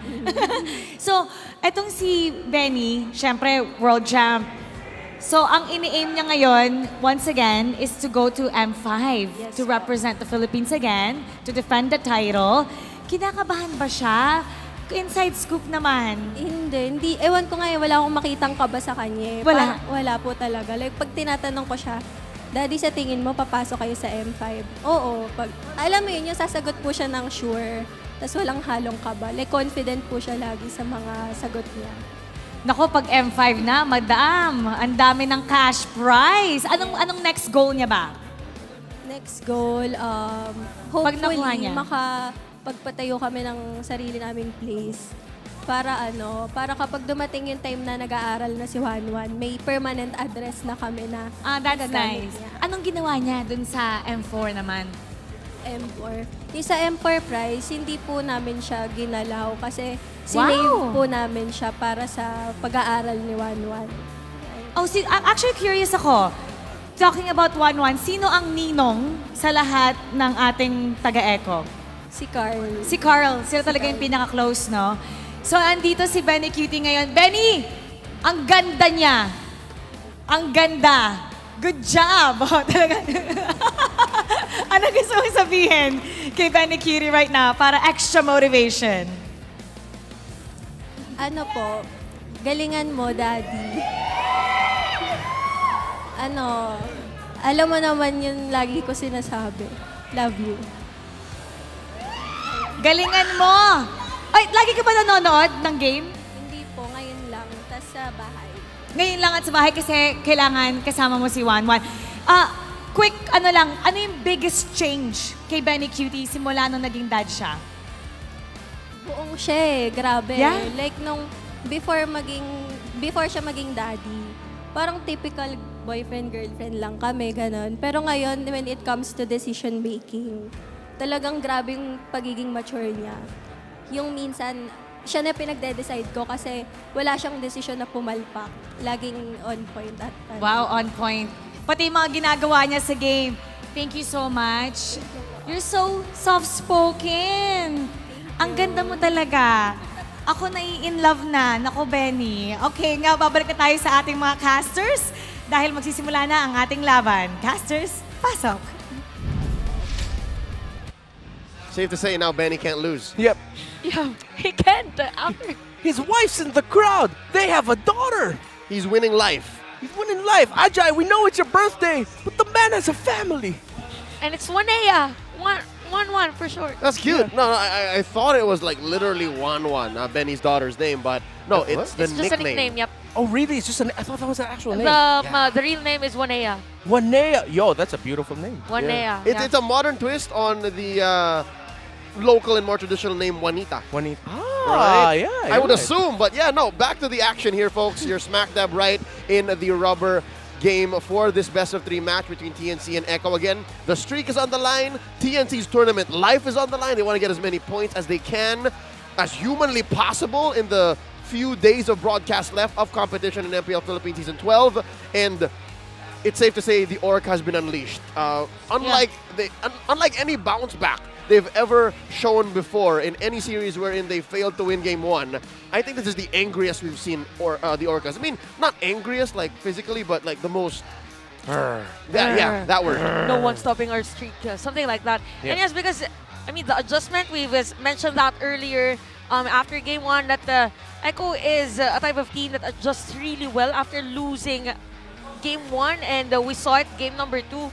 And even for Game number 3, probably, but it all depends as to how will TNC take that loss. Yep. Safe to say, Echo did more than just adjust here. Echo put on a new pair of pants, put on their good cologne, put on their favorite pair of shades, and went out and showed the world. And now, it's all on TNC's shoulders. The world is watching. Can TNC end the streak? It starts here. Game number 3. The draft is upon us.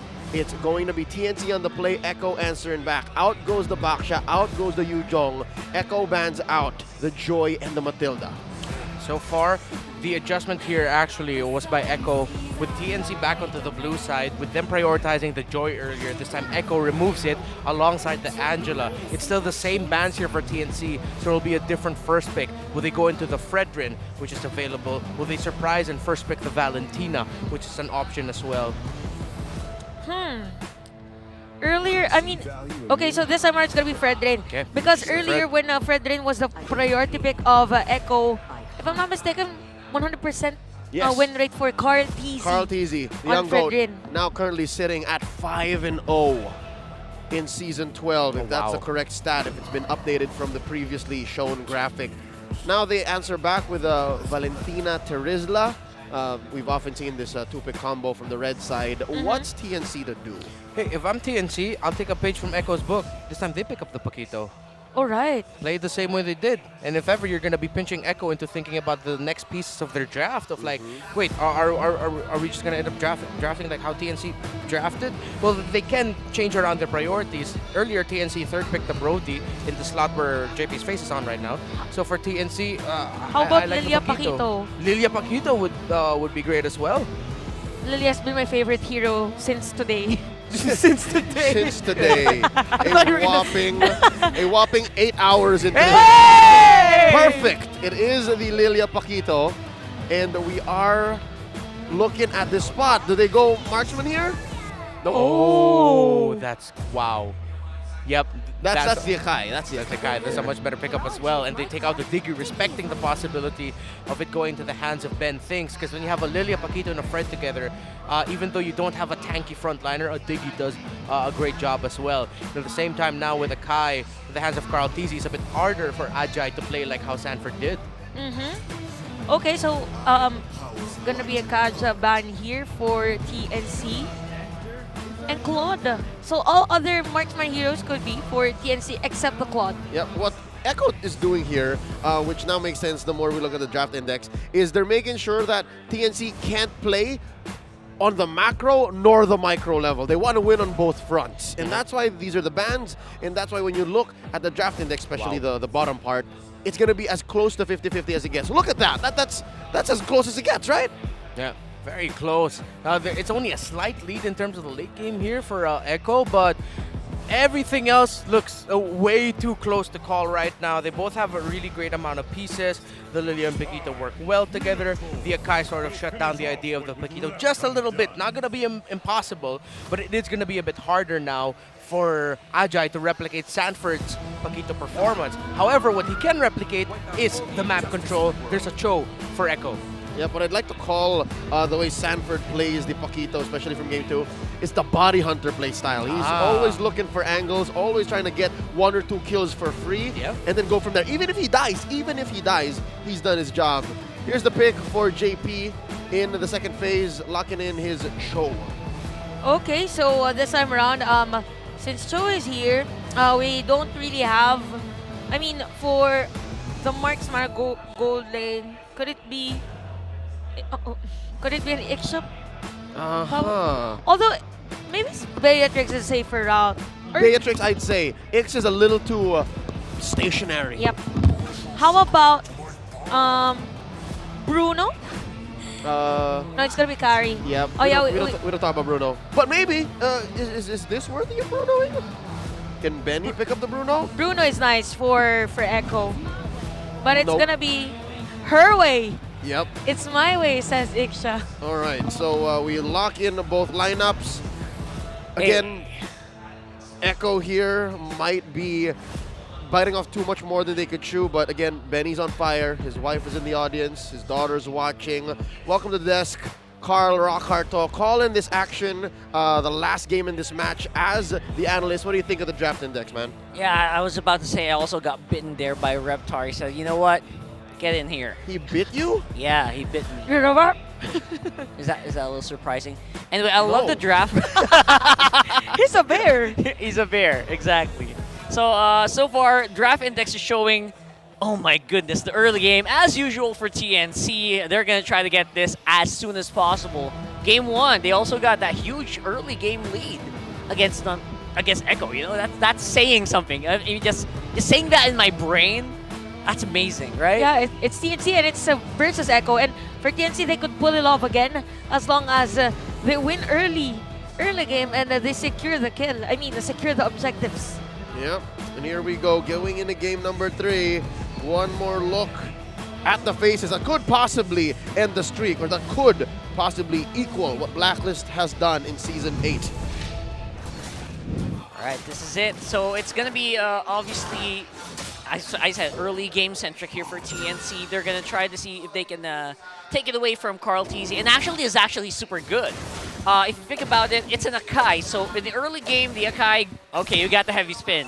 Now what, right? So that's going to be something that TNC can actually leverage here if they want to do something. Although their mid lane, Goyo on that Lilia, again, Lilia's now more of a late game mage. So that's something that, you know, Echo's going to have to keep in mind as well. Yeah, interestingly enough, despite TNC being very early game centric, you have to admit these two Purifies send the signal. They're so reactive unless, wait, Sanji, Unless there is a reaction as well from the other lane. So we could see a lot of aggression for both Sanji and Goyo at the middle lane. And even JP's finding not the jungler anymore, Bentings. Okay, Bentings, where are you? Do not give vision to your teammates. Yeah, the JP's playing the man-to-man defense across 2 or 3 different men on the map. It's a proactive way of playing the show. I'm loving it, actually. I'm a big fan. Actually, that is true. Very similar to how he plays the Matilda in the previous day as well. Oh, yeah. Just in your face, you know? Always. In your face, Now, in your face. King Kong popping the Appraiser's Wrath. Not much to any effect. Bentings with the jump. Turtle spawning in 10. Okay, so both of our teams are just getting prepared and finding the perfect spot to set up a play. And Sanji, by the way, used already that flicker, so might be detrimental on this objective take-in. Look at King Kong, same goes with Bentings. But we have Roamer versus Roamer and the jungler versus jungler in terms of the man-to-man D.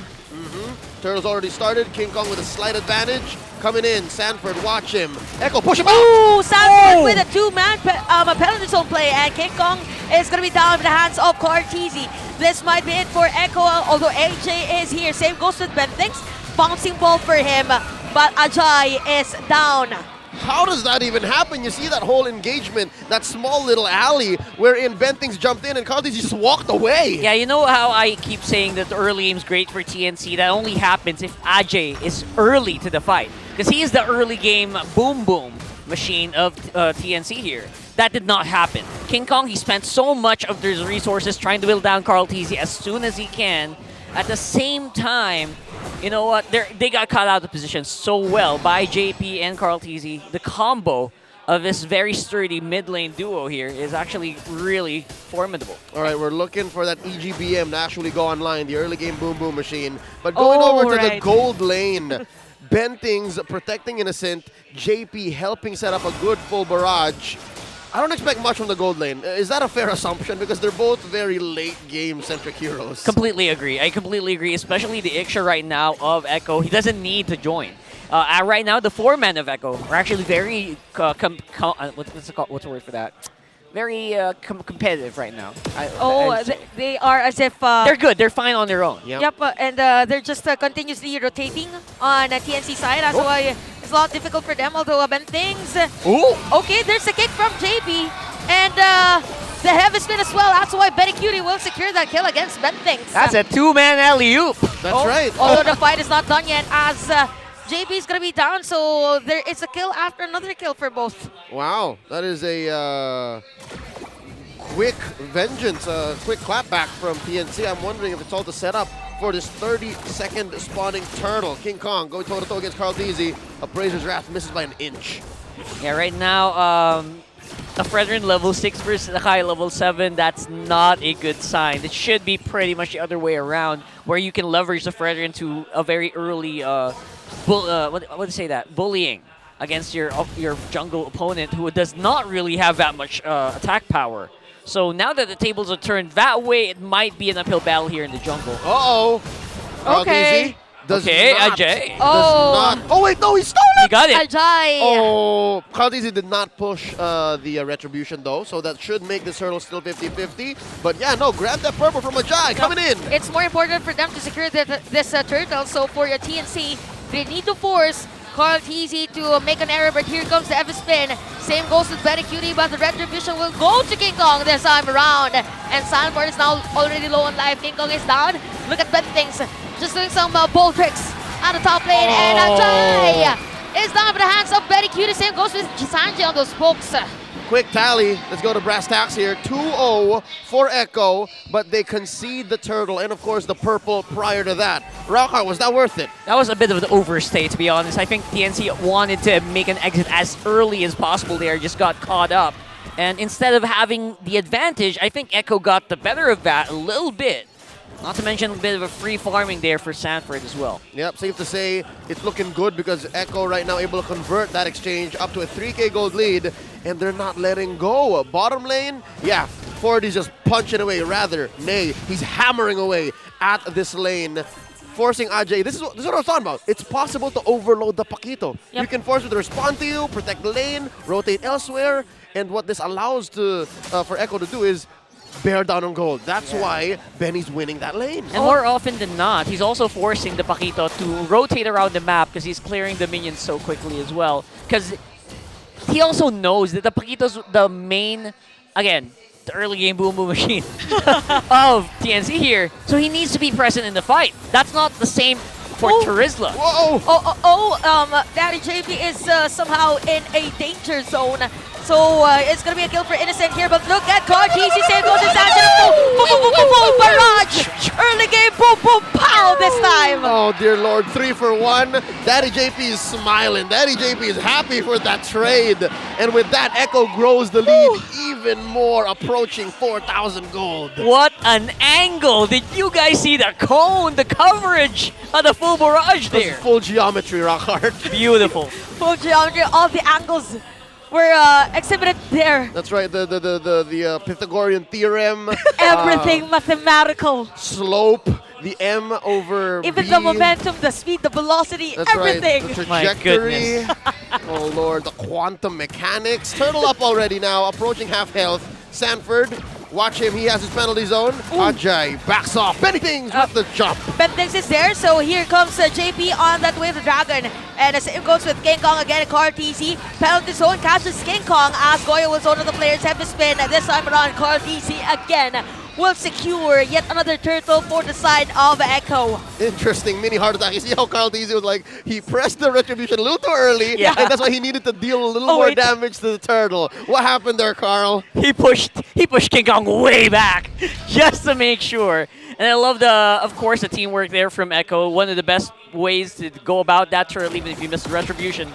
Oh, this is just beauty, right? That's Yep. just beautiful. Oh, there was a set as well from Sanji. Yes. Yeah. And then Bentings thought he was safe. It's like, no, we see you. You're right there. You're in that little bush. That's why I love the full barrage. You don't need the vision as well to deal damage. Even if you don't see the enemy, they're gonna get strangled there on that bush. Ooh. Despite everything that's happened, despite Echo being almost 4K ahead, Oh! TNC pushing. There's a counterplay for TNC this time around. Look at Goyo and at the same time, Heavy Spin, by the way, counter setup play for Echo Cartesi. Wow, King Kong is down.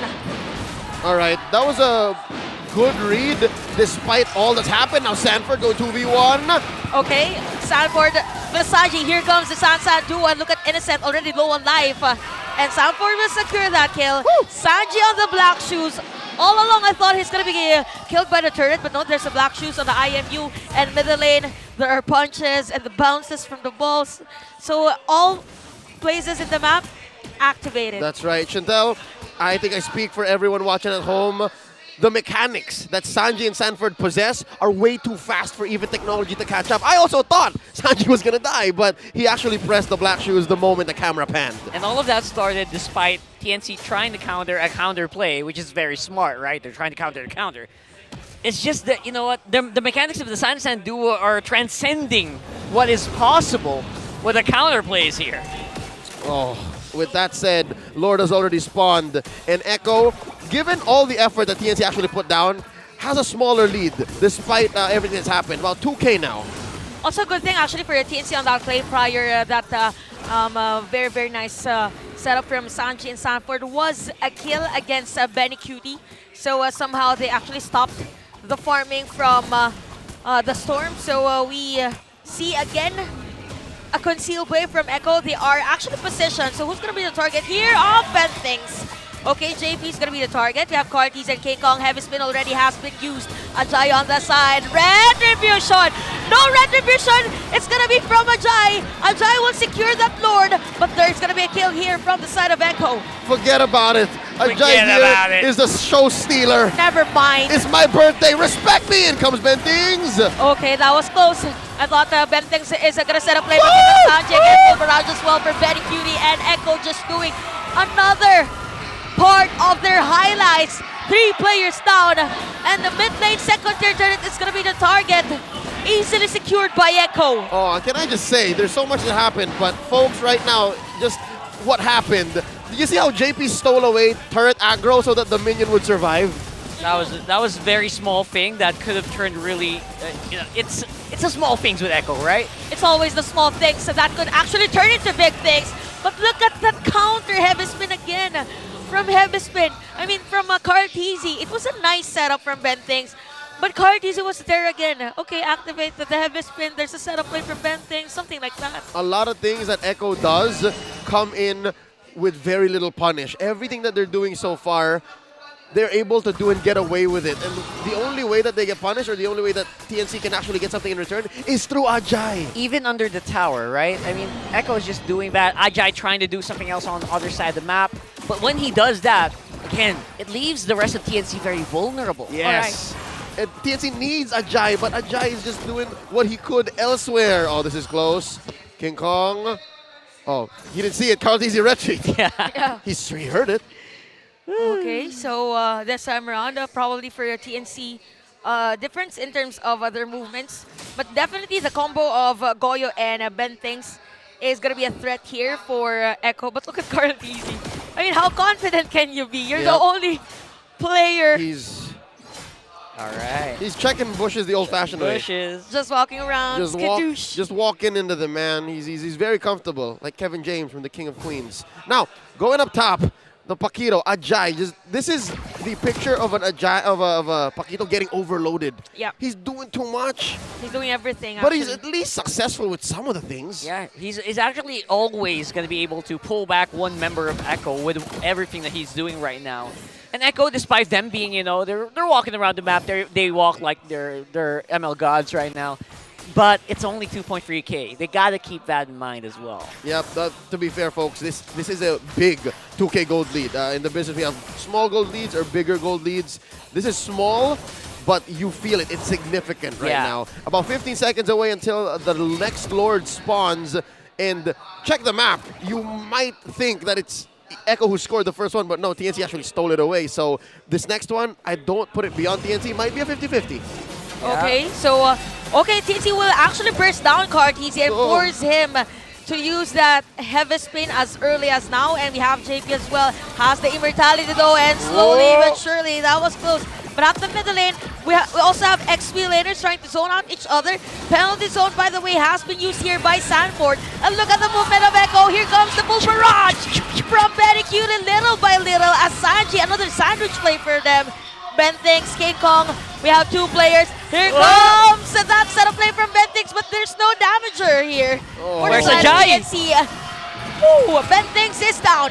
Echo is a hive mind. Whatever target one picks, the others collapse down onto. And now Benicute looking for the kill on a King Kong. Sanji. Can he survive? Woo! Black Shoes popped in. IMU. And now Echo turn to the Lord. Another Lord. Ajay, again, just exited the game way too early and left everyone just hang. I don't know, man. Maybe that was a team call, but it felt weird to have one guy who was very full up on the mid and everyone just suffering around the Lord pit. Now that you mentioned that, I imagined how if after Benthinx did set up a play, Ajay was there. Yeah, Ajay bursted. The four-man, Because right? there were 4 players, I think, from Echo that are already low on life. But anyway, we can see the Lord at the middle lane. 5.4k gold lead again for Echo. This might be it for them to continue their win streak as Heavy Spin has been used by Carla TZ. Sanford half alive, but look at the full barrage just protecting the players of Echo. And here comes the Echo Express Lord at the middle lane. TNC still trying to defend. There is the damage though from Innocent, but look at Sanji on the base lock. They have the minion wave slowly but surely, but this is still alive. Still fighting for the lives is TNC, but nope, not this time as another full minion wave is at the bottom lane. And the win streak continues as Echo wins this game. This winning moment is brought to you by our official sponsor, FWD Life Insurance. Are you ready for the 2023 remix? Onsing Laro, Bago Matalo. Echo takes the series. Oh my goodness, Echo with I mean, it's really more on the control, I think. It is a type of skill wherein, not just a skill in the game, it's a skill on how you will assess a team fight during the team fight. I mean, I think that's their strength. It actually is very, I think Leo put it best. They're like a hive mind. I mean, pardon Bren, right?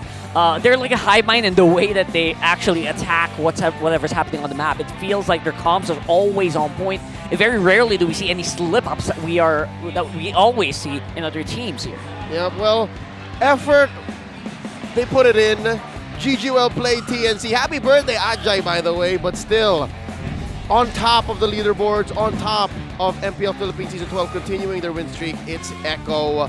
Phoenix Army took their bow, and we're not talking about their 6-man, we're talking about what they did on stage. But regardless, Echo with the hive mind, Rockar mentioned it, the last time a team had a hive mind, seemingly, the last time a team went 11-0 in series wins in a season was Blacks International.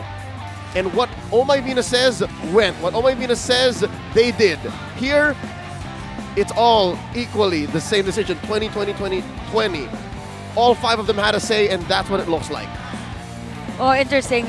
Are we gonna see another history in the making here? Actually, this is history in the making for Echo if they win. Although the next game is gonna be one crucial one because it's gonna be versus RSG. RSG, that's right. But still, they've tied the record. They're both at 11. Yes. 11-0. So Aegis and Orcas now, besties. It's final now. They are besties. Okay. They're gonna have to really. Everyone's gonna watch that game tomorrow. every organization right now is watching that because that's history. If they win or if they lose, it's still history. Yep. You know how amazing this moment is, ladies and gentlemen, not just for the Orcas, specifically for Echo, but for the league, for esports fans, is because a team like this, a team that has experienced what Echo has experienced in the past 6 months, And for them to do this, especially with Daddy JP, there's so many stories there. And we haven't even really gone to what happened in games because, truth be told, that game was just the best that Echo could present, right? They've shown us even new tricks. They've shown us the whole Way of the Dragon plus the heavy spin and then a full barrage. Into the full, like, come on. And you have a flying Sanji flicker on the Tyrant's Rage. Valentina, by the way. Yeah. That was good. It's just them assessing individually what's the best for my team. House of Highlights TM. Yeah. Yeah. All boiling down to when they start as a super team that they didn't have the best start, and now look at them. Look at how far these guys have come. 11 series win streak. This is what a super team looks like. Yeah. This is what a Very the controlled, promise. very controlled, very promising. Every very that you can think of. Yeah, if I'm not mistaken, again, just going down into the details, this is the only World Championship team to have not just MPL champions in their lineup, but also MDL champions. All right. And a two-time World Champion. You know what I mean? All the accolades that you can think of. I feel like they've got All it. in one. Except maybe the coveted MSC championship where it's weird. The world champions don't always have the MSC, right? But That's anyway, right. we'll work on that. That's right. We'll work on that Yep. soon. Yep. Don't worry. Next MSC, I think. That's impressive. Again, you've blown my mind. I'm looking back at it. You can't write this, folks. You can't make up history and destiny like this because both Blacks International and Echo have yet to claim that prize. Yeah. And the MPLI. Writers We'll at the talk back. about that. We'll talk about Writers it. in the back are chuckling at us. The world is laughing. No. Okay, MPLI, we don't talk about that, but it is what it is. Congratulations to Echo once more. They are riding high on cloud 9 because they've hit the 11 match win streak, and it came at a price though. They had to pull out all the stops. Yep. They needed to show whatever it is that they still have in terms of strategy. But still kudos to TNC because before this game, we actually discussed if how's their tournament lives after this game, if ever they win. It's not over. It's not Still over there. yet for them. They can still make it. Because the maximum points +1 earlier it was 21, 23, if I'm not mistaken. Never underestimate the power of the 3 point. The 2, 3, 1. The countdowns. Yes. All right, here's the thing. The fact that we haven't yet, as a production, as a league, gone down to the math to figure out if TNC is still alive means they are very well, much still alive. So even as they go 2-1 here against Echo, that means they got one more point. Yep. And that adds up. That adds up. Folks, we're going to go ahead and throw over to Mara Aquino. She's on stage with Echo as they celebrate their 11th series win streak. I can't wait to see what the Orcas have to say. Thank you, casters. All right, Orcas, let me hear it from you. Echo loud. Echo loud! Congratulations to Echo. Carl, may napansin ako. For the second time this season, nag-Lancelot ka ulit. In-expect mo ba na matu-2-0 mo? Katulad na nagawa nyo kahapon? Or nagulat ka ba dun sa Hilda? Opo, nagulat po ako dun sa Hilda. Nagulat ka talaga. And anong nangyari pagkatapos nyo pumunta dun sa dugout, pagkatapos ng loss nyo nung game number 1?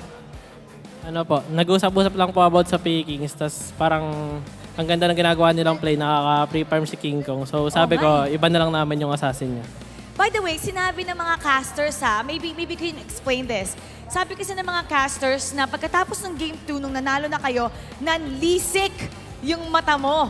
Nakita nila. Tapos may sinabi ka kay Coach Trevor. Ano yun? Dahil ba yun sa gigil na napanalo nyo yung game number 2 after the game 1? Siyempre po, gigil po kasi natalo po kami ng walang ginagawang mali Tas sabi ko, adjust lang sa drop, ganun. Wag nabigyan ng joy. Wag lang bigyan ng joy. But what can you say? I know TNC is struggling right now. What can you say about TNC's performance, lalo na nung game number 1? Siguro pagpatuloy lang nila yung ganong playstyle, yung nating tulos na lang kasi mas malakas sila pag ganun Oo nga. Nagulat si Carl. Nagulat si Carl sa Hilda natin. By the way, guys, you guys have 29 points right now. 29 points. Kailangan nyo ng 31 para ma-secure ang upper bracket. And right now, ang Echo has 11 straight wins in a row. Napantayan nila ang Blacklist International for the longest win streak. At bukas, kung manalo ulit kayo, kayo na ang may title holder ng longest win streak sa MPL Philippines history. What are the chances, do you think, na magagawa niyo to? Sabi nga po ni Boss Tick, di po namin iniisip yung win streak. 1 game at a time. Pero, syempre, mas masaya po kami if makukuha namin yun bukas. Okay, percentage tomorrow. 50-50 lang po kasi ayoko pong masyadong ma-overconfident. Ano nang tingin, nanlilisik yung mata ni Carl. Parang may opinion si Carl. Oh, percentage. Ano po? 100 po. 100. Bakit ikaw 50, si Carl 100? Ano ba yan? May galit po kay Irad eh. Sinungaling! Okay, mag-usapan natin yon. Ano ba? Okay, parang yung bestie mo. Opo, tropa ko po nagma-magic chess kami nun eh. Oh, seryoso ba? Nag-magic chess kayo? So friends talaga kayo. Oo. Okay, sige. Bukas kasi, si Irad ang pwedeng gumadlang para sa inyo para makuha yung longest win streak nyo. That's an achievement. Ano ang message mo kay Irad? Irad, bigay mo na sa amin to. Achievement namin to eh. Sige na. Pagbibigyan na lang kita sa magic chess. Laugh trip kayo talaga. I love the banters. Now it's time to announce the match MVP. Ito ko na sabihin finals. Match MVP. Who do you think it is? Sino? Masyado ka lang ikakaman. Okay, tingnan natin kung tama kayo. Let's take a look at the screen for the match MVP. Si Carl! Alright, Carl. Ano pa ba ang gustong kunin ng Echo? Kasi ang dami nyo ng achievements, pati ikaw ang dami mo ng nakuhang achievements. So what else do you want to aim for other than, syempre gusto nyo mag-champion, syempre gusto nyo makapasok para sa M5. Other than that, ano pa ang hinihintay mo?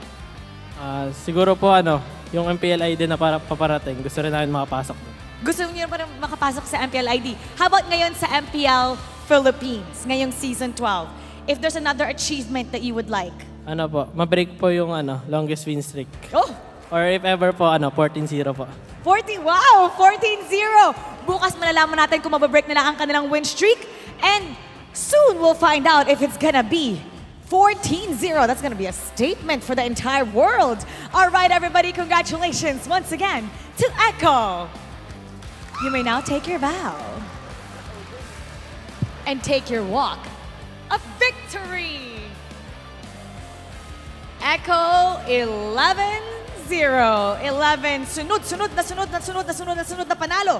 Bukas malalaman na natin kung sila ang magkakaroon ng titulo bilang longest win streak sa MPL Philippines history. Himayin natin ang ating laban. Balikan na natin ang ating mga casters. Pasok! Let the record show that I am a Carl TZ stan. And with that, for about a year now, I have pursued the excellence in the jungle. And the only difference between me and him is the fact that he's good at Lancelot and he's a world champion. I hope we can have the same accolades, but no, one reason as to why we're casters. It's gonna be close. It's kind of close if you Close. look at it. I can't tell difference. If you squint hard enough and you watch Maya Kai, it's pretty close. Rockhart, do us the honors of breaking down game number 3. I'm pretty sure Carl TC is going to be proud of hearing Leo say that. But I'm pretty sure that you guys also are a little curious about how that actually got broken down here. I would say game number 3 was a very interesting ending here. I would say for Carl TZ, 3-0 and 15. I'm actually a little surprised he didn't die there. 3-0 and 15 on the Akai. He was very decisive every time these retribution battles would come around. Even missing a retribution, I think we pointed it out earlier, he would actually just forward the heavy spin. And I gotta say, a Fredrin, I don't know, man. Especially if you go past the mid game, I don't think the Fredrin just had a chance against the Akai, especially with very competent teammates on the side here. As you can see, King Kong, man, he can't really play. Man, Carl TZ did not let King Kong play all game long here. I think one of the Lord Seals that we saw actually came on the back of Ajay as well. So you know what? Maybe that's something you can consider in your future drafts here. This is just a highlight reel of King Kong being pinned to a wall.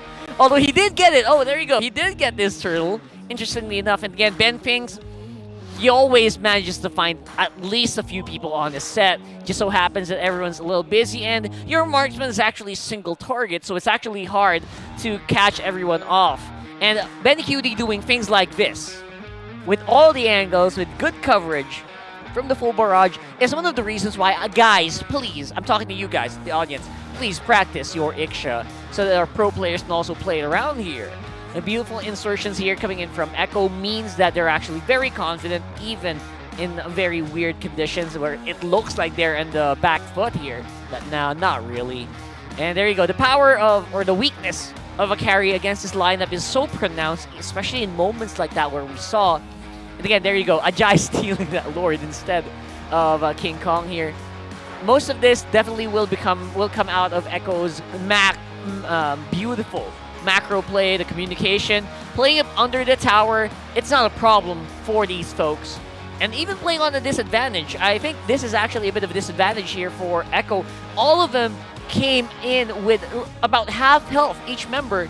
They still came out on top here. Again, most of it just from pure comms, just clean hive mind targeting, and all of that, again, boiling down from new tricks, coming in from old dogs here, giving them the 11th win, the highly coveted 11 win streak that we're talking about all game long. Now in the jungle pattern we see for Carl TZ, early on I would say he played exactly how a Nakai should play in this scenario, because in the early game, yes, Fredrin will have a bit of an advantage, has more damage output compared to this lovely Panda.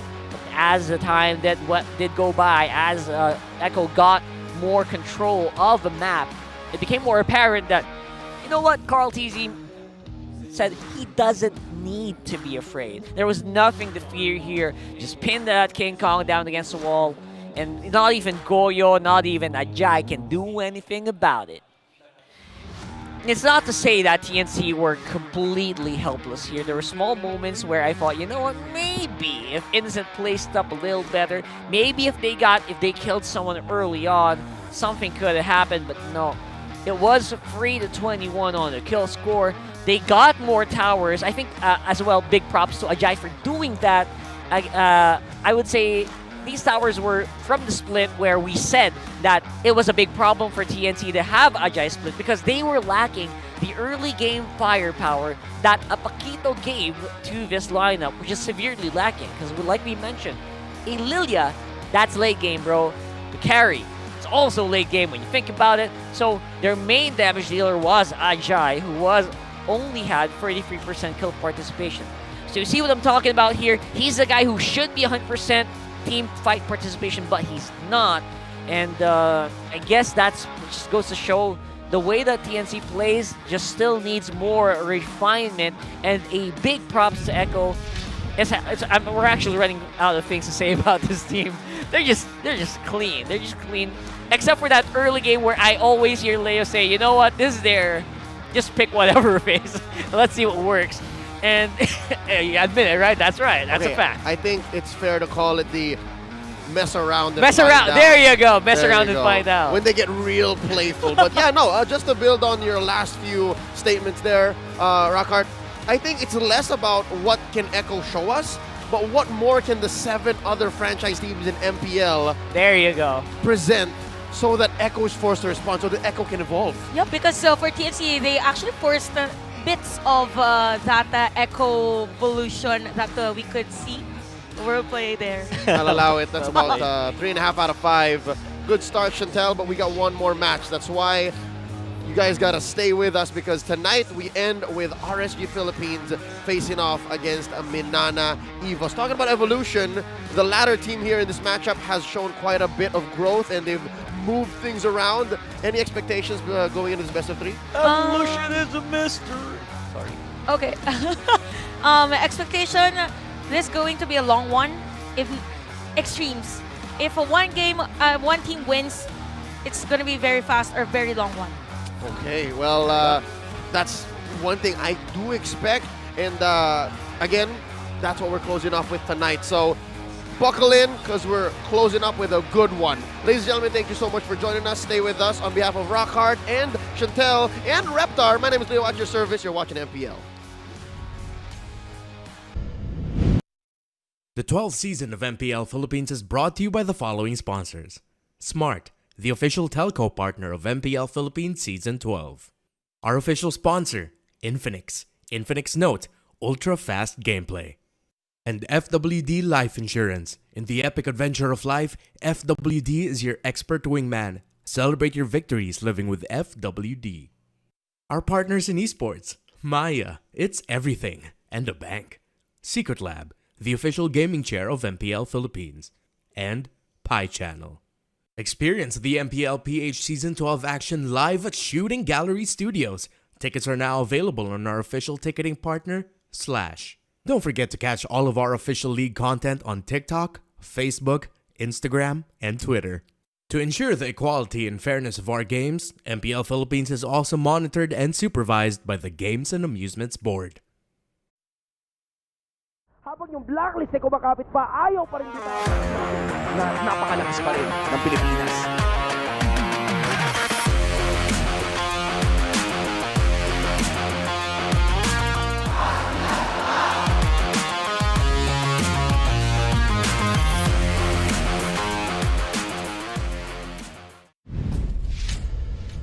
Ang nakaraan sa MLBB Anniversaya Floating Box.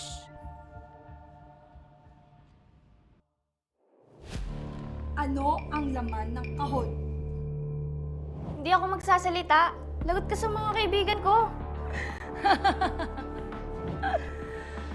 Tingnan natin kung sarado pa yan sa lechon! Lo! Di ako yun, ha? Eto, Ano yan? Yan lang? Nag-uumpisa pa lang tayo. Makakatanggi ka ba sa Shanghai? at spaghetti. Hindi ako kumakain yan. Diet ako. Labas!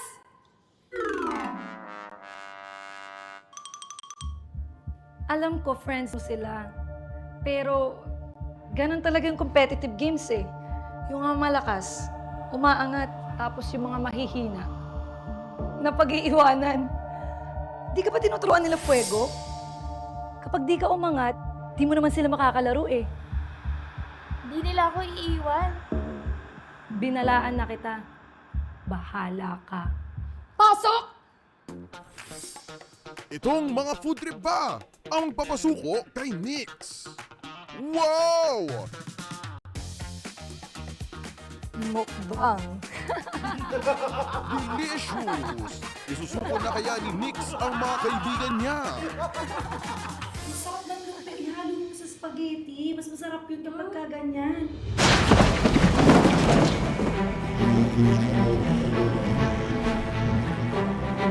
May pagkain na wala kami? Oo nga. Hindi man kayo nag-invite. Guys, din ako ni Ivan.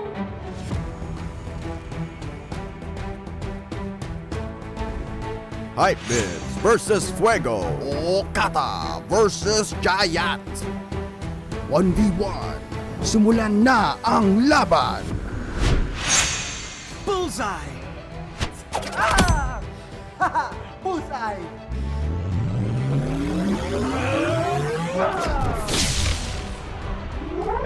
Boom!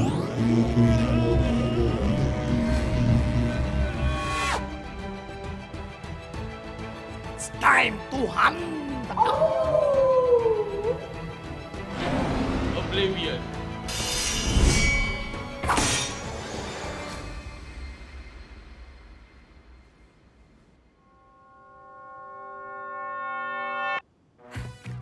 Pakawalan mo ng friend namin. Oo nga! Hindi! Walang uwi na aga! Ah, ganun ah. A few moments later. Oh, huy, okay ka lang?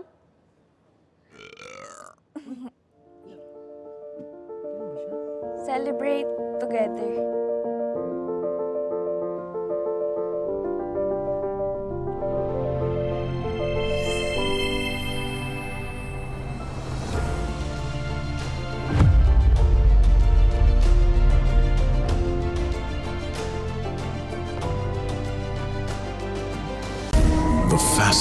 speed, the widest coverage. Experience it all from the Philippines' best mobile network. That's the power of smart.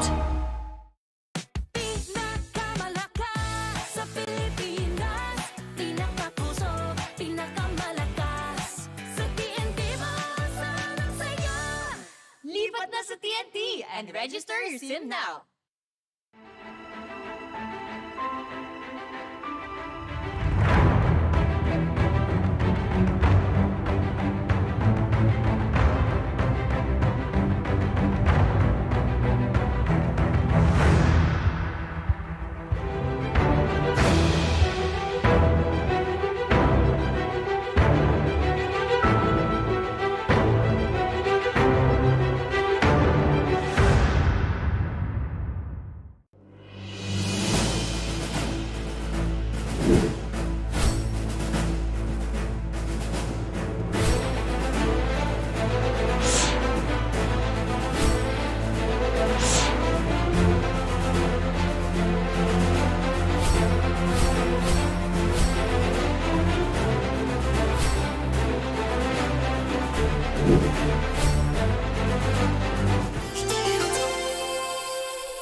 Ako si Oscar Romero, ang IGN ko is Sumpak and ang gold lane ng Minana Ibos. Ako po si Lance Aaron Misa, ang IGN ko po Lansu, explain po ng Minana Ibos. Ako po si Mark Lawrence ng Kabigting, IGN po Bao.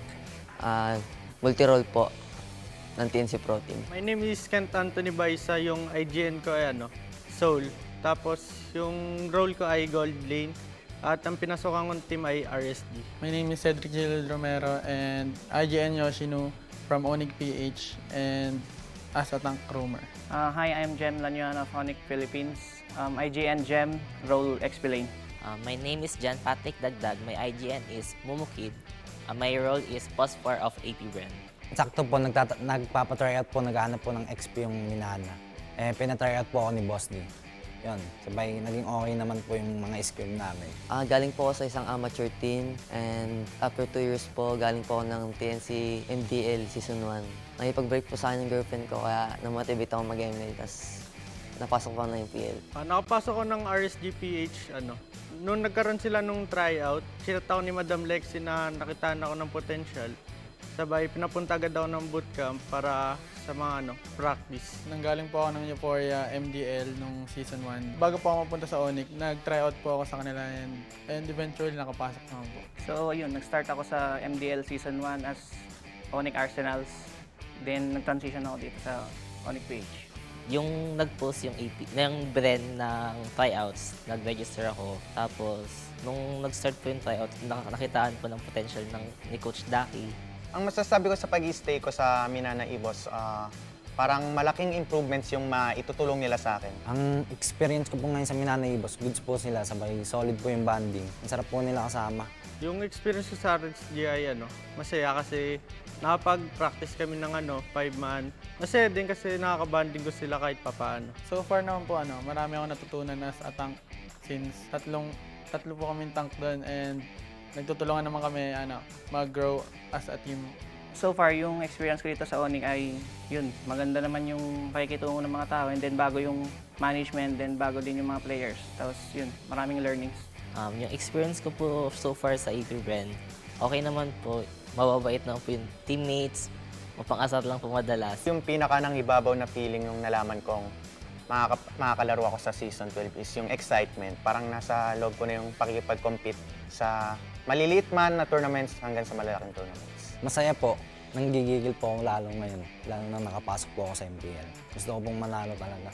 Siyempre, sobrang saya kasi 6 years ko pong hinihintay makapasok ng MPL. Yung experience ko sa RSGI, masaya kasi nakapag-practice kami ng 5-man. Madali na lang yung laro. May comms kami, ganun. Parang mas nag-upgrade pa po since nagka-learnings po from MPL kasi nga po ibang league na nga po itong papasukan ngayon. May pressure kasing kasama eh. Kasi syempre yung niyalaroan namin is hindi na MDL, maging MPL na. So, doble yung pressure. Tapos yung mga expectations ng mga tao, pati nung kasama ko, mataas na rin. Pagkasaya po na MPL, di po siya nagsisink in lahat. Ang alam ko lang po talaga, ang tryout for MDL lang po. So, parang na-overwhelm. Kaya kong mag-adjust sa different teammates. Tulad ng if ever need namin ng utility, tanks. Team player po ako at bagay na bagay po yung playstyle ko sa kanila kasi setter po ako. Like Terisla, ganun. Yung matutulong ko po sa team ko is kaya ko po laruin ng role. Tsaka sa totoong buhay po, multi-role din po ako. Nag-aaral tsaka nag-ML po ako.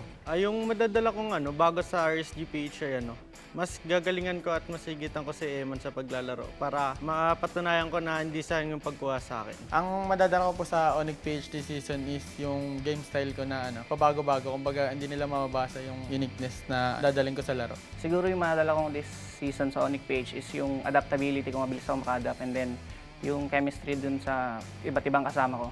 Yung playstyle ko po kasi aggressive na mahilig makipaglaban sa lane. To be honest, sir, wala akong team na parang ine-expect na parang pinanggigigilan. Parang lahat sila pantay-pantay sa akin. Walang mababa yung tingin ko, walang sobrang taas ang tingin ko sa team na to. Lahat sila para sa akin, gusto kong makipag-compete sa kanila. Sa darating po na season ngayong MPL, gusto pong makalaban doon ay Blacklist. At si Edward po yung gusto kong makatapat kasi napakagaling po niya. Ang taas ng IQ sa game. Ang gusto ko pong makatapat is Blacklist kasi nandun si Aeon, best friend ko po. Tapos pangalawa naman ang Echo, si Sanford dahil dati ko pa siya nakakatapat. Gusto ko maglabang kami sa MPL.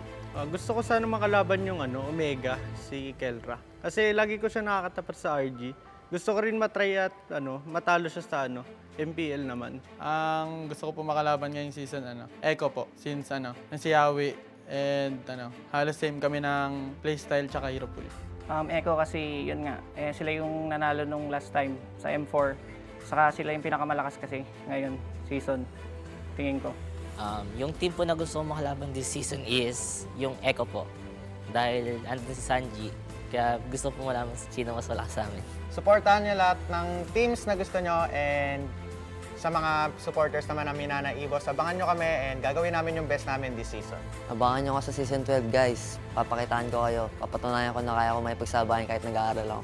Sana supportahan nyo kami sa mga paparating na laban at sana i-welcome nyo ako na member ng RSG-PH. Hello, ako si Mumukit. Please support me this upcoming MPL season. Thank you. Abangan niyo po ako sa darating na MPL na mapakita at mapatunayan ko ang sarili ko bilang rookie. Hi, thank you for supporting ONIC-PH. Subaybayan niyo po yung mga laro namin ngayong season. Marami po kaming nakahanda.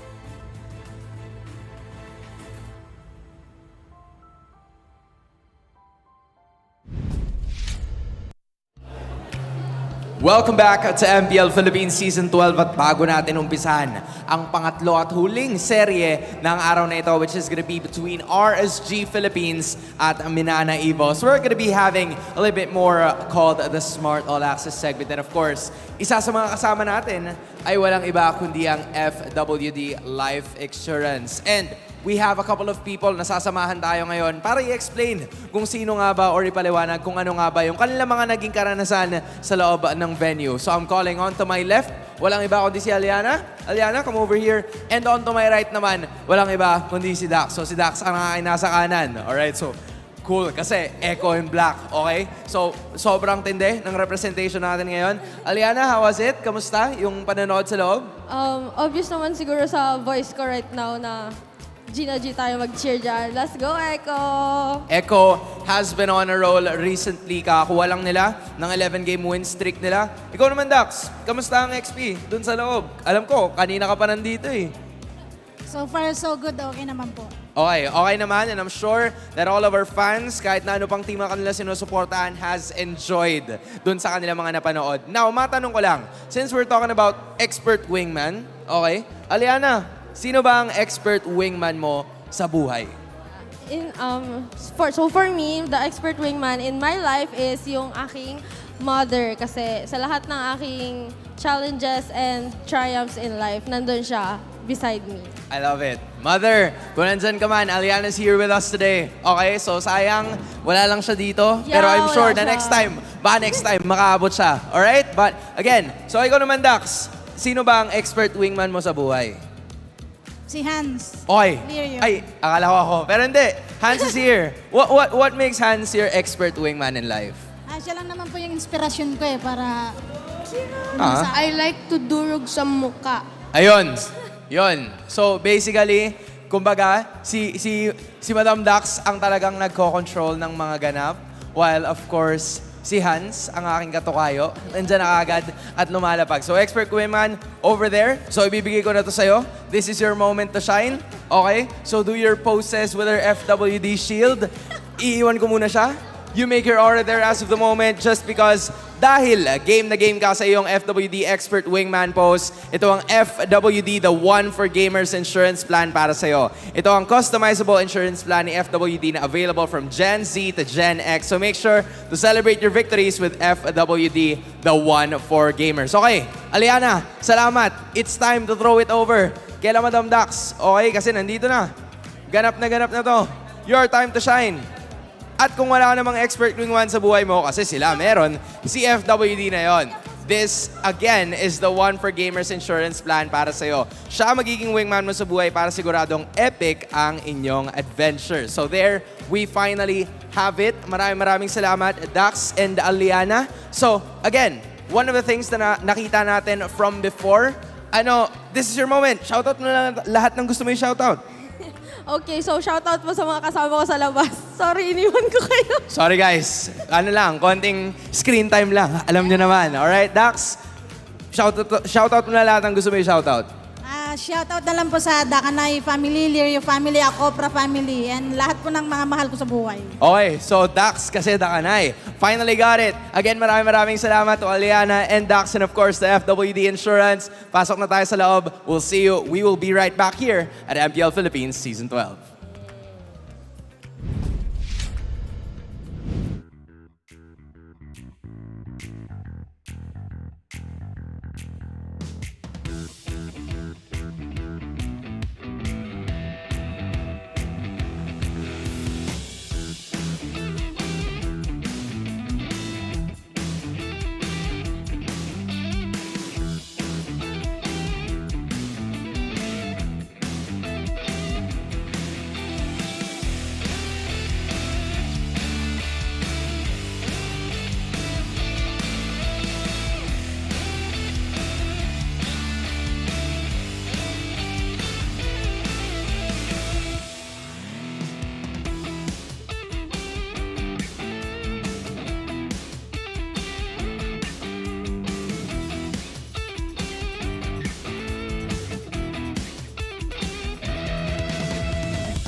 The 12th season of MPL Philippines is brought to you by the following sponsors. Smart, the official telco partner of MPL Philippines Season 12. Our official sponsor, Infinix. Infinix Note, ultra-fast gameplay. And FWD Life Insurance. In the epic adventure of life, FWD is your expert wingman. Celebrate your victories living with FWD. Our partners in esports, Maya, it's everything, and a bank. Secret Lab, the official gaming chair of MPL Philippines. And Pi Channel. Experience the Mpl-Ph Season 12 action live at Shooting Gallery Studios. Tickets are now available on our official ticketing partner, Slash.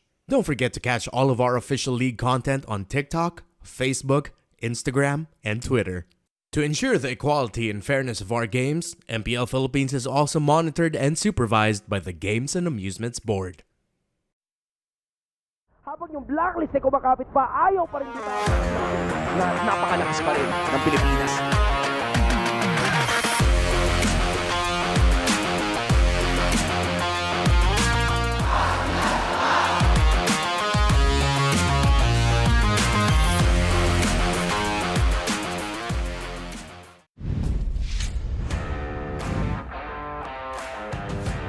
Welcome back to the home of the greatest MLBB players in the world. I'm Mara Aquino, and you're still watching MPL Philippines Season 12. Matapos ang dalawang kapanapanabik na tagpo ay tutungo na tayo sa huling laban ng gabi. Nahanap na kaya ng mga Raiders ang sagot sa pabago-bagong opensa ng dala ng Minana?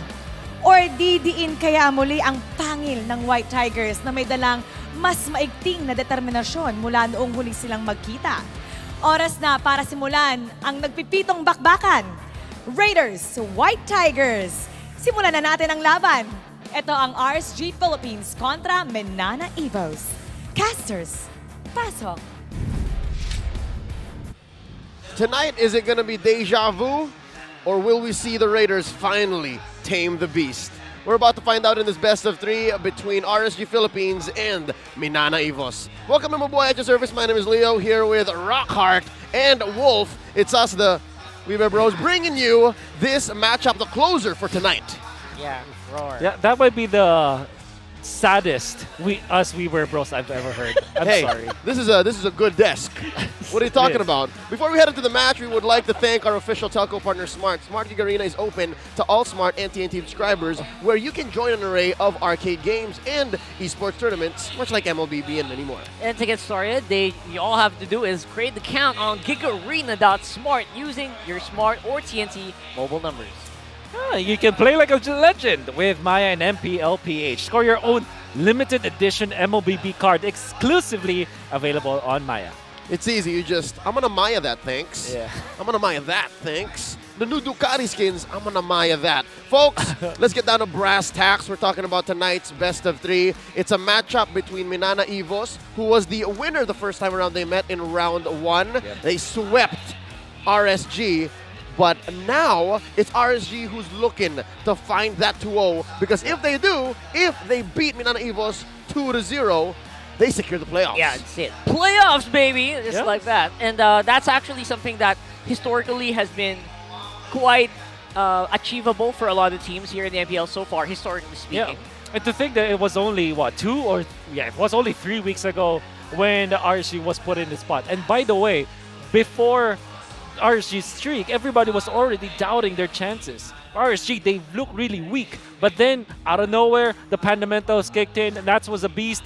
They were now winning games. They're on a roll right now, and they are the precipice of securing playoffs once again. Yep, this lineup here built from the ground up over the past couple of years in the loving hands of Coach Panda throughout his many assistants. At some point, it was Coach G, and now with Coach Theo. This team is so consistent. I actually went and looked at the history of RSG-PH, and I'm like, nothing less than a bronze. Looking back, it's all clear. RSG-PH has found a way to make an impact and get so close to excellence, if not win the whole thing, much like they did in Season 9. That's saying something, because consistency has something that I think only Echo so far has been able to really maintain. ONIC, we've seen ONIC really falter off a little bit here with consecutive losses. And Blacklist, though, they're starting to pick it up. And again, you need this consistency if you even want to be considered for that M5 slot. Yeah. And you can see RSG, you mentioned this, Season 9, they were first place. Yes. Season 10, they were third. Right. Season 11, they were still third. Wow. There's something here, man. They're up there. And what I really like about this team is that, look at them go. Like, what I noticed is that they have prayer leaders, and they also have like a different what's the term, like a shot callers. How do you lead, like cheerleaders? That's right. For lack of a better term. They get assigned. See, what's up with that? I think it's effective. It works. I mean, you share the responsibility of cheering everyone on. Yeah. It's working. Run! Run! Unfortunately, you know, their sister team or brother team from MY got dropped. Yeah, got dropped. Yeah, just a few moments ago. Yeah. So RSGMY not looking as great, but they are looking to bounce back at least through RSGPH, just living vicariously as they face off against the White Tigers, Minana Evos, who we really haven't given as much of a spotlight here in tonight's matchup. They've figured out and found a way to make a lineup that will show y'all in just a bit. For now, though, this is the RSGPH we've known and loved for the better part of the past 6 months. Yeah, this is a lineup that has slowly picked up steam, and now I think definitely upper echelon, upper bracket material, if they can keep it up. And I think that Aqua's actually getting in there, and Nat's massive respect. I think he's still learning for some reason. He's very young and still learning from some of the more veteran players here in this league as well, or older players. Yep, and they're facing off against Minana Evos, who has stuck with this lineup for the past couple of days of broadcast in the competition, and I'm liking it. Well, how do you like this mix and match, this 4-1? It took a long time before they were able to find this constant lineup that will give them the victory. Doming has been phenomenal. I'm always impressed of Lord JM performance, and I think he's improving like week per week. And now we can see like Kaizen and Spider Miles stepping up for the team. It's weird that they haven't found their stride, and they only found it like latter into the season, which I think they tried to do last season too, which is not the best phase forward when you're playing in a league. But hey, if they do finish in the playoffs, maybe they're onto something. Honestly, I really like Minana Evos. Just don't force that fams too much. Honestly, that's been the only thing that I've been that's been standing out for me in recent memory. That's true. Forcing the fams when it felt like it wasn't necessary. Yeah, and it's those little micro decisions and little tweaks to your lineup that kind of make the difference across the board. When we're looking at these head-to-head stats, to be fair, despite RSG Minana Evos' difference in placement on the leaderboards, the way that they play don't really shy too far from each other. Like 61 and 64% kill participation. What this tells us is both RSG and Minana are keen to wait for each other before they try the team fight. They wait for them to farm, because some teams will have very low kill participation or very high kill participation, which means that they cannot win unless they're all together as 5. Both of these teams, they have their gank squads running around, right? So that maybe is what you can expect. Yeah, and in addition, one more stat that's just scarily too close is first blood ratio. They're both playing around 42%, which means in addition to waiting for each other, they like to set up for that first blood almost half the time. They will always be the first to be the aggressors. So, now that we know Minana Evos and RSGPH a little more, it's time for us to go to our keys to victory, brought to us by Infinix. RSG Philippines and Minana Evos' keys to victory are brought to you by Infinix. Infinix Note Series, ultra-fast gameplay. For RSG, fundamental rotations is king. What does this mean? We know that for RSG side, they have been flourishing in the past seasons when they have set rotations. Be it from the first 2 minutes of the game, be it before the turtle fight, be it before the Lord fight. They always have a play so that they can recover from a game. And this will be very key for how they will win against Minana Evos. Take note, Minana Evos, they might be surprised of how the fundamental rotations will work. Draft and play fast against RSG. That should be the thing for Minana Evos. And we're not talking about the speed of how you pick the heroes. We're talking about the heroes picked up by Minana Evos that should be fast. We know that RSG struggles when they're very, very slow. They still win games, but we know that it's rather shaky for RSG if they play slowly. That's why for the side of Minana Evos, they have to outspeed RSG. Now for the last one, show them who's the better XP laner. I already am having a lot of good time just seeing the two of them here. I'm a big fan of Nats. I'm even a bigger fan of Lord JMAR. I feel that he is the best rookie, at least for the season, and he's can perform against a top-notch, aggressive, I'm gonna kill you kind of an explainer from Nats with the new haircut, Bad boy era. Nats is tough to beat, and Lord JM is up for the task. Nats' haircut looks familiar. Oh yeah, for sure. See it in the morning every day. Nice one. You know, that's the haircut that Sakuragi gets when he's on game mode. So, yeah, watch out for that. So Leo is always on game mode. Oh, yeah. You know. Not wrong. But anyways, back to the point. Wolf, very brave words. Again, you've set the precedent. Lord JMAR, maybe the best rookie in Season 12 for you personally? That's right, and I'm going to stand by it. The way that he performs is just impressive because, you know, he had rather bigger shoes to fill in because Ding was the standout performer for MNNE EVOS. When he entered, now I told myself, okay, this is the reason why they benched Ding. They got Lord JM because he's so good. He's very impactful for the team. Well, if you're talking about big shoes, the young Irad here knows what that feels like. He's facing off against KZen, who himself is somewhat of a veteran. He's been in and out of the MPL. Rockar, what do we think of this head-to-head? Actually, you're right. KZen actually is one of those rookies that actually face off head-to-head against Carl Tizzy and live to tail, as you can see here. So these are a history of two players who have come up against the GOAT, the young GOAT, and live to tell the tale, and they're able to really learn from this, I think. And that's really saying something. And I think MNNE recognized that. That's why KZen's here right now. Now you got my fanfic brain churning, man. What would a full-on blossom rivalry between KZen and Carl Tizzy have looked like? Because we saw Carl Tizzy Irad.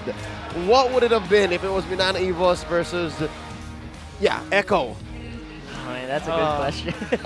Unfortunately. Yeah, like Jay-Z said, I guess we'll never know. I guess we'll never know. But then again, folks, just to reiterate the stakes here for the Raiders, they need to sweep MNNE EVOS, so they need to serve him up, which that they received in round 1, so that they can secure an early playoffs spot.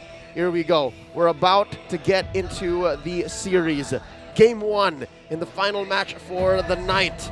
We see Imba DJ on cam.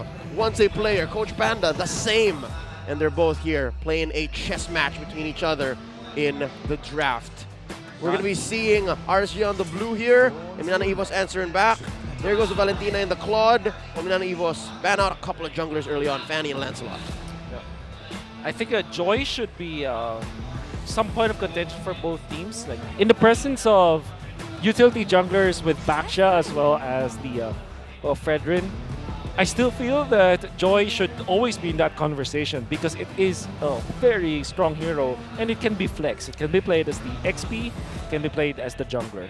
Yeah, my biggest question for Joy right now is the fact that not everyone actually plays Joy, right? So there are very select players who play Joy, and there are also select players who play Joy exceptionally. There you go. That's the word I'm looking for here.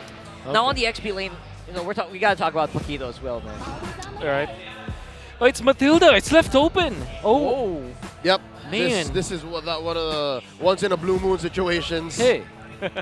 Are you prepared about this, MNNE? Well, they might answer with Angela Baksha, but now, of course, Edith Baksha should be a good set of picks for MNNE EVOS. It sounds very safe, considering that you don't. That's something that it's not threatened by the Matilda as much. Yep. Yeah, with the Baksha, you also have that kind of that mechanic where you get like anti-heal naturally. They get Novaria instead. That's weird. It's weird, yeah. Because you can still get caught up by the Matilda, even from all the way in the back. But I guess what MNNE EVOS is investing in is the range, right? Like they can engage from most any range now, given that they have an Edith up front and then a Nova up back. This opens up Paquito for RSG. This opens up so much, man.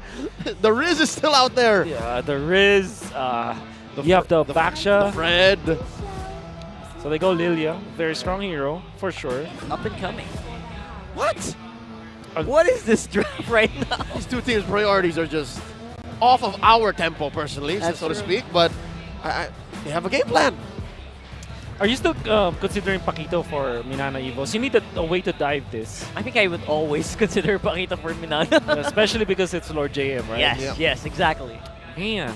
But then again, you already say that your Edith is going to be Roamer. Which is, you revealed it. I think you still want to go Baksha this time for MNNE EVOS. Hey, Baksha can dive too. Yep. Right? Yeah, you can true. force then RSG to waste one of their bans. That's right. But no. Whoa. It's more range, man. How about mid range? How about we play with our move speed, huh? And our health.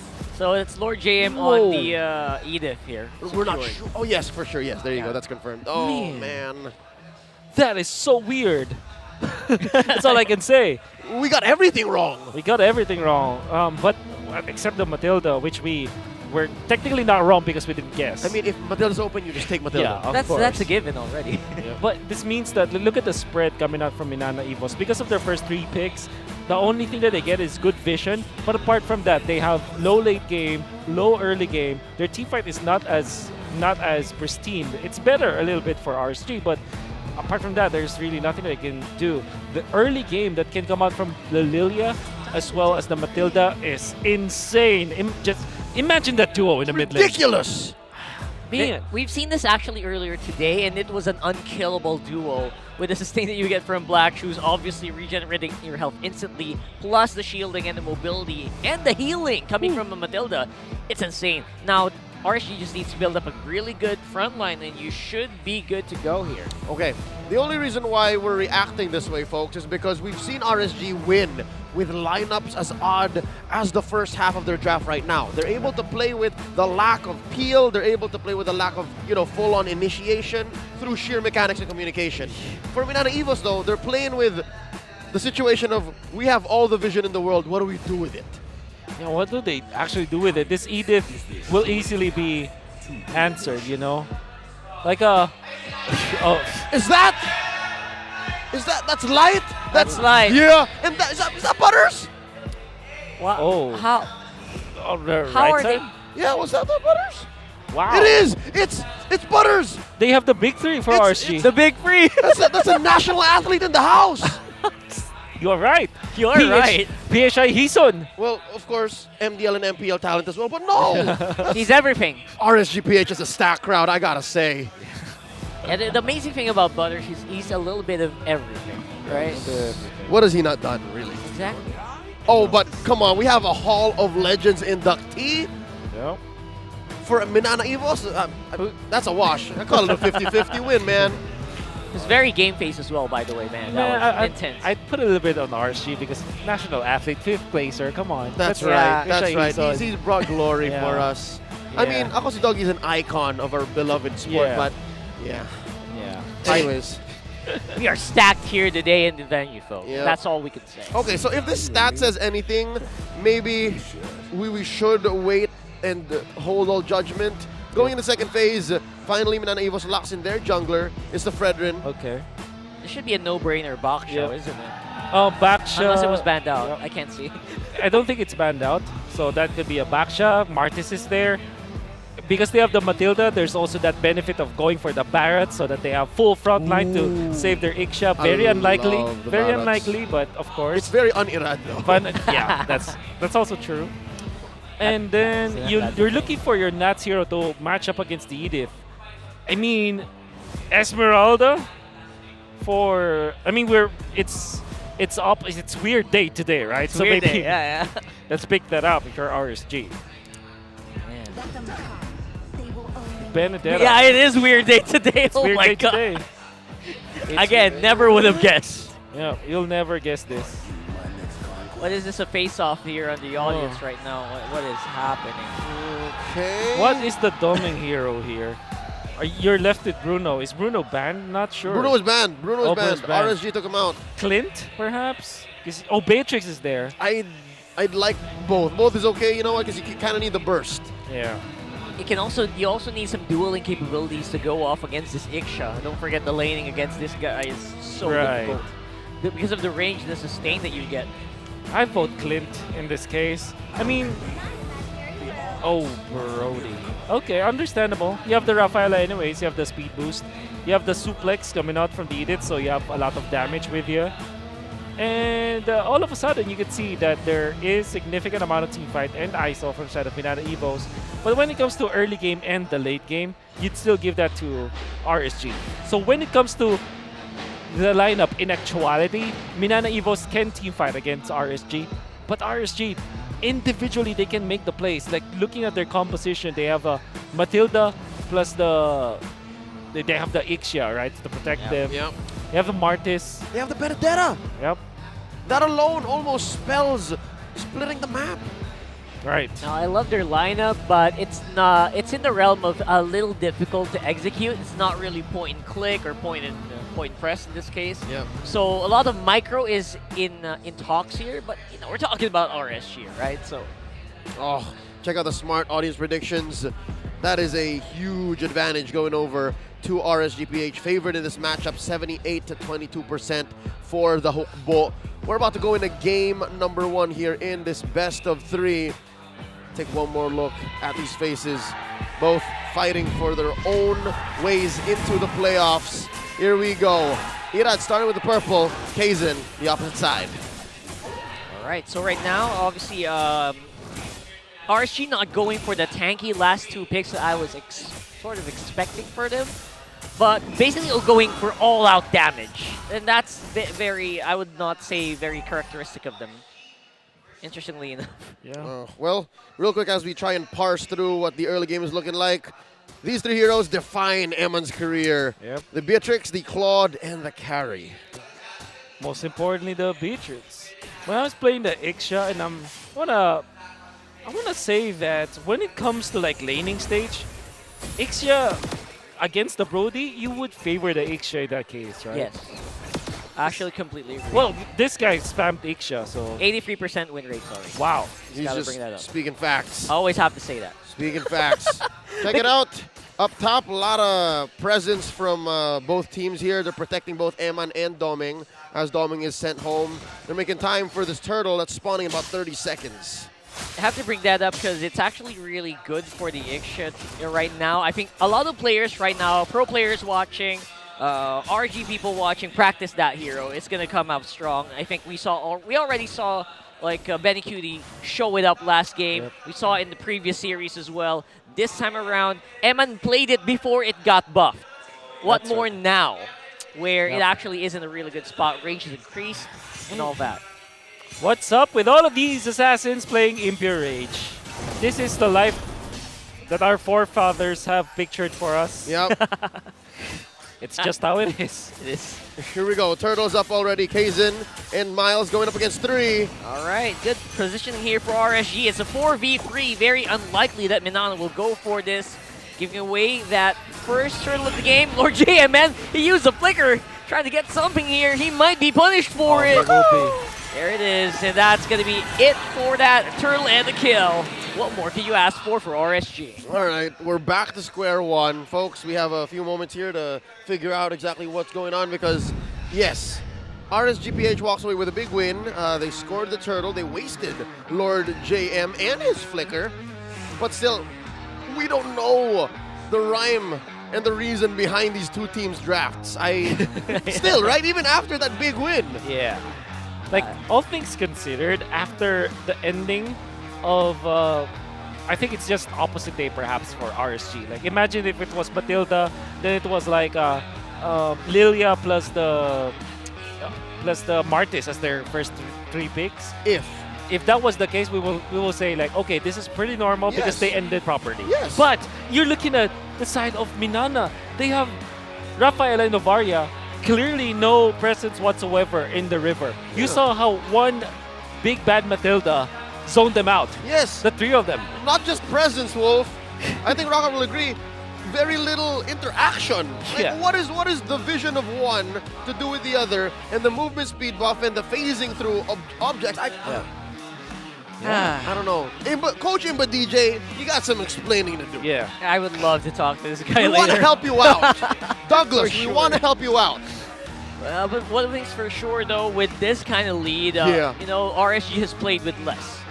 When you give them this amount of lead this early on with a lineup that wants to kill, oh my goodness. Ladies and gentlemen, you're looking at RSG's big 3. The big 3. Yep. That's, what's his name? Light? Who's the...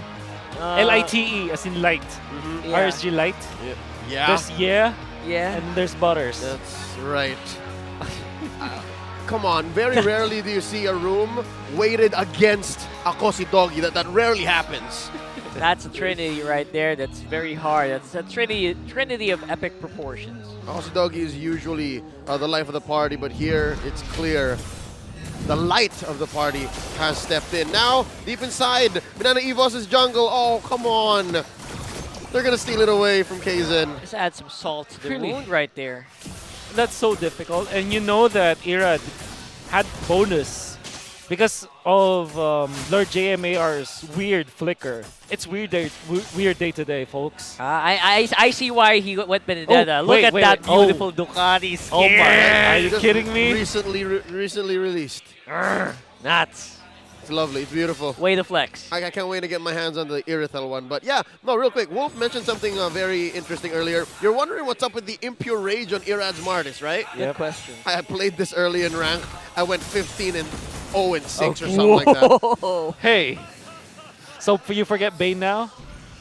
Let's not talk about that. He's listening. Anyways, about a minute until the next Lord spawns, or rather next turtle spawns, and RSGPH just calling the shots. There's not much. MNNE Evos is putting on the table. Yep. I could imagine that they are waiting for maybe an item that should be the Heptasis for Doming, but it's weird because he showed himself and now he's trapped. Yeah, that's a huge trap here with a Martis up on your tail, as well as Eman doesn't even need to activate anything here. It's going down. It's a 1-for-1. Weird death on Eman, but we did see that, yeah, because Doming showed himself in the left side of the map after the bush, we almost know for sure that he will die even after the flicker because of the pinch we saw from RSG.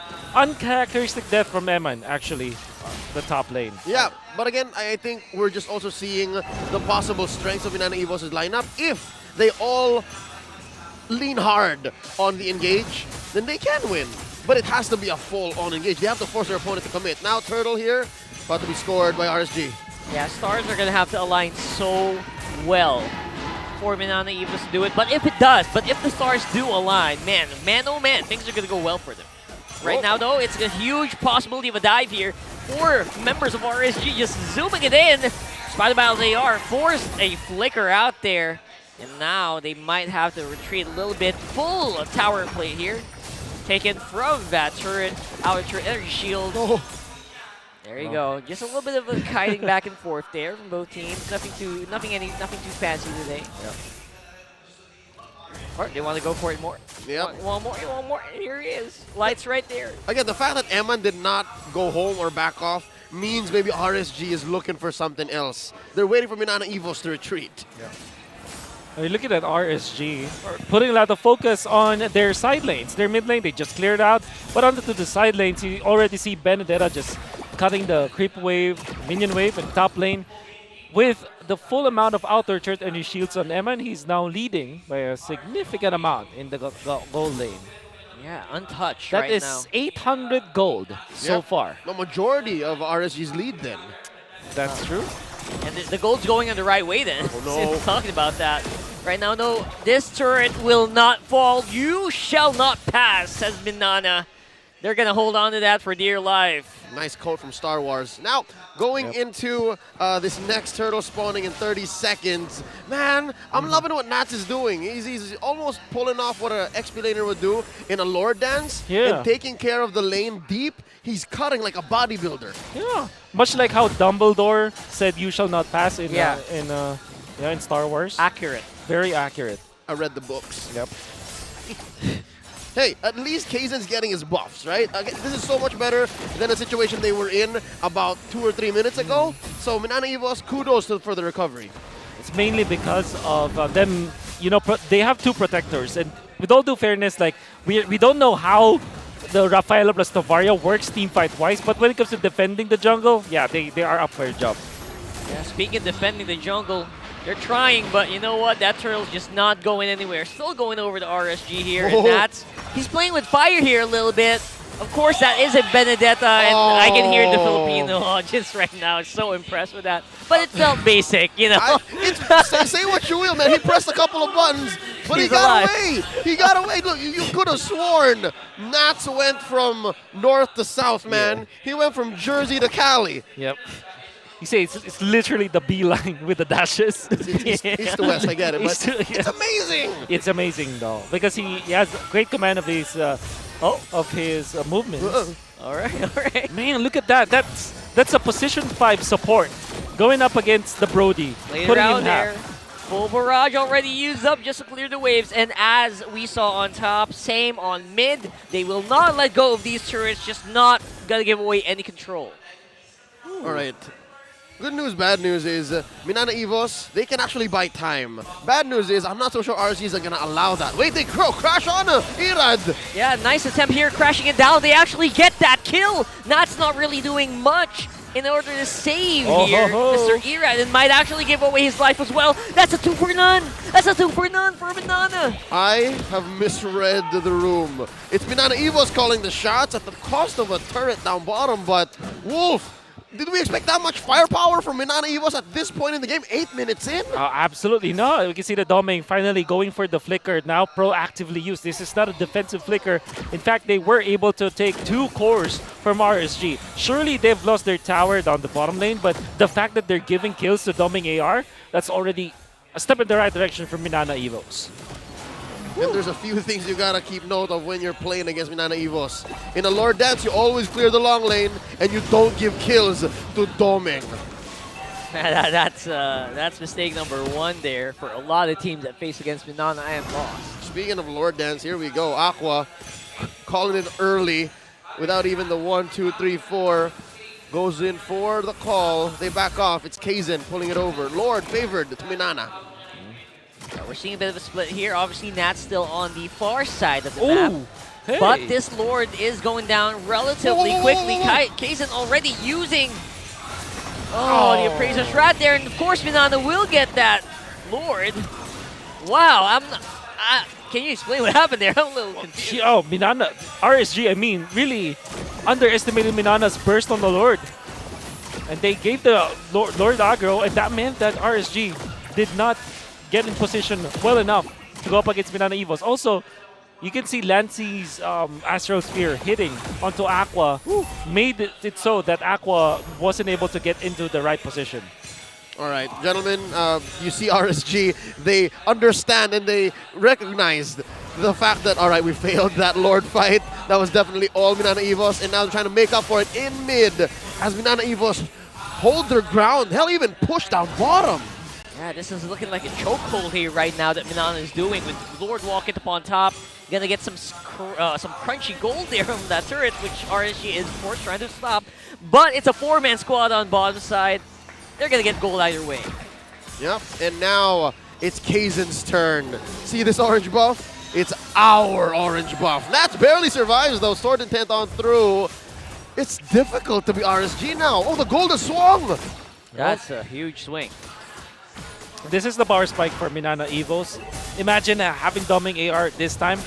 Lord JM weirdly going for the split push as the Edith. As you would imagine, you would want your Edith to be in the fight almost all the time, but they have the luxury of that for now for Minana Evos. That's the Paquito in him. That's a Paquito in him for sure. I agree.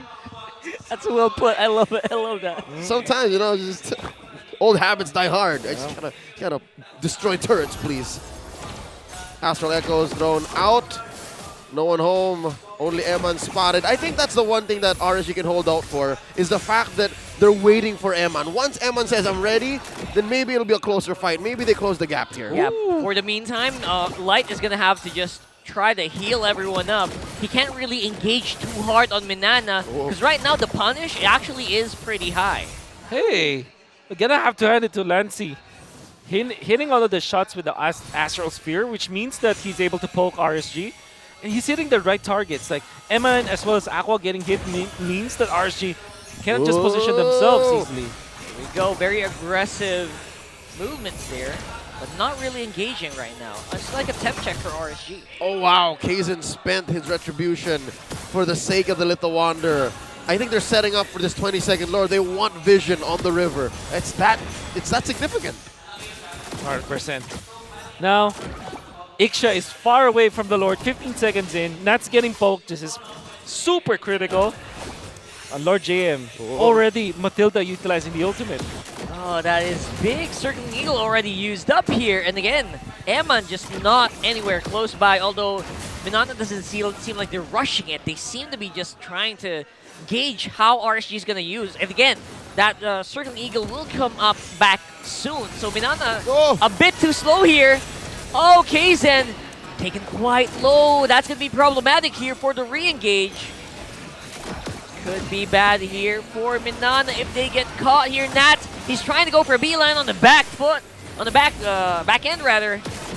But no, they're playing it a bit too safe in my opinion. Here we go, Circle Eagle Part 2, and the full barrage is on, but it's in the wrong angle. Will MNNE go for this? Oh. I think they will. Nats will get the Lord though.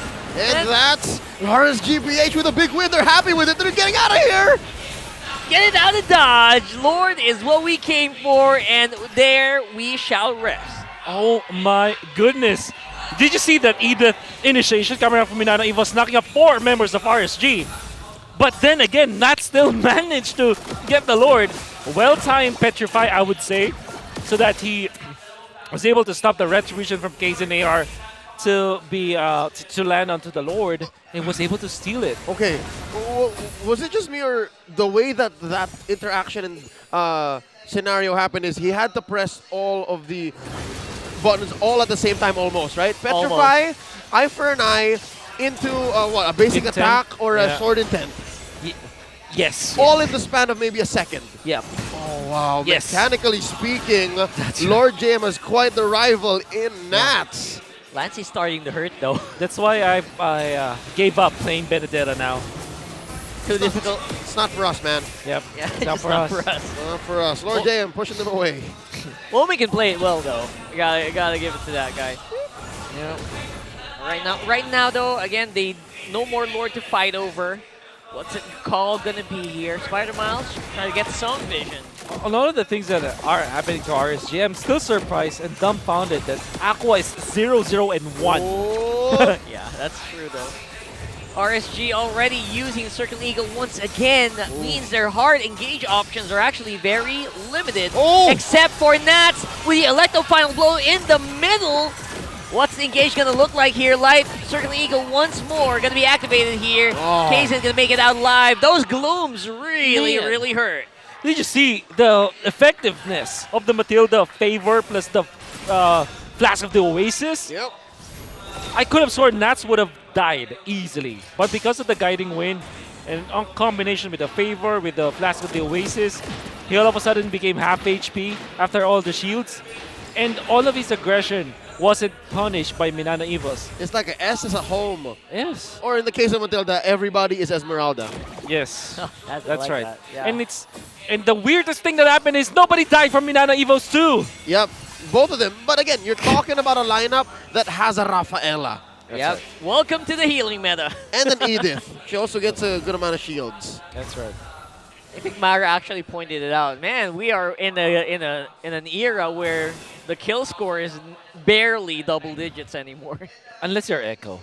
Right? Oh yeah, you know, that was the highlights. What do you expect, right? Yep. Probably just scored an MVP KDA of 3-0 and 15. Exactly. Talk about assists. Expert wingman FWD coming in. Lord spawned here already. It is luminous, so it should crash into a major objective once spotted.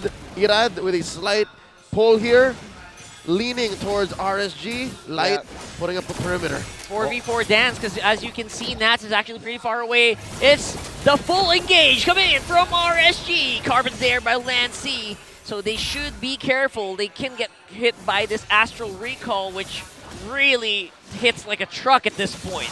Yep, big reset here. And now Kaizen and Irad find the spot, now slightly angled over to MNNE EVOS. Check out Nats. He was going for the sandwich play, but could not find it. They had to manage the waves.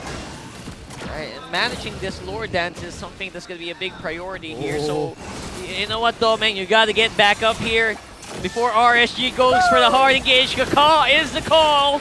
And that's going to be Circle Eagle already used up. That's a huge jump, and Kaizen will secure that Lord. Domain? Look at this, Domain. He's late to the party, but he doesn't care. He's going to get some blood here. Nats might be in trouble as well as Irad. But no, Circle Eagle not going to be helping them this time around. It's everyone going down except for Light. Oh, Lord. MNNE EVOS, they scored it and they went big. Did you see that? The healing and the firepower that they've garnered all throughout the 17-minute bout was enough to run right through RSG. And it's mainly because of, I would credit it to Lancey. The way that he was able to hit the 5-man or 4-man Astral Echo, it should be over. Yeah, RSG like doing his very best to slow him down, but looks like the wind's gonna go over the MNNE for game 1. This winning moment is brought to you by our official sponsor, FWD Life Insurance. And with a fell swoop, the Hukbo denies RSG an early entry into the playoffs. Not yet, says MNNE Evos, and Lancey just leading the pack. Super duper commendable in the mid stages of the game because of the way that he was able to hit the Astral Sphere onto the right targets, like poking Aqua, poking MN. That is what allowed them to get some of the bigger objectives out there. The first Lord, the second Lord. Now you can see from Lancey, he waited for the right moment to pop the ultimate, hits onto 4, and Matilda, you saw the moment that he was able to hit 4 people with that ultimate, everybody from MNNE Evos just went through and dove. Beautiful.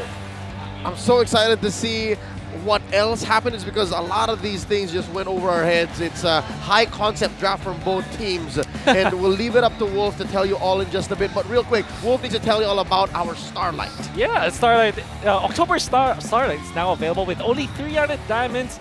Layla, yes, that's Layla. Exclusive Twilight Waltz skin will be yours. Check out the dazzling debut of Layla's anniversary exclusive painted skin, Midnight Waltz, our personal favorite. The Starlight Lucky Chest will also be available for a limited time, so get it now. All right, let me do this on behalf of the desk.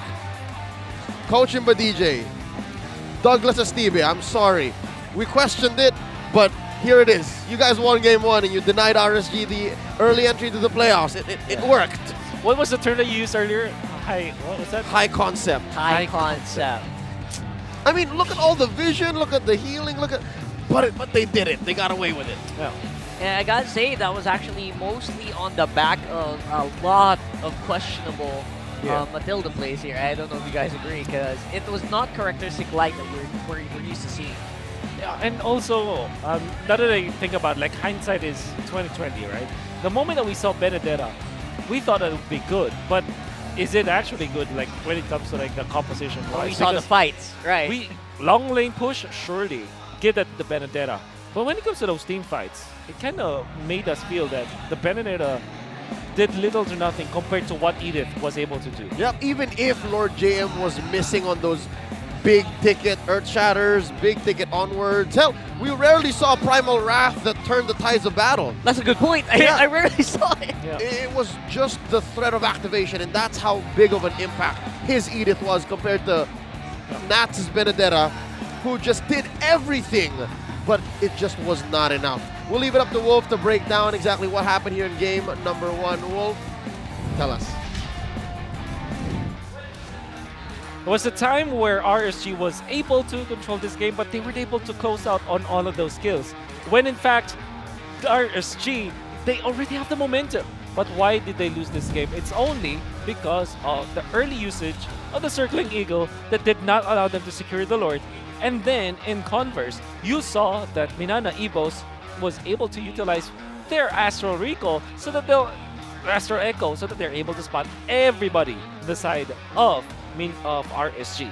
Our true MVP of this game was Brody, doming AR, only dying once in this game. That very questionable play that he did when he went out of the bush, but he picked up the slack. He proved to us that he is one of the better marksmen out here in the Philippines, as he is able to convert to a kill.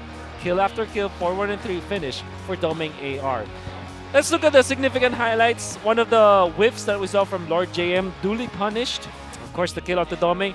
Now, Eman, for some reason, dies in this particular clash because he actually used the Guiding Wind. He's already out of there, but because of the ultimate, the Torn Apart Memory still managed to get it out. This for Dome, taken out side of RSG. Now the Lord Dance, eventually Kaizen will take it. Far too late on the Guiding Wind, and it's mainly because of the poke that you saw from Lancey AR. We're gonna see it once again in this particular clash. You can see that Nats was able to steal that, and then the Lord Dance. 4-man Astral Recall, followed up by a 3-man knockup. Actually, Not entirely sure if that came from the Lord or came from the Edith. Well, the Edith is dead, so that probably is from the Lord. And RSG, they probably underestimated the increase in hitbox. That's probably why they were hit by that knockup coming out from the Lord. And MNNE Evos, with the help of the neutral objective, with the help of Lancey's ultimate, able to get that W for game number 1. More stats of this game, as RSG only managed to get 3 kills despite them having a wonderful early stages of the game. Even after leading by a lot in the early stages, they weren't able to close in on kills. That's why they weren't able to end the game faster than they should. And part of the keys to victory here for MNNE Evos is to force RSG to play very slow and for them to play fast. It's not the fastest that we saw from MNNE Evos, but it still is faster than what RSG intended to do. That's why RSG still managed to lose that game. We can see that very uncharacteristic KDA for specific players. For example, Aqua only 2 assists and 1 death. I would say that RSG might have been better off if they died more in this game, but they will get more kills. I guess RSG just decided to be extremely safe in this game to the point where they aren't able to convert anyways. Now, when it comes to teamfight participation, 100% comes from Mr. Doming AR. Died first in that top lane, but after his torn apart memory, his parting shot, able to take out Eman, gets the gold, and then eventually gets 2 kills onto that Riverside up top, continuously winning the teamfights with the flickers that we saw from Doming AR. Activation on the Brody is always my personal favorite. If you play the Brody, ladies and gentlemen, please don't be passive. Play accordingly. I'll like play that. accordingly. Alright. I want to go flicker and then just... That's as scientific as it gets. Yeah. I really don't play the gold lane.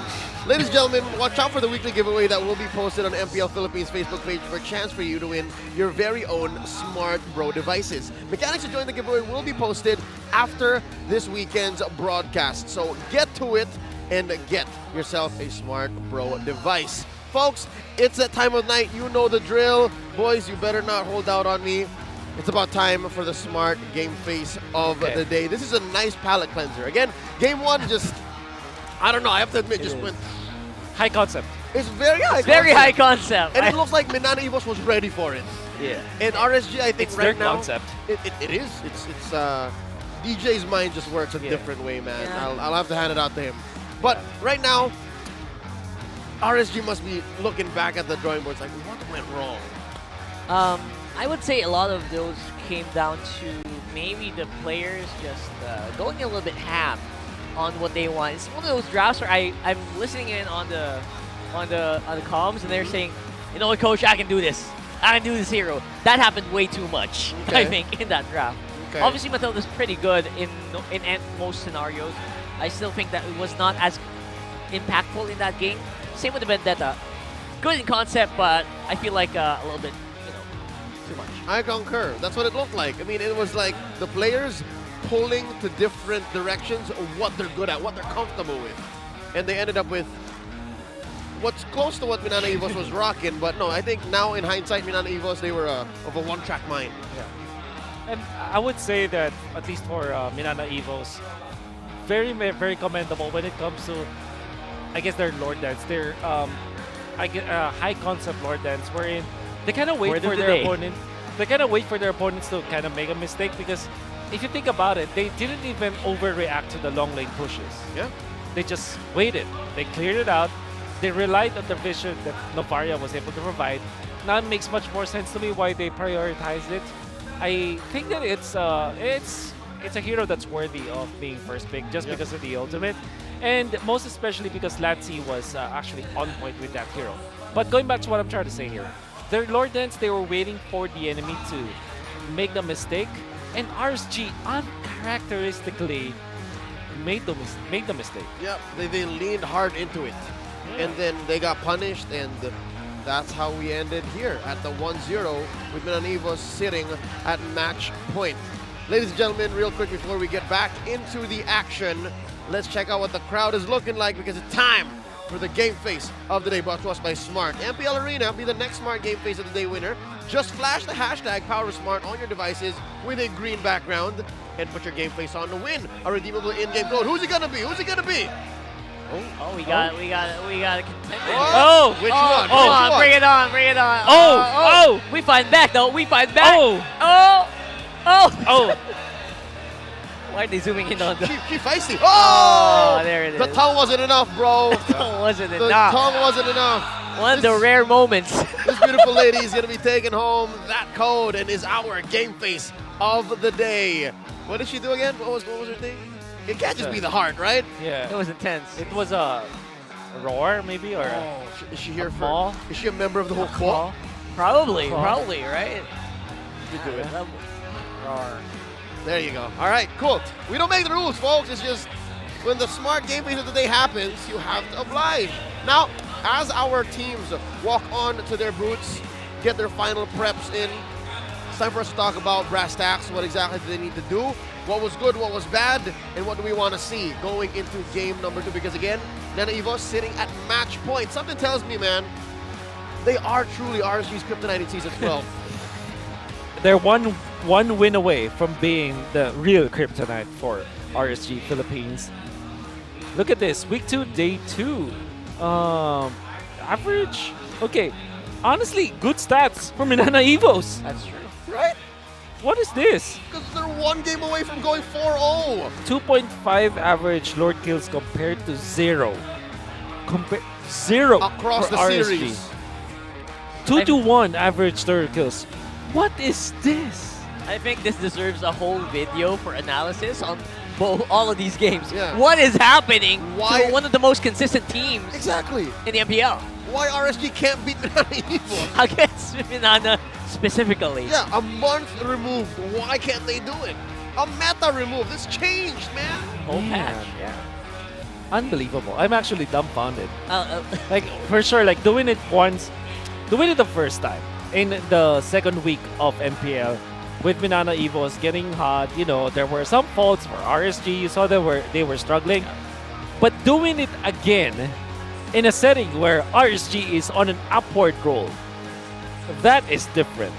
Today is weird day. Like October 7th, it's just how it is. There are higher powers at play. It's beyond even RSG because at this point, especially after maybe the back-to-back team fight losses in game 1, they're wondering, were we not winning earlier? What's going on?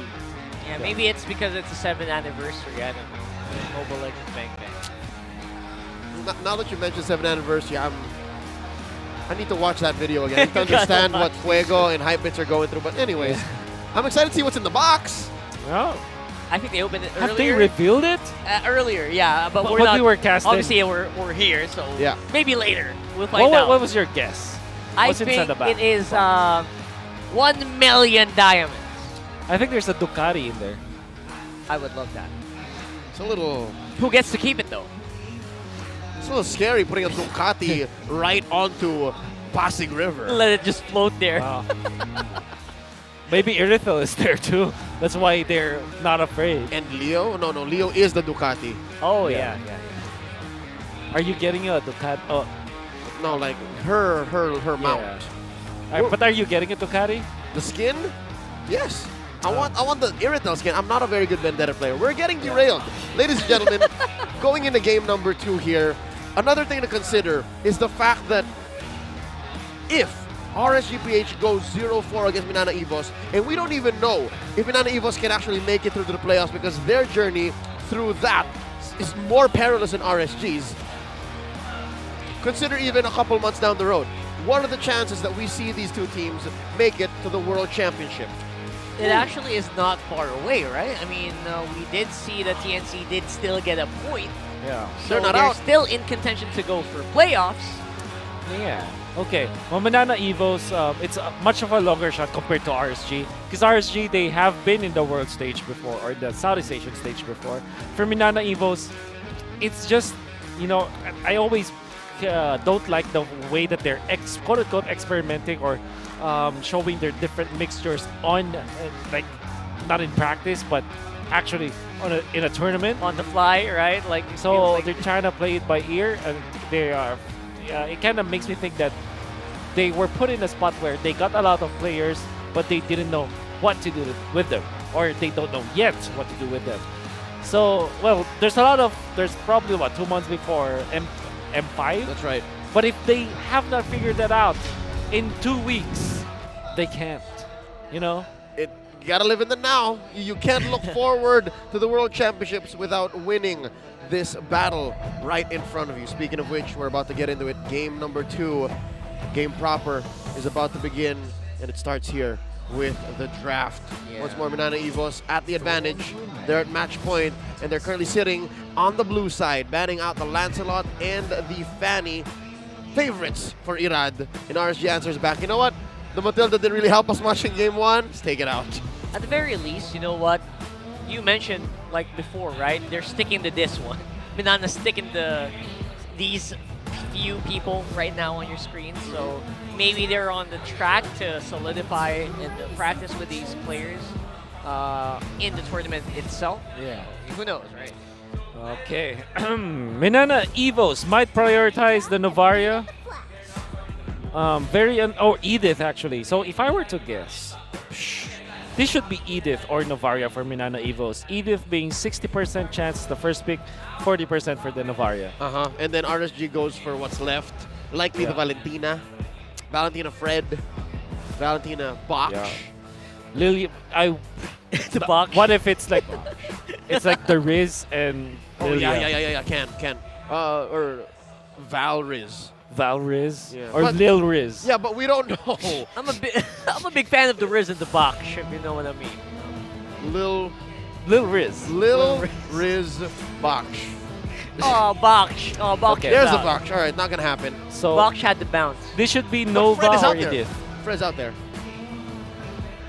Well, Edith, it's yeah. Edith. 60%. Okay. Right. Lil Riz. Oh, what? Oh! No. Let's This go! can't be. Miss can't be. Miss Lake, This Ryan. can't be. This can't be. Nah. Ryan. This Theo. can't be. I see Nats, like, That can't be. Nats Yeah. looked weird. He's like, what? Even Irad's looking at his coach. Something happened. Is this true? That can't be. Oh, Wait, they're calling. They're talking to the. Hand-to-his mouth. They're talking to Marshals. the tournament officials here. I don't think so. Miss Lake. I'm calling. We called it. Yeah, it should. It should be again Riz, Lilia. Well, if you have an Aldous, I don't know where it's going. To be fair, might be a jungler. It's weird day today. Come on. It's a weird day today. Yo, It's either Valriz or Lil. Yeah, Riz, they're right? remaking. even their opponents, even not even like, are they okay? What is that? What's going on? Did we get sucked into a vortex and get transported back to 2021? It's weird day. In the height of the Aldous jungle, as made popular by Blacks International's very own Wise? Wow, one of the rare moments that we also see. We know that it's a weird moment because even Butters looked worried. What's and that? that is not. Butters that's is not never common. worried. He's never worried. Butters never worried. Real quick, story time. Wolf and I were about to fly out of M2. Our flight was at 1 p.m. and we were in the lobby of our hotel at 12 noon, wondering if Butters was awake. Yep. But lo and behold, he's already in the airport without telling us. And he was there hours ahead. Hours ahead. We got to the airport. He says, "Where have you been?" Okay, so Unbothered king. The unbothered king. not gonna shake him. All right, so back to the case here. I think because of what happened, we can confirm that they didn't mean to pick the Aldous, right? Yeah, I mean I think Nats was the one clicking. That can be. And even so, like, what's the ruling here? I mean, I don't want to go to that route, actually. Let's not get technical about yeah, it. let's not get Oh, technical. Lord. It's going no, through. no. But at least we're right about the Valriz. They made the call. That's The right. Valriz. Some way, somehow, we were right. Yes. Okay, and the answer, the response from MNNE Evos, of course, the Fred was open. They get it, and the 40% Novaria. Where do you put the Aldous? Jungle for sure? I would jungle, right? Like, That's the safest way. The late game coming from Archer is just shut up. You know, 4.4 at this point. Just get them stacks. Just get them them stacks. What their early game though, so whew, okay. Man. So they're going with it. I don't know. I was expecting it to be a remake. Oh my god. I don't think. Yeah. It can't. I think they can't. I don't think they can. Yeah, they can't. Nope. At this age and at this point, yes, I think. You saw their body language. Yes. Yeah, especially that. It's like, "Ugh." Yeah, and the fact that we've gone forward the draft this way. That's right. So we can confirm that we are going to witness the debut of Aldous in the... We're not sure. Actually, you know what? There's as much of a big chance that it goes into the gold lane. I agree. I agree. I honestly thought you'd say mid lane. That too! Oh, Lord! It could go anywhere. Imagine all of those ranged minions, man. There's 5 of them that spawn, or 4 of them that spawn early. Imagine all the stacks. 5 minutes mid. Let me stay 5 minutes, Aqua. Let's go. Unless Aqua plays it. I mean, would you put it past him? All right. Nothing is impossible. Nothing's impossible. I didn't wake up today expecting to see Aldous debut in Season 12. First pick. First pick by Red Side. On the first pick, dude! Before Val. Before Nova, before Fred, before Kaja. Here we are, folks. Oh, you can see in the face of, if you're talking about Butters as an unbothered king, Light, you can put him in the same category and look at his, you can see it in his eyes. Yeah, I saw a They're tear trying drop. They're trying to troubleshoot Yeah. shoot here. There are ways to play around it, right? Still, for sure. They been Harriet. Even the fact that the Harriet gets banned might be a way to make the Aldous work. Yes. Some way, somehow, they're thinking, oh, we don't want to be run over in the early stages. We don't want to be kited. Let's just ban this Harriet. Oh, so by banning out the Harriet, is this a sign that they'll put the Aldous in the gold lane? Hey, that's a good one. Right? Yeah. Because you already have a Valentina. Would you let it sit in the mid with the Aldous? The biggest problem with that is their range is gonna suffer so much, though. Yeah, they're gonna have to go full dive already. The first 3.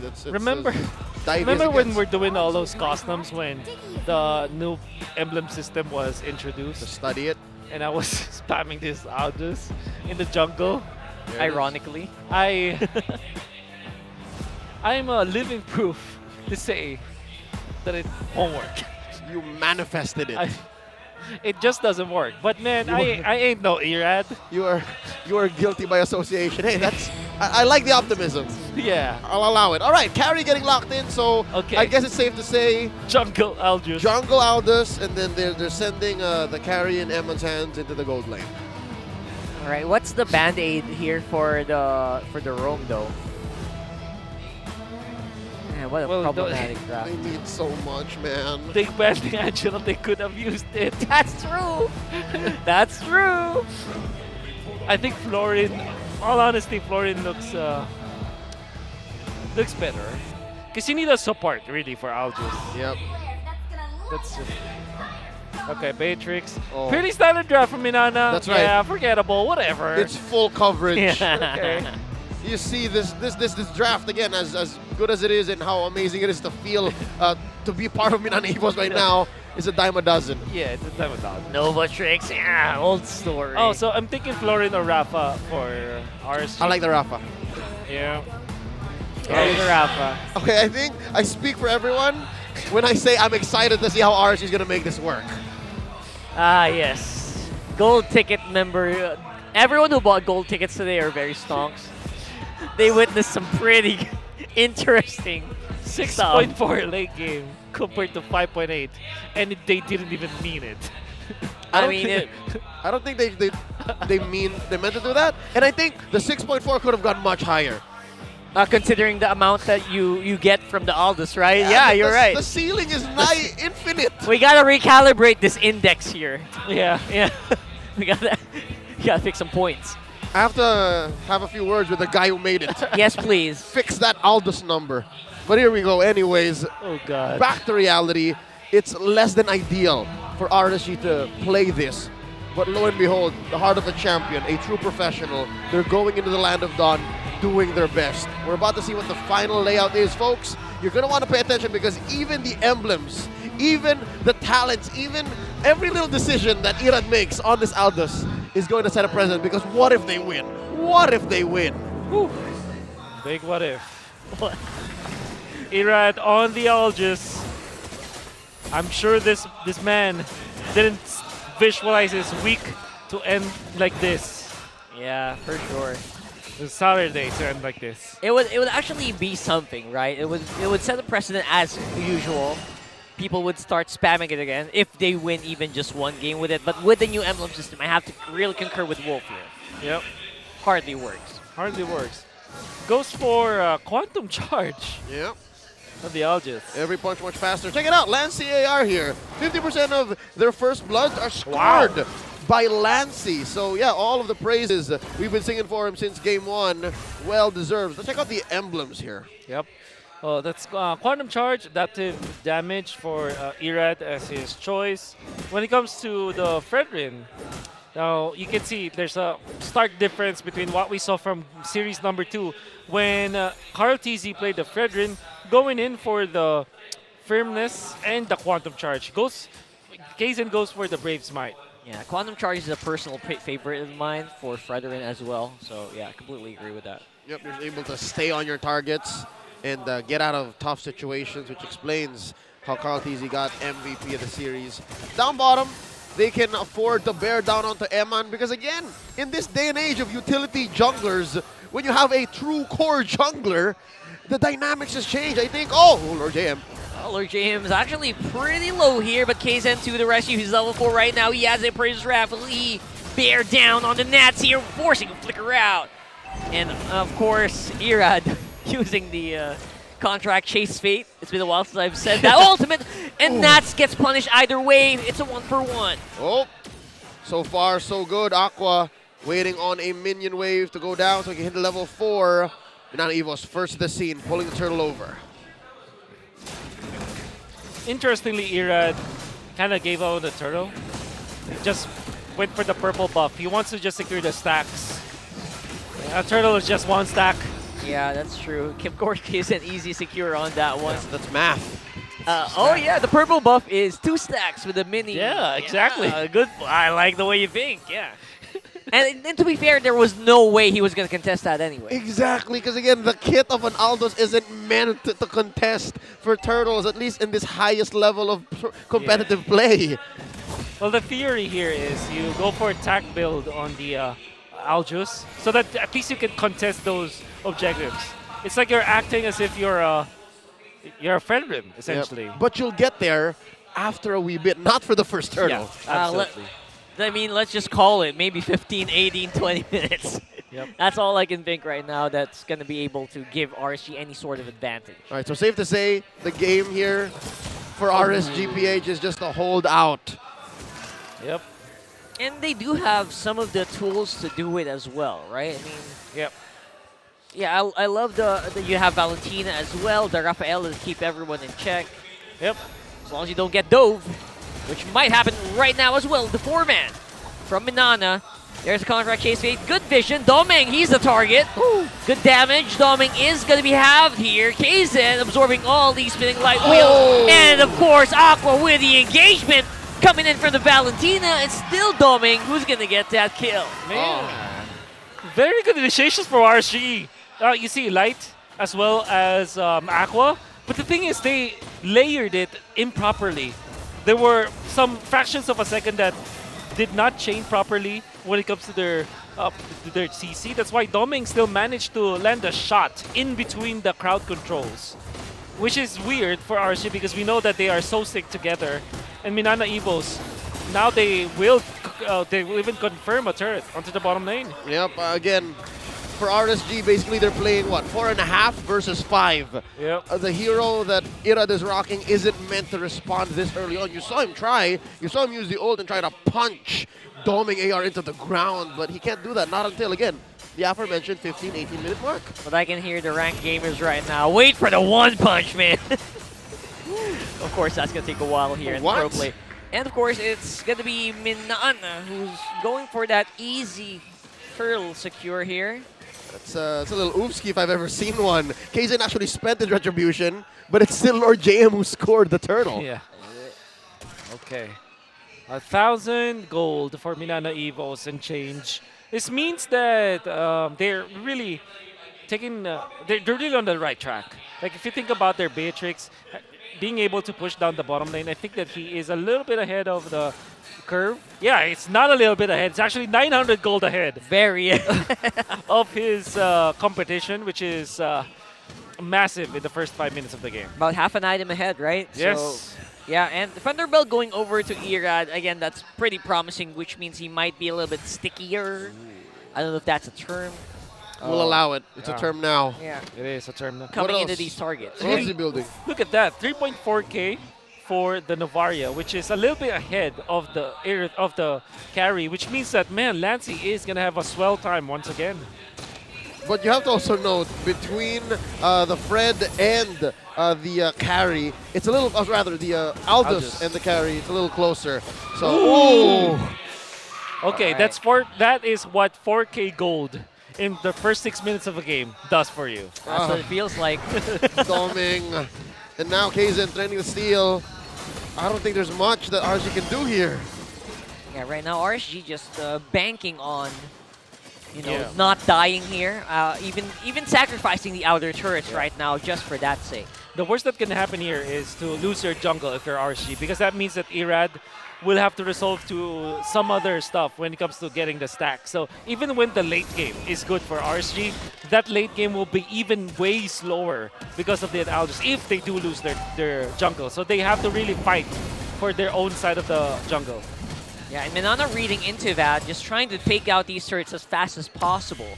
And of course, the objectives are going to be the biggest ones for them to take here without any contention whatsoever. And they know it. They're very aware that RSG knows it as well. Yep. It's a gentleman's agreement. MNNE Evo's here with the pull and the blitz. No way, no question. RSG not going to contest. They really are holding out. It's 2 minutes until the Lord spawns. And you know what? This whole push down bottom, they spent so much. RSG committed like 3 or 4 heroes down there. Yep. But they did get a push, which is very important for RSG. It's non-zero. Yep, any port in the storm for RSG right now. Every bit counts right now. That's, of course, tanky enough as a Terizla. Going to be able to buy some time, keeping that mid lane turret still in check. RSG rotating up on bottom side here. It's a 5-man presence here for MNNE. They can die if they want to, but will they? Oh, they're going to just steal away Irad's purple buff here. Kaizen AR choking. He got the missile going in here. Aldous! Oh man, going straight into Doming, waiting for the stun. And the Spider Miles for the defensive Minoan Fury. Kaizen get it will down here as well. Irad, he's on the sides. That looks interesting for me. Yeah, there were so many other ways, a dozen ways that could have been disastrous for RSG, but they walk away. Oh, by the way, I am able to get some stuff from our production, and it's 225 stacks now for the Aldous. Oh, there you go. That's respectable. That's a good number. That's a good number, actually. That is, wow. Under 9 minutes? Yeah. Oh. How did he manage that? The mechanics making bread. Yep. So, again, it looks like a very big struggle for RSG. But they are in a decent spot. And yeah, tank Aldous should be the itemization here. Yeah, he's not one-punch Aldous yet, but he's getting there. So it's what? A full stack of defensive items plus an endless battle? Or plus a Malefic Roar? Endless battle actually is good. Yeah. Oh! A precise kill! Precise kill? From Doming! What's a precise kill? Hey, I only saw that one. What is that? What is it? It's that. It's that. It's that. A precise kill. Is that a one-shot? I think it's a one-shot, right? Yeah. There's a couple more new notifications that have been, ghost updated into the game, but yeah, it's one of those. Maybe that is a burst shot. Doming AR from downtown. And the Nova tricks really coming into play here. You can't even get near this lineup right now. They can hit you from afar, and you are going to feel it. And we all thought it was Irad with the map control. We thought it was Irad with the coast to coast. That's right. Oh, dear. We got some time here. Everyone's going to get hit here by the Astral Echo. That's not a place you want to go. They will have to concede this turret. Finally, says MNNE. Yeah, this gold gap's about to get bigger. They're converting so hard. Mind you, there's still a lore down bottom. Lord James actually very confident to go up on front here. Spider Miles being more of a defensive tank behind Lancy and Doming. And of course, the Lord is on bottom. What's RSG going to do about it? Oh, there it is. Earth Shatter. Emma's the target. He could go down here if he's not careful. Where's the snipes going to come from? No, it's not. Beautiful penalty zone on 3 members, but they had the follow-up just nowhere to be found. Here's Irad! Goes straight for Doming. The knockups are way too much. He can't really move that much. Gonna be able to survive, though. 1 for 2 of the trade. The shutdown onto Doming AR, courtesy of Irad. And throughout that whole debacle, dude, Irad survived! Irad survived. He survived. 300 stacks to the face of that Matrix. I wonder if Twilight Armor is a choice for the members of Banana Evos down the line. At least they will have a little bit of a shutdown onto Irad. They gotta will down that tankless, man. Yep. It's way too. It's gonna be way too tanky later on, especially with the immunity that you get. It's not easy to deal with. So we're joking about it, but give them time. Yep. This Aldous will become very godlike. There was a little bit of a buff onto the, well, I say a little bit, it's actually pretty good. Like, the maximum stacks that you get is no longer just 500 at this point. Yeah, you get even more. Is it uncapped now? I think it's 700 now, I think, because it was plus 200 or plus 300 or something. Might as well be infinite, doesn't matter. Yeah, it's gonna one-shot anyone. Unless you build for it. So yeah, you're forcing your opponents to spend that item slot that could have been more damage, that could have been more utility, into just, I don't want to get punched. Oh, beautiful hit on the Astral Echoes here. Of course, Emman gonna be absorbing the brunt of that damage coming in from the Astral Recall. And of course, Doming very close by. He could have pulled the trigger on the snipe if he wanted to, but no, it's going to be more of a conservative banana play here. This day is getting weirder by the minute, just because of that precise skill. Like literally the first time that I am able to see it. Oh, I've seen it. It's been in the game about 2 weeks now. But 2 weeks, but Yes. like in a pro setting. Yes! Pro setting. Yeah. Literally. This is the first one, right? Our good friend Uomi called it. He threw him off. Oh, it's a precise kill. Like, where's that? Yep. Irad here, getting caught out. There's 5 of them. Oh, Goes in. Irad! Man, he are not immune even in midair. I think he overestimated himself there, giving over a free kill over to RSG. Right, to be fair, sorry, Manana, there was nowhere for him to fly out. Like, they were all in the lower corner of the map anyways. Yeah. So at this point, for Banana Evos, for Banana Evos, all you have to do now is to just group up, and you're okay. And Doming has been precise this time. I think he went for Demon Hunter Sword, which is not really an item that you go for now for the side of the Beatrix. But because there's a lot of like tankiness from Irad, obviously from Nats, it is favorable for Banana Evos to get that Devour. Okay. From that one. Or see, there it is. Production. You got it. Thank you so much. 381 now. All right, we're getting to that point. All right, so check this out. The Twilight Armor might not be necessary because Doming AR actually built a Wind of Nature. Should be enough, right? Wind of Nature does count. As soon as you see the contract fate. I will say yes to that because it will take only the duration of the Wind of Nature to actually take down that Aljus. Anyways, yeah. Around 2 seconds-ish. Yep. Because you have the Nibiru and the Demon Hunter Sword on Doming. And the rest of Banana Evos. And of course. Even with the Lancy, tank build. no? Yeah. Okay. All right, so they're trying to leverage around this Lord now. Again, Irad nowhere to be found, as per usual. Yeah, he's taking stacks. He's cutting the wave down bottom. And Banana Evos are taking their time. It's a calculated approach. 7K ahead here. 14 minutes, 30 seconds in. All right, there's the vision. At least Irad knows. Yeah, and here's the pincer Are you maneuver sure? Are you coming sure? in from RSG.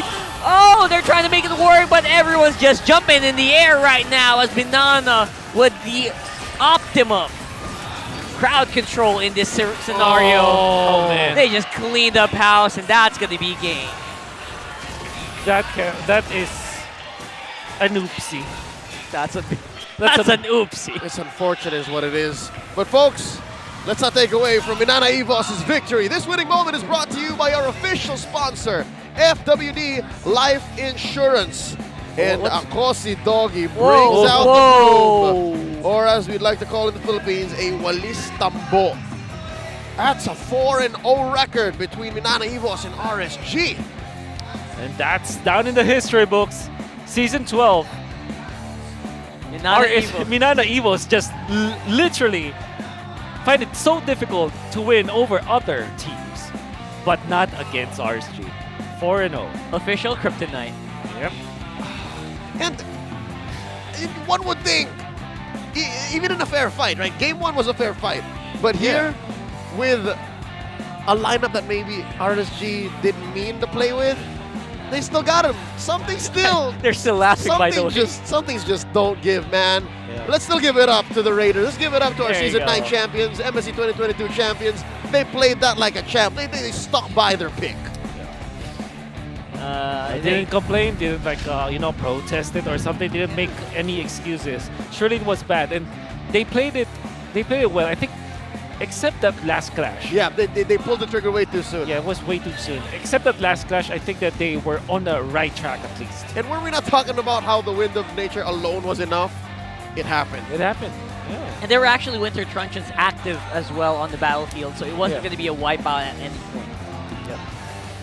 It is just how it is. And big credits though for Doming in this particular game and the entirety of the series. That's right. Part of the reason why they won this is because of Doming and the way that Minana Evos played accordingly around this guy. You saw that he was able to get 900 gold in the first 6 minutes of the game over his competition, getting that full turret energy shields into the bottom lane and then the turret afterwards.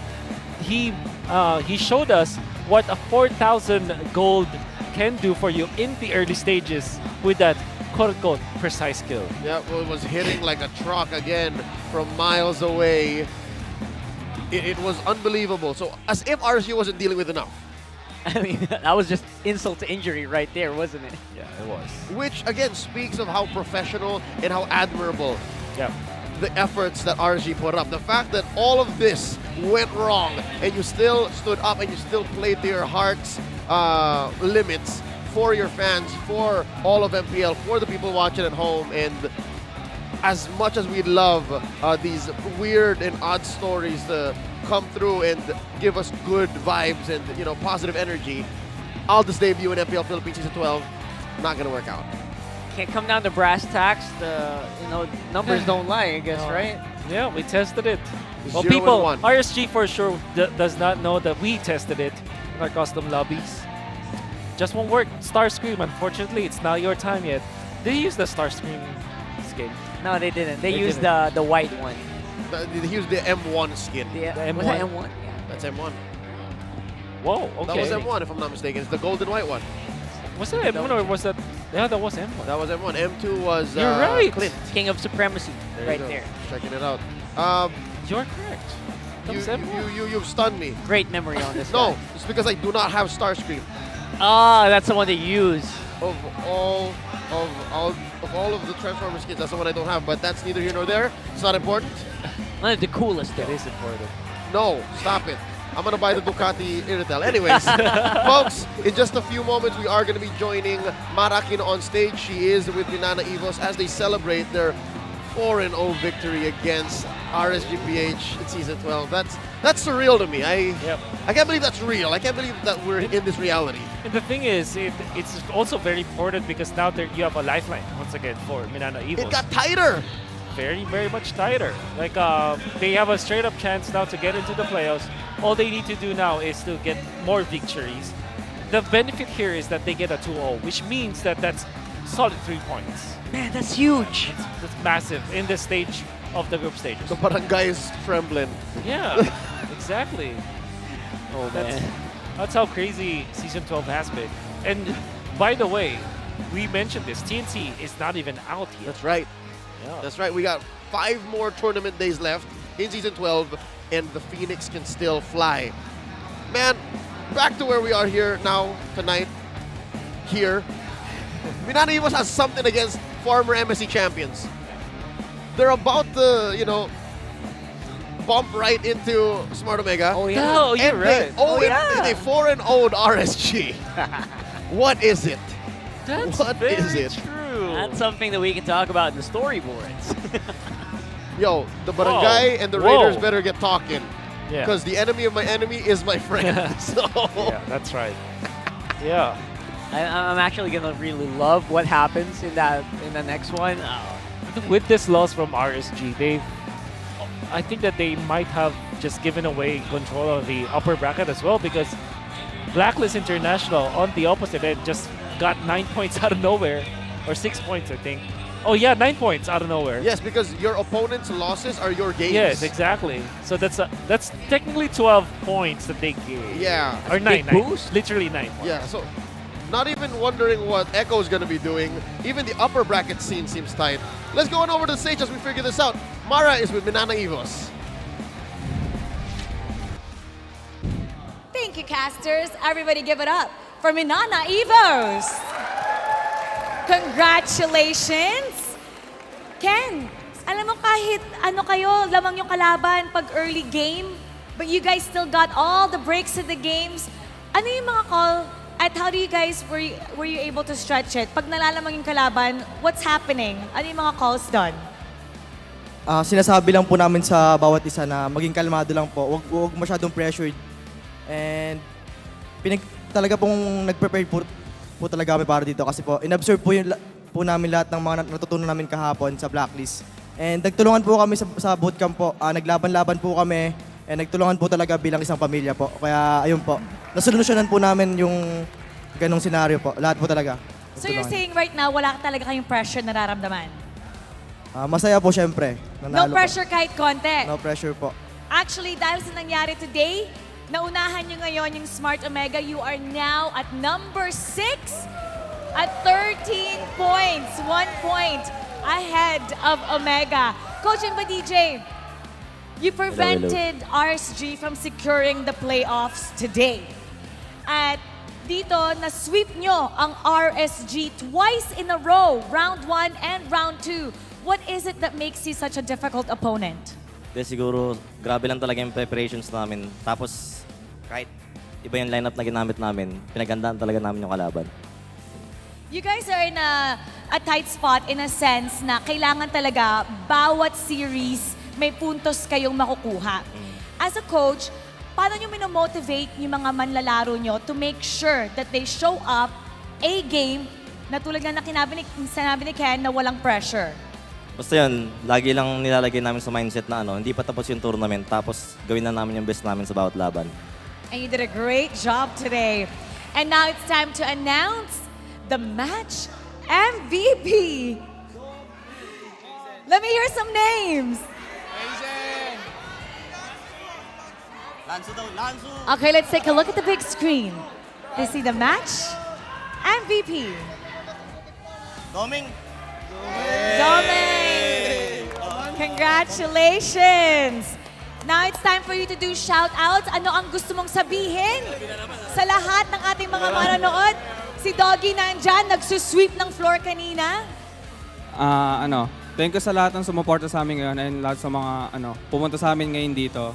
And nakachamba lang ulit. It seems like palakas kayo ng palakas. Ano ang mensahe nyo sa susunod nyong kalaban?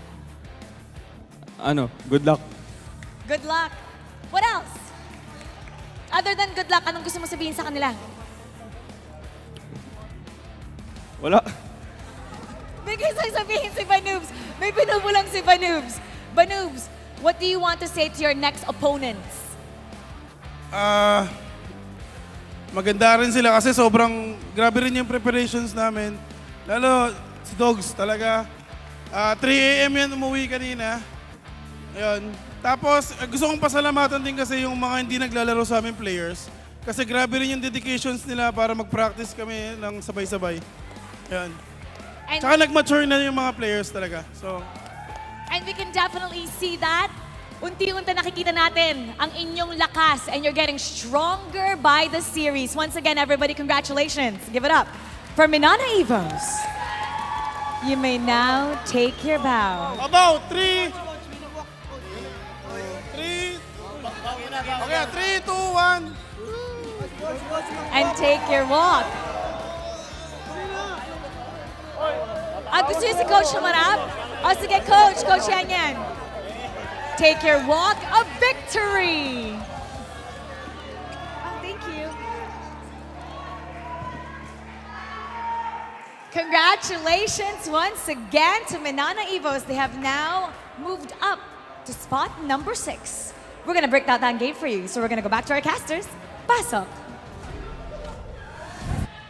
What I tell you, Smart Omega, they're trembling right now. Yeah.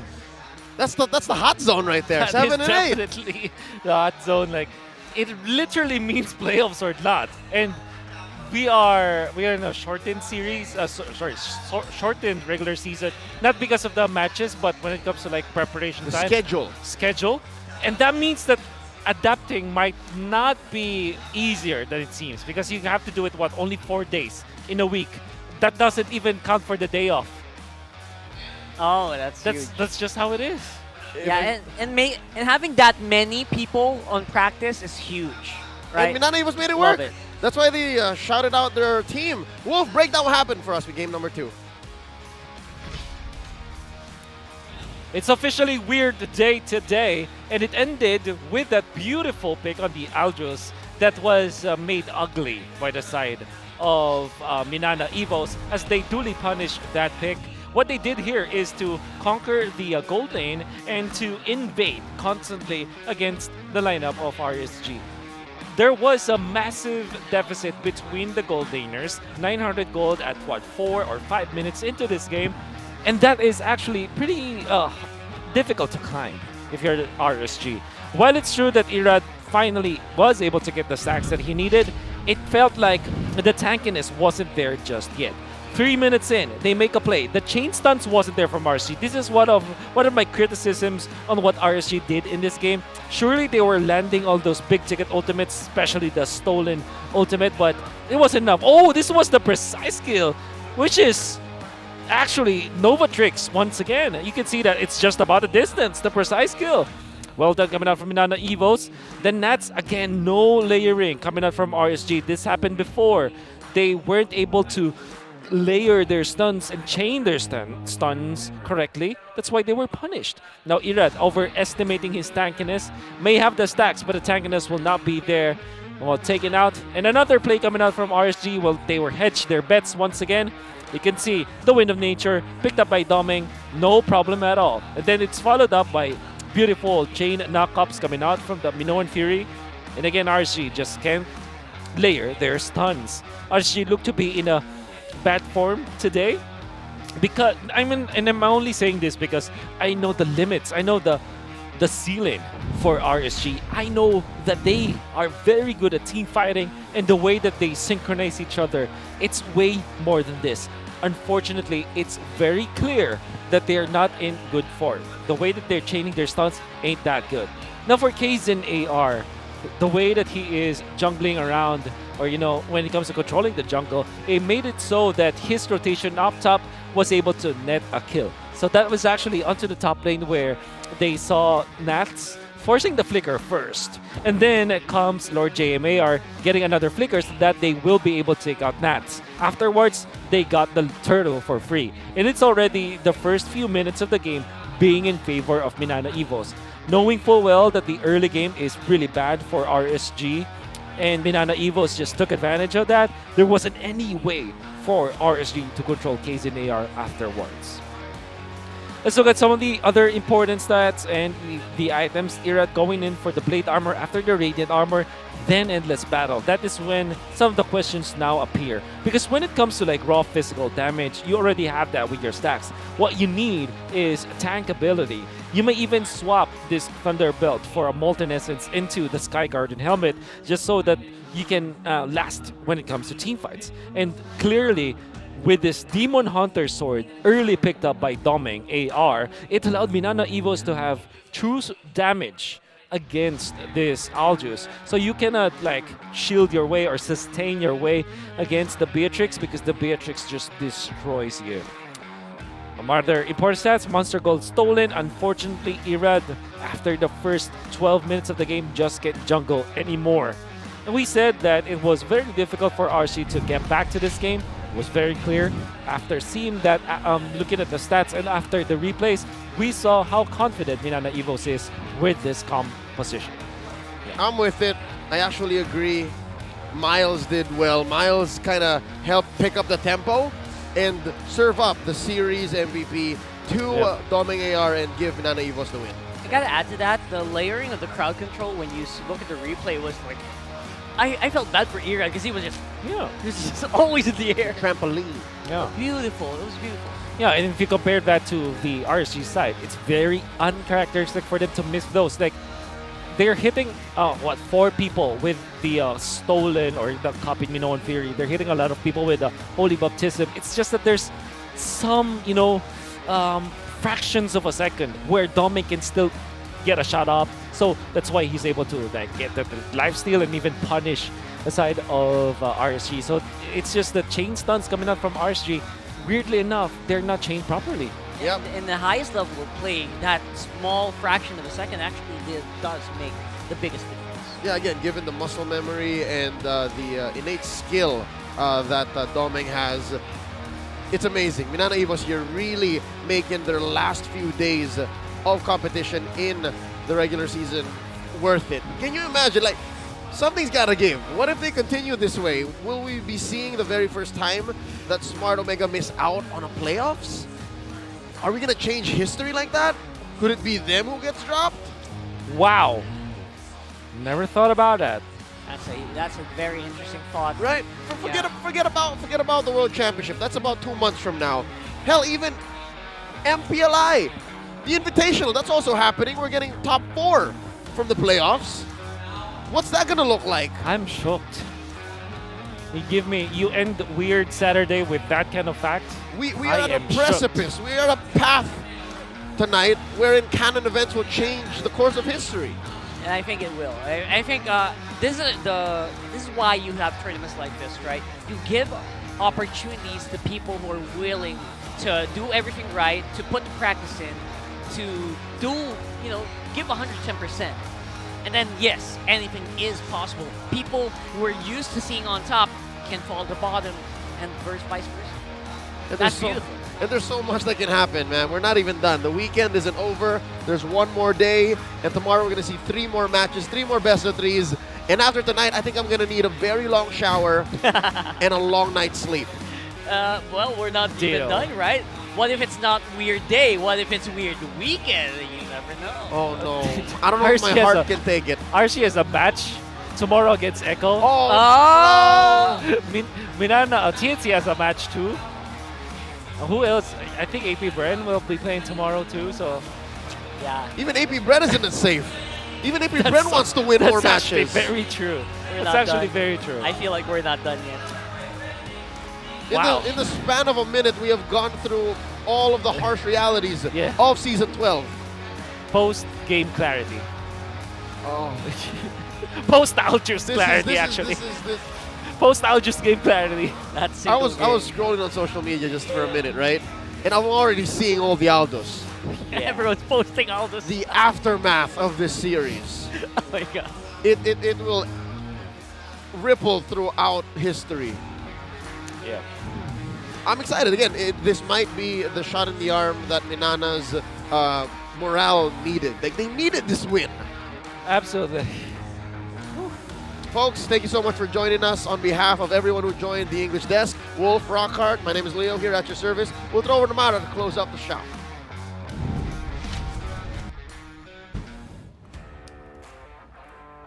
The second day of the 5th week is filled with action-packed games.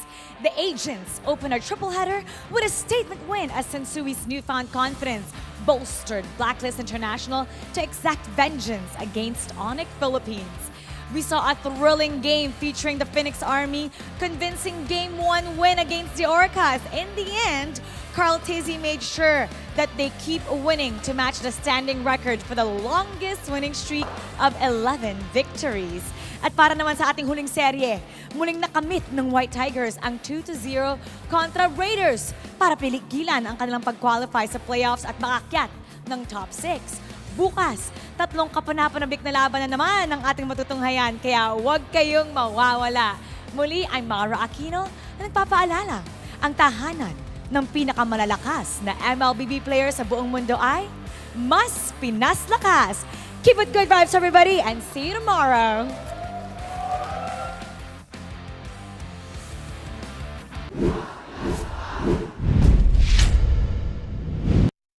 The 12th season of MPL Philippines is brought to you by the following sponsors.